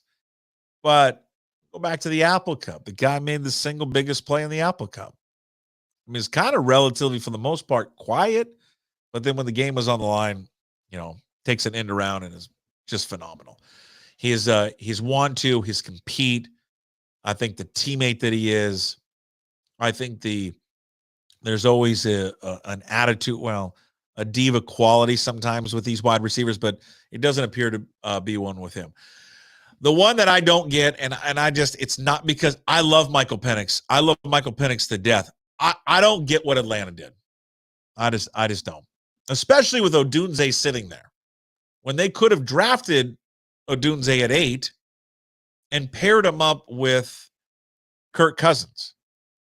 But they chose not to do that. And I'm just baffled by the pick. And if I were a Falcons fan, I would just be like, I don't get it. Like, I don't get it.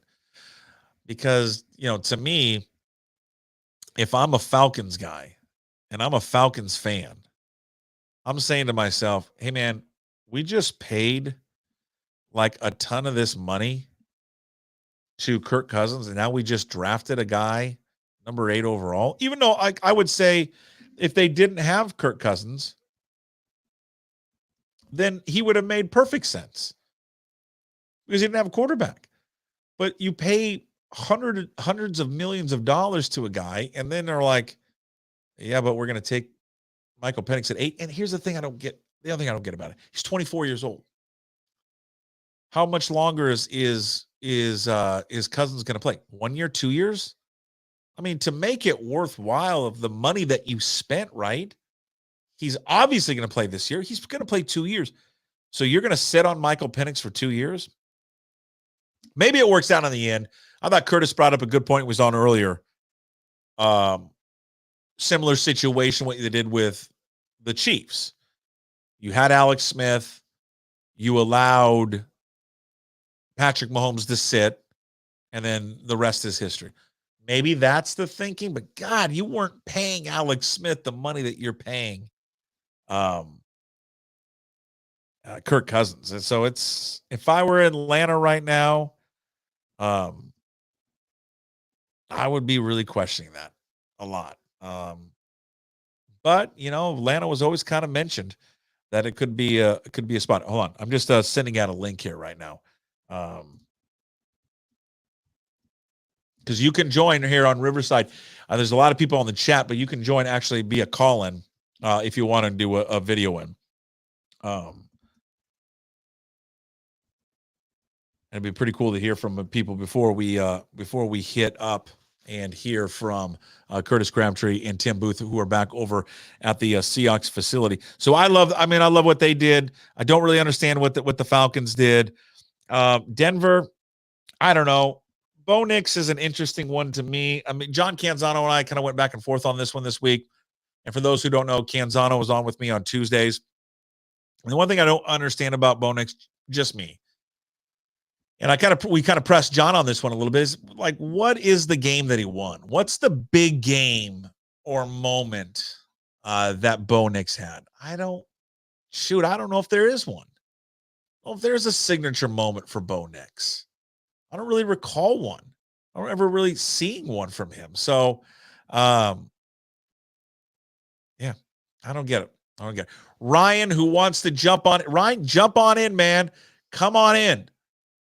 Get a question on, pop on in there, request that you want me to let you on, Ryan, and we're going to make you a star here on our live stream here through our Riverside app. Of course, it's on YouTube, and you're watching this on YouTube and also on X. Yeah, jump on in, man. We'll take anybody to get a call in. Fine. It's like the new digital age of phone calls. Nicholas wants to write. Nick Allen. Nicholas. It comes in at Nicholas. I know it's Nick. Nick's old school. What was the rumor about the new Hawks uniforms? I don't know. I heard that, but I didn't see much of it online anywhere. Was there rumors that they were going to release some type of different uniform tonight? I don't know. I didn't hear that. What would the uniform be? If they're going to do a uniform, it's got to be the damn uniforms that everybody wants. And we know what that is. Everybody knows what uniforms we want. All right. We don't need to tell everybody, because there is only one uniform that we should have. We all know. That's it. There's only one. And they need to go back to the old school ones. All right. Who do you see being taken first from Wazoo? Yeah, I don't know, Ryan. Have you been a smartass on that one, Ryan? Well, it's going to be, well, that's a good question. Jackson or Hicks? I would think I would think that Jackson would go before Hicks, but I love Jaden Hicks big time. I know people, Aaron and Ryan, who want to jump in. Yeah, you just got to make yourself in the chat there. You just got to say, hey, I'd like to join. There should be a little button there that allows you to join. So just say, hey, I want to join, and we'll throw you on, unless you're not seeing that button there in the chat. I don't know. I can't see that. I know it worked earlier, but you just let me know if you want to be ask a question there in that Riverside chat. You just have to mark, hey, I'd like to ask a question. It will pop up, and whether or not we accept you there or not. And I'll accept anybody. I guess there's already these issues that are coming out of the Kirk Cousins camp that I see, that they are that the Kirk Cousins camp very upset by what has taken place here tonight with them drafting Michael Penix. Yeah, that's the other thing. If I'm Kirk Cousins camp tonight, I'm going, I don't get it. I don't get it whatsoever. Doesn't make sense to me if I'm Kirk Cousins. I mean,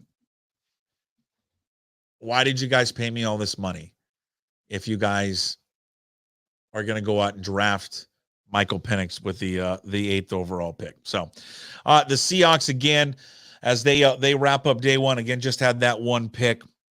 They get Byron Murphy. Great selection there for Seattle. They got the guy.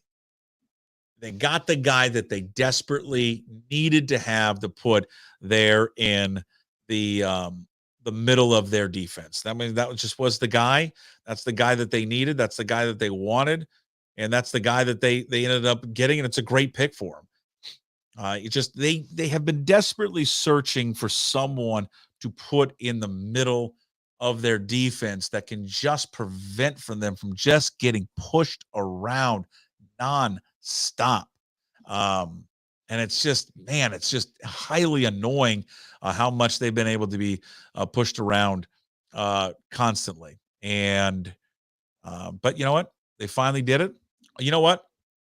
I'm going to send a different link here, because I bet you I sent the wrong link. And you know what? Give me 1 sec for people on the chat that want to get in, because I'm going to do you a favor. I know what I did wrong. Give me 1 second. Listen, we're doing this all on the fly, guys. Okay? We're doing this all on the fly. Give me 1 sec to find it. Where did I go? Oh, there's Jared. See, Jared got in. Jared got in. He knows how to do it. And we're going to bring Jared on. But hold on. Invite guest. See, the audience should be able to watch the stream. Oh, yeah. Hold on. I'm going to send out the guest link. Hold on. We're going to send it out. Anyone can jump in here right now. I sent you guys the wrong link, but I'm going to send you the right link now. Here is the correct link. My bad. My bad, folks. See, when you're doing a one-man band operation, these are the problems. Here is the correct link. Bear with me. I'm a village idiot. We're all learning this together. Okay?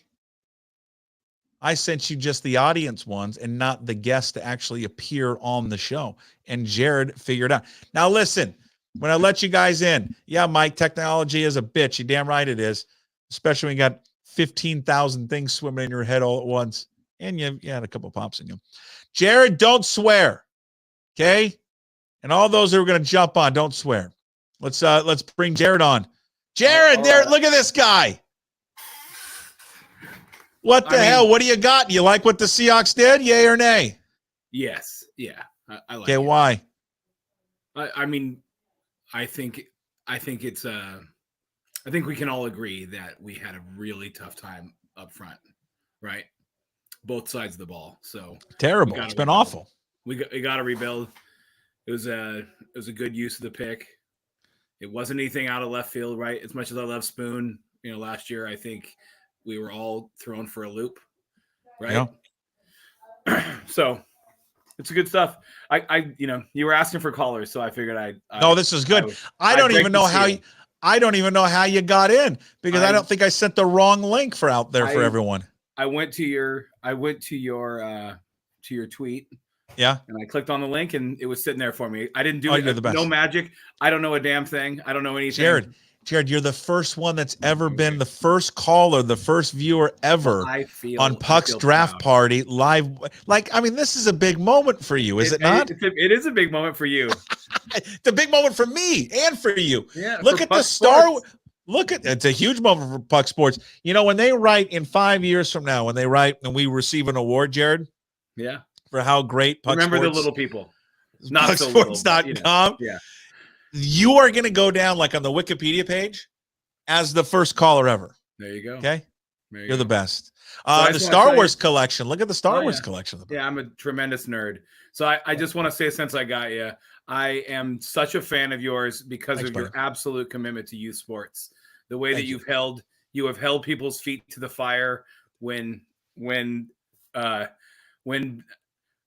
government officials or what have you, when they have frankly just crapped all over youth sports, and I appreciate that about you. Thanks, man. That's awesome. And I think all of us that are watching your daily Puck drop and watching your content and that are here with you tonight, I think everybody would agree. There are not many people alive that would have done what you did for Jim, and that you are to be commended. I've been listening to you for years, since you filled in for Gas. I mean, since you filled in for Graz when he was sick, and you filled in for Gas, and you was he really sick though? That's the thing with him. Well, you filled in for him a lot when he wasn't really sick, but then some of us old timers, some of us long time listeners know the old man, the Graz father, he's had some health problems, so he was real sick for a while. Yeah, and so. I've been listening to you for years, man, and I check out the Puck drop as much as I can. Thanks, man. So I appreciate it. I am all in on the throwbacks, like you said. Yes. And don't fillet me for this, but I would like to see a alternate throwback. Ooh, Kelly Green with royal blue. So just a reverse negative of the. Yeah, I got you. No, I'm with you on it. I feel that. Jared, you're the best, man. Thanks for checking in. Thanks, man. There he is. There's Jared, our first call here on our live call-in at Puck Sports. See, it was just easy like that because this guy sent out the wrong link like a moron. I knew it. I knew there was something wrong because I'm like, what the hell did I do? What the hell did I Corey is waiting in here. I'm going to let Corey in. Corey's got a question, and we'll pop him on in here. Corey's there. Look at Corey with the old Mariners hat on watching the draft. Corey, did you like what they did tonight, Byron Murphy? I did. I can't think of a time when they've really truly drafted a Husky. I remember wanting them to draft Buda Baker really badly. So I certainly wanted them to take our offensive lineman, but it's hard to fault them for taking a player at 16 with that much ability and value. I'm super happy with what they did. I'm glad they didn't end up trading back and ending up with a couple of mediocre picks, either in round 2 or go late 1, sort of mid round 2, and just get a couple of average guys. I really feel like we've got the best defensive tackle in the draft and arguably probably the best defensive player on their board. We know they would have shied away from the kid from UCLA because it's medical. They tend to be pretty conservative there. So I don't know. I'm pretty happy. What now? You're a Husky fan, right? I take it. Yes, although I am one of those Husky fans that wasn't bright enough to attend the university, so I am a Dog fan. Yes. Okay, now this is the question I want to know: would you have, if Penix was there? Let's say Penix doesn't get drafted. Yeah. Would you have wanted them? Would you have wanted Michael Penix? The 12-year-old in me, 1,000% would have wanted him. Probably being more pragmatic, it probably wouldn't have made sense. In an ideal world, he would have slid for some reason that didn't matter, and you could have gotten him in the second round. But I would have like I said, the 12-year-old, that impulsive kid, right, would be like, yes. But I'm glad they went where they went. And okay, so poor Kurt, right? Like he's chilling at home, and all of a sudden his agent's calling, like, bro, what's going on? But it's for unbelievable. Penix, though, it's awesome. Right? He really gets a soft landing. He gets to learn. He's gonna inherit some skill position players in their prime, and that tight end and Bijan Robinson and some of those young wide receivers. But for Cousins, I guess he's getting $100 million guaranteed, so he'll be okay. But it's just, imagine if you were a Falcons fan wondering, like, why did we just give why did we give all that money to this guy, and then we're gonna sit there and we're literally not going. They get at number 8. We're gonna go draft the guy. It's just it's mind-boggling to me. I thought for sure they would take Rome, right? Well, that's what I would have done. 100%. Give Kirk Cousins, Rome Odunze, a straight off the production line, prototypical stud X to just like catch touchdowns in the red zone. But no, we're just gonna draft a guy to make you mad and uncomfortable. That Atlanta is going to love him too.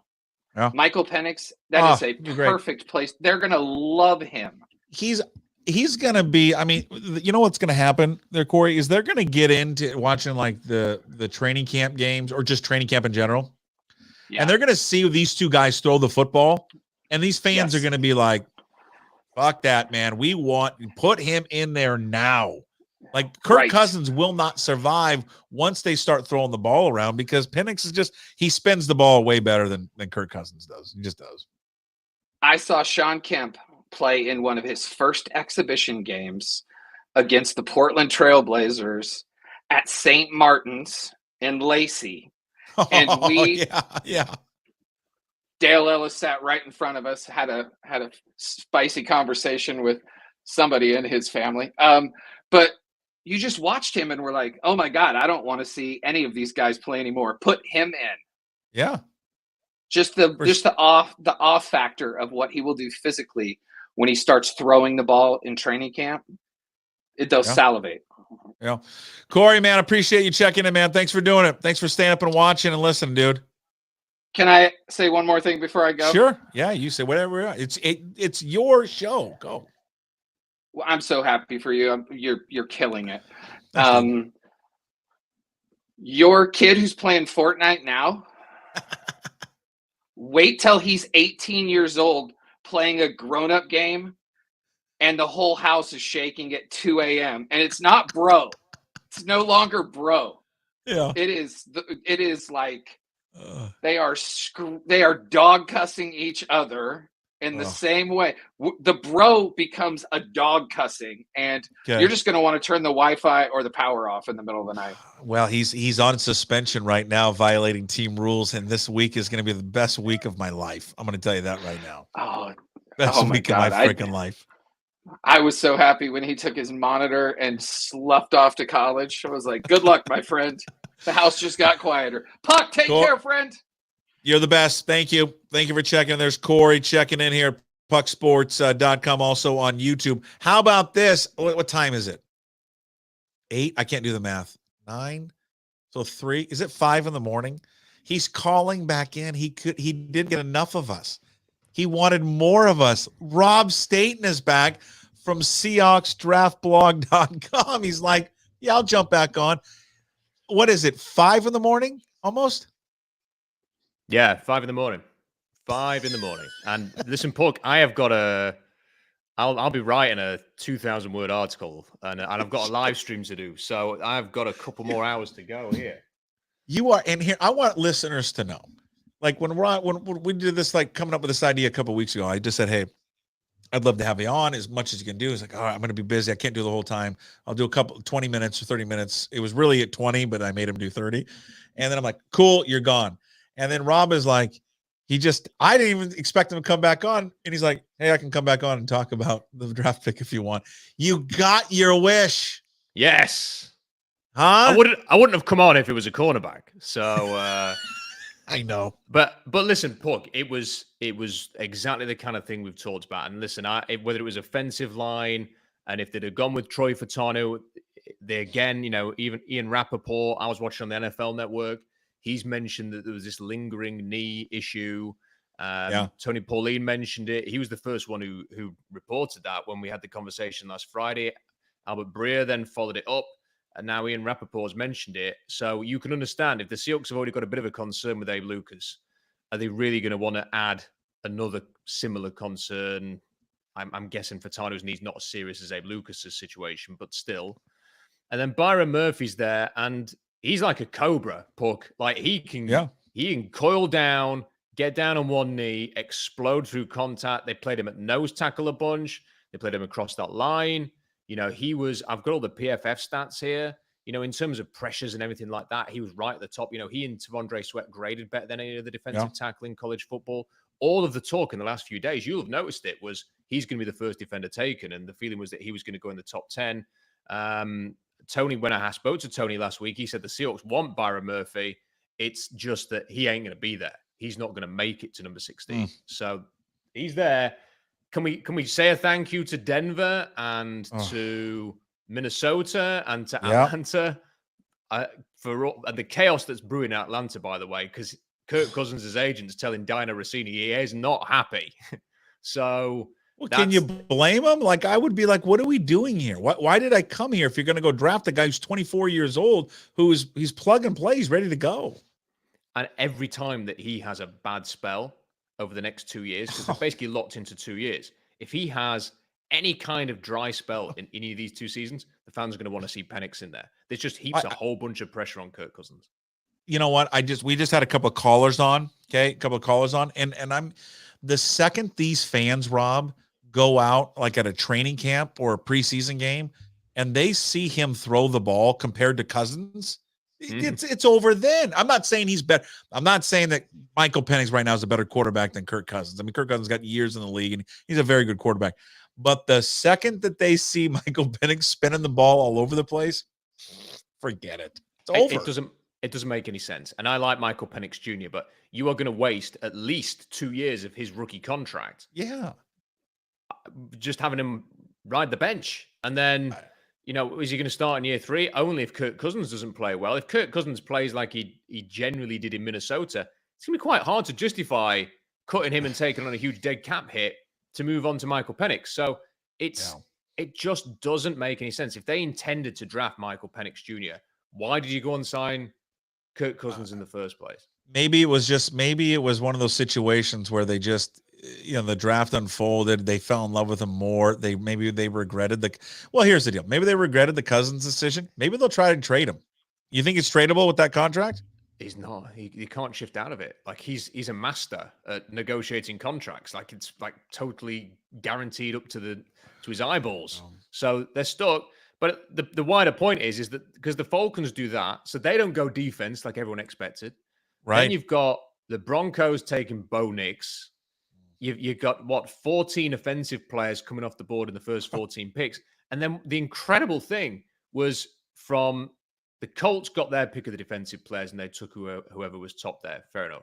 The Seahawks get Byron Murphy. And then you just went down the picks like Jared Verse to the Rams and stuff like that. Quinyon Mitchell to the Eagles. And you're looking at this going, this is remarkable value, all because of the first 12 picks were just a whole bunch of teams reaching for need. I just couldn't believe it as the draft was unfolding, and it was like we had Garafolo on. He was saying the research department where he was at in the NFL Network was saying I think the biggest run of players like one position was 7 in like the entire draft, like to start it. And what did they go? They went the first 14 picks, 14 before we got to a defensive player, and then that was when the run. Yeah, Seattle's got to be sitting back and just so damn thankful for what transpired ahead of them. And they're going to say the same thing that they say every year. This is the guy we wanted all along. And no doubt that maybe this was the guy they had all along. You've studied the film. You've seen it all. You kind of touched on it right when you jumped on. What makes Byron Murphy just such a appealing prospect and just a great fit for the Seahawks in that interior defensive line? So when you are looking for what are the characteristics of a top defensive tackle? You are looking for a guy who runs a fantastic short shuttle. He did that.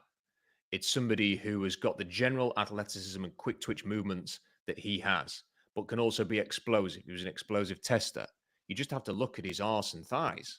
Like the man is, that is what you want a defensive tackle to look like. Yet his upper body is trim.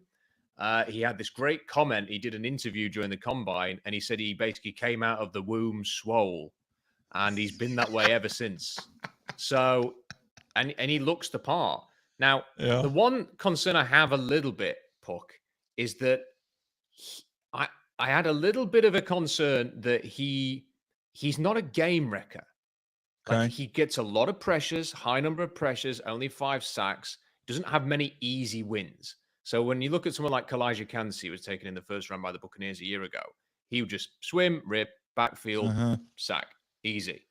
And that's what Aaron Donald used to do. Swim, move, backfield, makes a play.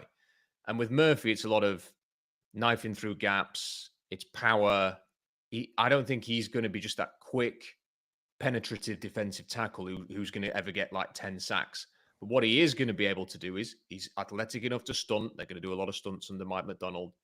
You can move him across that line. He and Leonard Williams are just working in tandem for the next 3 years. They give you the potential to have one of the best, if not the best, interior defensive partnerships. And just how good does that sound? Because for years, it's always been like, wow, that Niners D-line, the Rams D-line with Aaron Donald. And now those teams are going to have to think about the Seahawks, because you can, if you want to play a front three with Jaron Reed, Byron Murphy, and Leonard Williams, that's going to be really difficult to run on, and they can create pressure. And then off that will give your edge rushers chance, and you can be creative. It's going to keep your linebackers clean. It could just bring everything together on defense. Okay, so truthfully, when they got to 16 and they're looking at that group, right, where they could pick, and so obviously they had Murphy. They had a chance to get Turner if they wanted him. Verse was there. Fatana was there, obviously, because he goes 20, Chop Robinson at 21. Was Murphy the guy you wanted, or did you want them to go in a different direction? When they got to 16, I was thinking, right, I either want Fatanu or Murphy. They're the two that I wanted. And I was, because of the conversation we'd had earlier and the mock drafts, I was worrying none of the cornerbacks have come off the board. And if they do that here, this is going to be a long weekend. So, like, just the thought of passing on Fatanu and Murphy to go for a cornerback would have just been too much. But they took the guy, so good for them. I do think there's some really good interior offensive line options in round 3 and round 4. So I'm not too worried about that. But that's going to be the key now, Puck, isn't it? They haven't got a second round pick. They haven't traded down. They haven't been able to do that. Maybe they will trade up in round 3. They've got 2 fourths. They could show a bit of movement there, but it is a shame they do not have more stock to use. But with that first pick, they've got a really good player. And here's the other thing. Like in my mock draft that I did yesterday, I had him trading down to 22. That would have been an awful trade because all of the good players were gone. Like Chop Robinson was the last one. Yep. He went at 21 to the Dolphins. So that was it. If you'd have gone to 22, you would have got you would have got Arnold. You would have got your cornerback. Oh, yeah, that's who they would have probably ended up with. And you would have missed out on all the guys that you wanted for what? Like a third rounder or a second rounder? So it wasn't worth doing. It was not worth doing it. See, I'm with you on that one. You had to weigh the value of the player you were going to get at 16 versus like the player you were going to get in the second round, who may or may not, all these guys can say the same thing, may or may not be good. Then I just kind of went into the thinking that, I'm just going to go with Leonard Williams as my second round pick. Whether you like him or not, he's the guy. He's proven fine. And don't get too cute with it. And they didn't get cute with it. And it probably broke. We'll never know in that alternate universe. Had the draft broken a different way. Maybe they go in a different direction, but it just broke perfectly for them. What is the needs now as we get into day 2 for these guys? They don't have a second round pick, but they got that third round pick. So it'll be a while before they pick. The needs are offensive line. You've got to I think you've got to draft 2 offensive linemen. I understand why people have argued, and I've argued it. They need linebackers, they need safety, stuff like that. I actually don't like this linebacker class, and I think it's worth just punting on it until the end. Like there's a few like solid, dependable, no frills guys who are going to be available right at the end of the draft, and I would just go for that. At safety, I think there are good options in early round 4. So I think that 3rd round pick has got quarterback or offensive lineman written all over it. I'll tell you one thing, just to throw it out there, and again, Puck, I like throwing these things out because if they come off, you look great, and if they don't, everyone forgets about it. Just keep an eye on Draymond Jones, because where does he fit into this? Like, the Ravens didn't have anybody like him. You've now got, like, if they're going to play a front 3, they've got Murphy, Williams, Reed, Hankins, Cam Young, who they drafted a year ago. You know, there's a couple of other guys that are sort of in the deeper end of the roster. Where does Draymond Jones fit into this? You've got 4 speedy edge rushers. And if you trade him in this draft, let's say you could get a 4th round pick for Draymond Jones. You do save about $4 million, and you're back in the 4th round again, where those sort of linebackers and safeties might be going. Might give you a chance to sort of move up. Maybe you could flip Draymond Jones and 81 to move up in round 3. I don't know. Sure. So you've got some options there. And I tell you what, if they don't trade him during the draft, because there's not many of those veteran trades in the draft, I think he's not for long. You know, when you get to training camp, if you trade him after June 1st, you can save like $11 million, and they need to create some cap space. So I think that's inevitable right now. That's a more likely scenario than the one that's been floated out about trading DK Metcalf. I mean, how could you do it now for 2nd round picks? Like, there are teams with 2 2nd round picks, but I ain't trading DK Metcalf for 2 2nd round picks, because if you you ain't going to get a player anywhere near as good. No, and I want to see DK. And here's the thing, Rob. I want to see DK Metcalf in this offense with this offensive coordinator. Because I think that's been the problem in the last few years since they drafted him, is like not taking advantage of his skill set, not moving him around. You know, let's have some diversity with him. You know, let's put him in the slot a little bit more.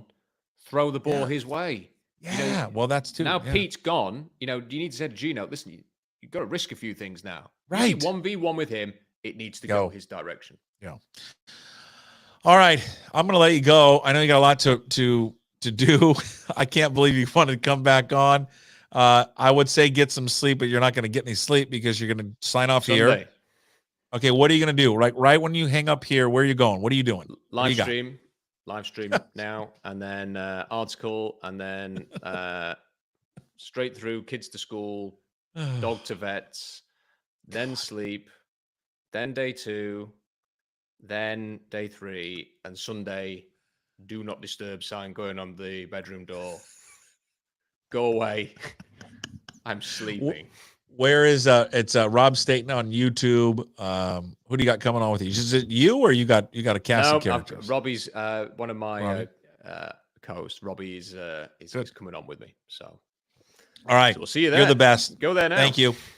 See you. Oh yeah, go there. Rob Staton on YouTube. Go there right now. Check it out. Thanks, Rob. See you, Pope. There he is, Rob Staton. Unbelievable. All right, let's go back out. Let's go back out to the. Can't say phone lines because not a phone line. Let's go back out to the video lines. He's been waiting patiently. I may know this. Sean. Hey, you got to turn. Hey, Sean, turn your headphones or hit the echo cancellation there, my friend. Yeah. So we can hear you. I mean, first time caller, long time listener, and he's got to wear the Magnolia hat. I mean, come on, buddy. I mean, Magnolia kicked our ass yesterday and the other day in baseball. All right, Sean, you like the draft? Yeah. Did we needed we needed to be able to stop that run right up the middle. Yeah, we needed the run. Good Rogers Pilsner. Well, who doesn't like a good Rogers Pilsner? All right, yeah. So you like Byron Murphy? Let me ask you, if Penix was there, yes or no? That's a tough one as a Coug. I mean, we picked up Sam Howell. I feel like you know, and they've got club control for. I mean, they don't have to sign him to another contract for how long? Right. 2 years at least, 2-3 years. Yeah, I mean, seems like a pretty good option. So I wasn't sold on any of the quarterbacks, you know, that would have fallen to us. So yeah. So Byron Murphy fan, where do you as a Seahawks fan, you want them to go where next? Offensive position line. group, interior offensive line, interior offensive line. Definitely. I want them. Is there a way? How many more picks do they have? Let me just check real quick. So they got 1, 2, 3, 4, 5, 6. 6 more picks. If there's a way to draft offensive line for every pick, I would be on board with that. Yeah. Yeah. I saw you, heard you earlier talk about Abe with Mike Garafolo. And he with said, Lucas. hey, Yeah. The surgery went well. He's going to be ready for training camp. I mean, cross our fingers. I mean, he's a Coug. I hope that's going to go well, but hopefully we can rely on him. I mean, but yeah, I'd go interior line all day long. Okay. What's the next game for Magnolia Little League where you destroy the other team? What else you guys got coming up? Is there a game tomorrow where you guys destroy people, or I don't know. What's the deal? We were supposed to be up in your neighborhood today, but it got rained out. We're not going to allow you people up in our neighborhood anymore. Not after the beat down that Fisher Plumbing took the other night. It's over. We're not playing Magnolia anymore. I'm tired of it. We're on the softball side. We're on the softball side, not the baseball side. Doesn't matter. It's the same thing. It doesn't matter. I don't know what you guys do up in that place you live, but Jesus God, can you just stop breeding all these softball and baseball players? Let us have some success. Yeah, well, I don't know. We've got some good teammates from Seattle Fast Pitch Club. Yeah, you do. Up in Ballard, so we love Ballard. All right, so you like the pick. Thumbs up from Sean in Magnolia. Thumbs up. Let's get some offensive linemen and get a run game going. You're the best. Thanks, Sean. Thanks for calling in. Take care, Sean, or videoing. Do we say video in? I think we say video in instead of calling in. Let me grab, Aaron has been bouncing in and out on wanting to get in here. So let me bring in Aaron. Aaron, look at you. Hey, it's working. It is working. We got you in. How are you? I'm fantastic. How are you? I want to know, here's the thing. For people, longtime fans of the radio show, this is UPS Aaron. Okay? Right there. This is the guy that is accosting me to go camping with him all the time. And look at that. Just Jesus, Aaron. What kind of bourbon are we drinking? Whiskey? What do we got there? Yeah, it's some bourbon, some Wild Turkey 101. Yeah. Jesus, fella. I mean, you got to work tomorrow? Oh, yeah. But, 8:30. That's no problem. All right. What do you like? Did you like the draft? You good? Yeah, I was a little surprised once Penix went off the board at 8. Sure. I think it threw a wrench in everything. Yeah, I mean, I'm happy with the pick. I kind of wanted Fatanu, but I understand the pick. We need to stop the run. And, yeah, I mean, I kind of wanted us to trade back. I think we could have gotten him or somebody similar if we would have just traded back. But I'm happy with it. It's going to be a long wait until we pick again at, 81, right? Yeah, but I mean, I wonder, I've had this thought, at least, Aaron. I don't know if callers or listeners, viewers, I guess, agree with it. Maybe you agree or disagree with it. That I look at the Leonard Williams deal, and what they, by them getting him and making that trade and acquiring him, that's the second round pick. So I'm not obsessed with them adding a second round pick, maybe as much as others, but right? You've been watching Seahawks football for a long time and following it. They're going to try and do it. Yeah. It would have been fun to, have some more protection for Geno so he doesn't get blasted anymore. So he can sit back in that pocket. If he gets a clean pocket, he can throw a really good deep ball, and we got the wide receivers for it. That kind of would have been nicer in my opinion, but I mean, I'm no GM. They know what they're doing. Hey, Aaron, none of us are. We're football fans. Yeah. We're all idiots watching this stuff. Hey, we're not experts. If you're the village idiot, can I be the village idiot sidekick? Sure. Okay. Yeah, every village idiot needs a sidekick, my friend. Hey, can I get a cheers from you? Yeah, here. Let me cheers to you, my friend. Hey, cheers, and you're doing great in your new endeavor, man. I really appreciate that, dude. I really appreciate being able to hear your voice and thanks, dude. Man, I really, really like listening to you. So, Aaron, we're gonna take you up on that camping trip this summer. I promise. All right, man. I'll okay. Okay, you're the best. Thanks, Aaron. All right, thanks. So are you. Yeah, there he is. There's Aaron, UPS Aaron Driver checking in. Let me grab Ryan. Ryan's been in and out of this thing forever, and he's been waiting to come on. Hey, Ryan. There he is. What's up, Ryan? How are you, sir? Like, you got to fix that hair when you're on video. It's not like calling into an old radio show. Yeah, it's not like being a KGR intern back in the day for Gross with Gas, So. Oh my God! Our apologies. Let's take people behind the scenes, Brian. How bad were they to you? They were great. It was actually Crab Cakes. Curtis got me. We were classmates back at Siwoo. Okay. Back in the day, so he got the internship first. I got it later. Went through Josh Zabrowski for the YouTube thing where you made your video thing. But it was great. Red Baron, baby. I met you. I met the whole crew back then, so it's been a long time. Cool. So basically, long-time listener. I love listening to you. Thanks, you're great. So, I mean, it's amazing. So I miss hearing you, but I love your podcast and everything else. So thanks for what you do. Appreciate it. What did you like the draft? You cool with Byron Murphy? It was a surprise. I'll say that for one thing.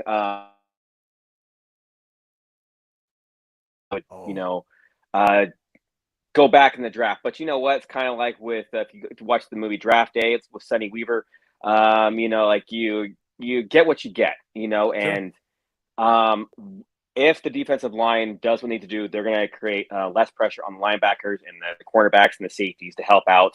And that's going to make sure that Geno can actually get more time to do what he needs to do, and the offensive line to, it's all going to come together. So I think they're going to do great. I think Donald's going to do great. It's just I want to trust in what they're doing, and with John Snyder building his legacy without Pete now, I think it's going to be great. So let's see what they can do in the next couple of days. Yeah, awesome. Ryan, thanks for checking in, man. Thanks for watching, dude. Thanks for all the kind words too. Thank you, sir. All right, there he is. There's Ryan checking in. I think this is going to be a universally loved draft, I think, by everyone. Doesn't it feel that way? I don't know. It feels that way. Nick, do you like the draft? I mean, they didn't pull something out of left field, like a cornerback or the third round tight end. So I really can't complain. I mean, it was him or Fatano. I really felt like was probably the best answer. And yeah, they finally pulled the trigger. So that's a miracle. I mean, it's just because it's so frustrating. And God bless, we love them, right, Nick? But God, they will do this where you think they're going to pick, and it's like, oh, they're going to trade down.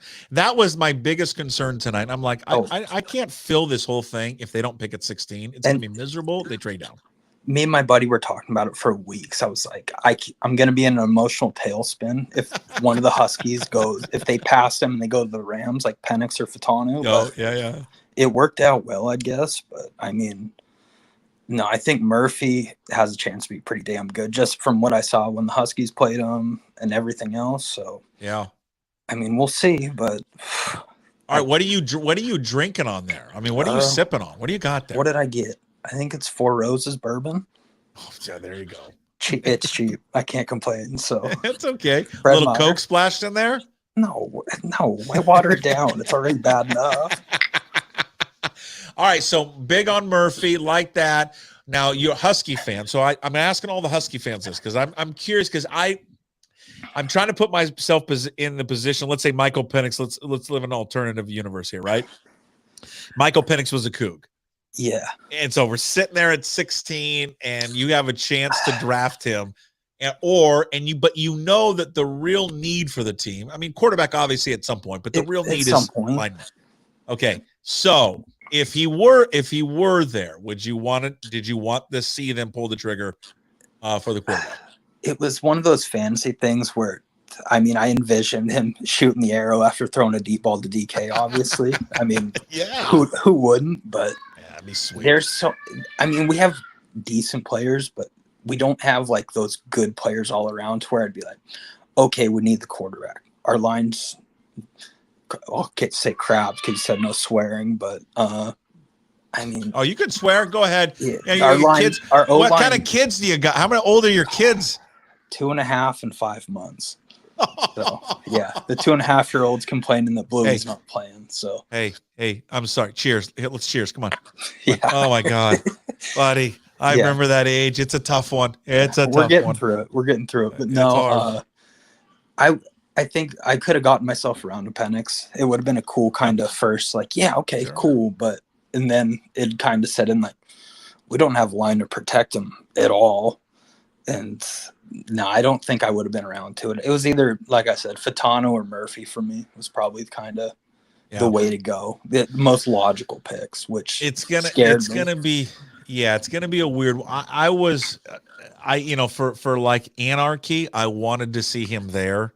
Because I just wanted to see if they passed on him and just how everyone would lose their minds. But then there was also part of me, Nick, that wanted them to take him, even though that I love Murphy and I wanted them to take an offensive lineman. But no, 100%. But the thought of him, is a quarterback, right? The thought of Penix throwing the cup and Nakua for the next decade, like I said, I would have just been in an emotional tailspin. It would have just been not good for me. And firing the arrow against us at Lumen or wherever we're playing with that would have been miserable. Would have been miserable. It would have been I couldn't handle it. But I don't know how Atlanta's going to handle him being out there. Wow.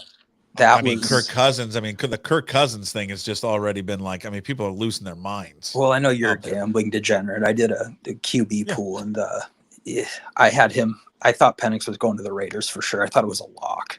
I hit what I think. Yeah, it was like the typical 6 quarterbacks in the pool, and then they let you pick Spencer Rattler probably for the Seahawks rumors and stuff like that. But I think I hit everyone besides Penix going to Atlanta. That was just no one saw that coming. I don't know. No.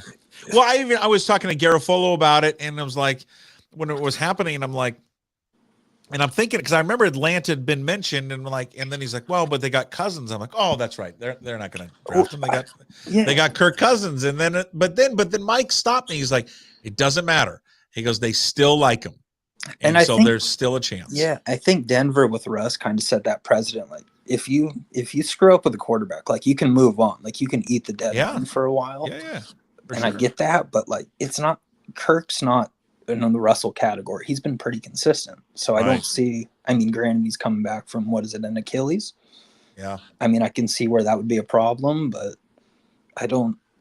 He's perfectly capable. I feel like they have more holes than a quarterback. Yeah. But I don't know, man. We'll see. So. All right. Well, hey, you finished that 4 roses, the good stuff. Okay. Attend to those kids, Nick, and I appreciate you calling in tonight. Hey, man, keep it up. I appreciate it. I listen to you every day, man. Take it easy. Thanks, Nick. No problem. You're the best, man. Easy. Have a good night, man. Yeah, you as well. There he is. There's Nick for checking in. All right, we have gone 4 hours and 26 minutes without a commercial. Holy Jesus. I've crushed enough beers. Actually, not that many. I've had 4 beer an hour. I had to keep it under check. 1, you're doing a show. 2, I have peed 1 time. The 1 time I've gone to the bathroom, and that was early on. And so if I keep drinking, it's going to be a problem. All right. It just really is. I'm amazed and just stunned how many people checked in tonight. I mean, the numbers over like currently 5,000 views, 20 something thousand overall. All of you that checked in, I can't thank you enough. It was a blast. I can tell you how scared I was to do this tonight and nervous. There's so many moving parts, as you guys probably all know and can kind of sense, right? Live radio, live TV, live this, right? Live theater, live media. There's a lot that can go wrong, and glitches, and people don't show up. And we had a little bit of it. Shout out, tip of the cap to Bobby C, Bob Condotta. But for the most part, we avoided all of that for the most part. And boy, it blew me. It's blown me away how many people checked in. It was awesome. And the fact that nothing really went wrong, and we kind of pulled it off. We pulled it off. Can you hear the dogs? You can hear the dog, right? That means the teenager is home from babysitting, because the two labs are losing their mind. Yeah, listen to them. They're just going nuts. They're gonna lick that girl to death when she walks in that door. I want to thank, first and foremost, all the guests today that joined us. Rob Staton, SeahawksDraftBlog.com. Go over there right now. I'm going to sign off here. Go over to his YouTube page. There's the thumbs up emoji, which I don't know why that comes up if I just do thumbs up or something like that. Go over to Rob's YouTube page right now. Rob Staton on YouTube. He's going to break down a live draft right now with his buddy Robbie. He's awesome. I can't thank him enough for jumping on. He loves to just sit and watch the draft. And he came on for, I said 20 minutes. And I said, man, why don't we just do 30? He did 30. And then he just texts me. It's 5 something in the morning where he lives in London. He's like, I can come back on. I'm like, sure, come back on. Big thanks to Rob. He's on my show. If you don't know, okay, don't work for the radio anymore. He's on my show, pucksports.com. You can follow on YouTube, Puck Sports.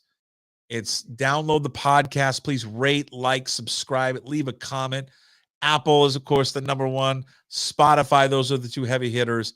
Also Amazon. Also YouTube Music for Android users. Those are the best ones.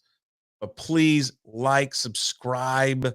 Please leave a comment. It boosts us all up there. So that's Rob is on every Thursday.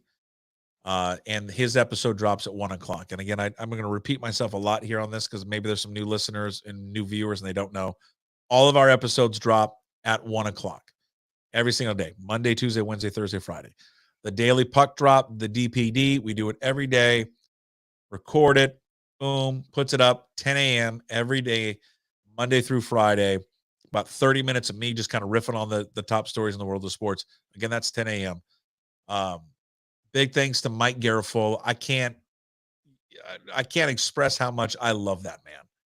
He is the salt of the earth, Mike Garafolo. And when I asked Mike to come on and be a part of this and knowing what he was going to do tonight, sitting there in the LA studios for the NFL Network and tracing all the, tracking all the picks and helping out Pelissero and Rappaport. And he did not hesitate to say, oh yeah, I'll jump on. And he had a lot going on. He's tracking trades, moves, people moving up. I mean, several times, if you were watching earlier, he's taking calls. One time he dropped off, he's taking a phone call from a GM to talk about what's going on. I mean, he just was, no one had that tonight anywhere. And I mean, not anywhere in Seattle, anywhere in the country had a guy that was doing a live show from inside the NFL Network studios, breaking down the picks and trades. No one else had that. It's amazing. And I didn't do anything. That's all Mike. So Mike joins us every Thursday as well. Big thanks to him. He and Rob are on Thursdays. Just to give you the schedule, Mondays, we do baseball, Jim Duquette, Bill Kruger on Mondays, talking baseball, Jim Duquette's MLB Network Radio. Bill, of course, covers the Mariners for Root Sports. Tuesdays, we do a little college football with one of my favorite people in the world. One of the reasons why I'm doing this whole venture, this platform by myself, John Canzano, johncanzano.com, John Canzano BFT. His weekly visit brought to you by Zeke's Pizza. Big shout out to Zeke's for sponsoring John. Wednesdays are back to baseball. Ryan Divish of the Seattle Times, Chalet Bowl. Shout out to Reggie. Chalet Bowl, big thanks. They bring you Ryan Divish every Wednesday. Brad Adam, Root Sports, the good-looking Brad Adam, who delayed his visit yesterday because he had to get a haircut. Love you, Brad. His weekly brought to you by John Howie Steak. I told you Thursdays. And Friday, we talked to the Human Pony Cake again, Ryan Divish, Chalet Bowl, and then Chris Egan, Fat Sacks Pizza. I think I got them all in. All right. But big thanks to Hartley and Hartley Insurance, Zogs on Fox Island. They bring you Garafolo every Thursday, as I mentioned many times before, but again today. And then also Superior Linen Service that brings you Rob Staton every Thursday. Lastly, and then I'm done, I promise. Huge, huge, huge thanks to my favorite brewery in the land. They make Johnny Utah. They make Rogers. They make Bodhisattva. They make it all. Bob's Brown Ale. To Manny, to Roger, to Matt Conley. Big shout out to Matt. Can't thank that company enough. The largest independent brewery in Washington State. They not only make great beer, which all of you know they make great beer. This is going to be cheesy. They make great people. They are the greatest group of people that you will ever come across. Georgetown Brewery. What they do for the community, or what they do for people when they reach out, second to none. So I came with this idea a few weeks ago, well, about a week ago or so, and they jumped at the opportunity because they are just stewards of the community and always wanted to give back and giving back to anyone. And I just can't thank them enough, and indebted to those guys and gals and everyone that works there forever for my entire life. I love those guys. So did I forget anybody? Guests, callers? That's the last person. The viewers, callers, and people that came in today, thank you. Because I wouldn't be able to do this if it weren't for you. I wouldn't try to do this on my own if it weren't for you. If I didn't believe that we could do something, a little small something in this market, carve out a little niche for ourselves. So, man, love you to death. Love everyone checking in. Love everyone in the chat room. We'll do more of this. We will. I mean, this Puck Sports thing, we are on the tip of the iceberg what we're going to do. I mean, we are just completing. Tomorrow will be our third week. I mean, that's it. The growth that we're going to have here in this venture is going to be unbelievable. Need your guys' support, though. Keep watching, keep listening, subscribing, liking, all of that stuff, because it means a lot. It means a difference, and it means that we can keep this thing going. All right. I'm done. Okay. I am finito. It's been a long night. We've been going at it for 4 hours and 35 minutes. Commercial free. All the guests, all the fun inside. Are we doing it tomorrow? No, we are not. Maybe someday we'll do it the whole draft. We might revisit it here on maybe a Saturday or Sunday, do like a kind of a brief recap of everything. But to everyone watching, commenting tonight, thank you. Daily Puck Drop tomorrow, 10 a.m. Also, Ryan Divish, Chris Egan coming up tomorrow. Again, all episodes drop at 1 o'clock. So until tomorrow morning, we'll talk to you soon, and we promise to be better.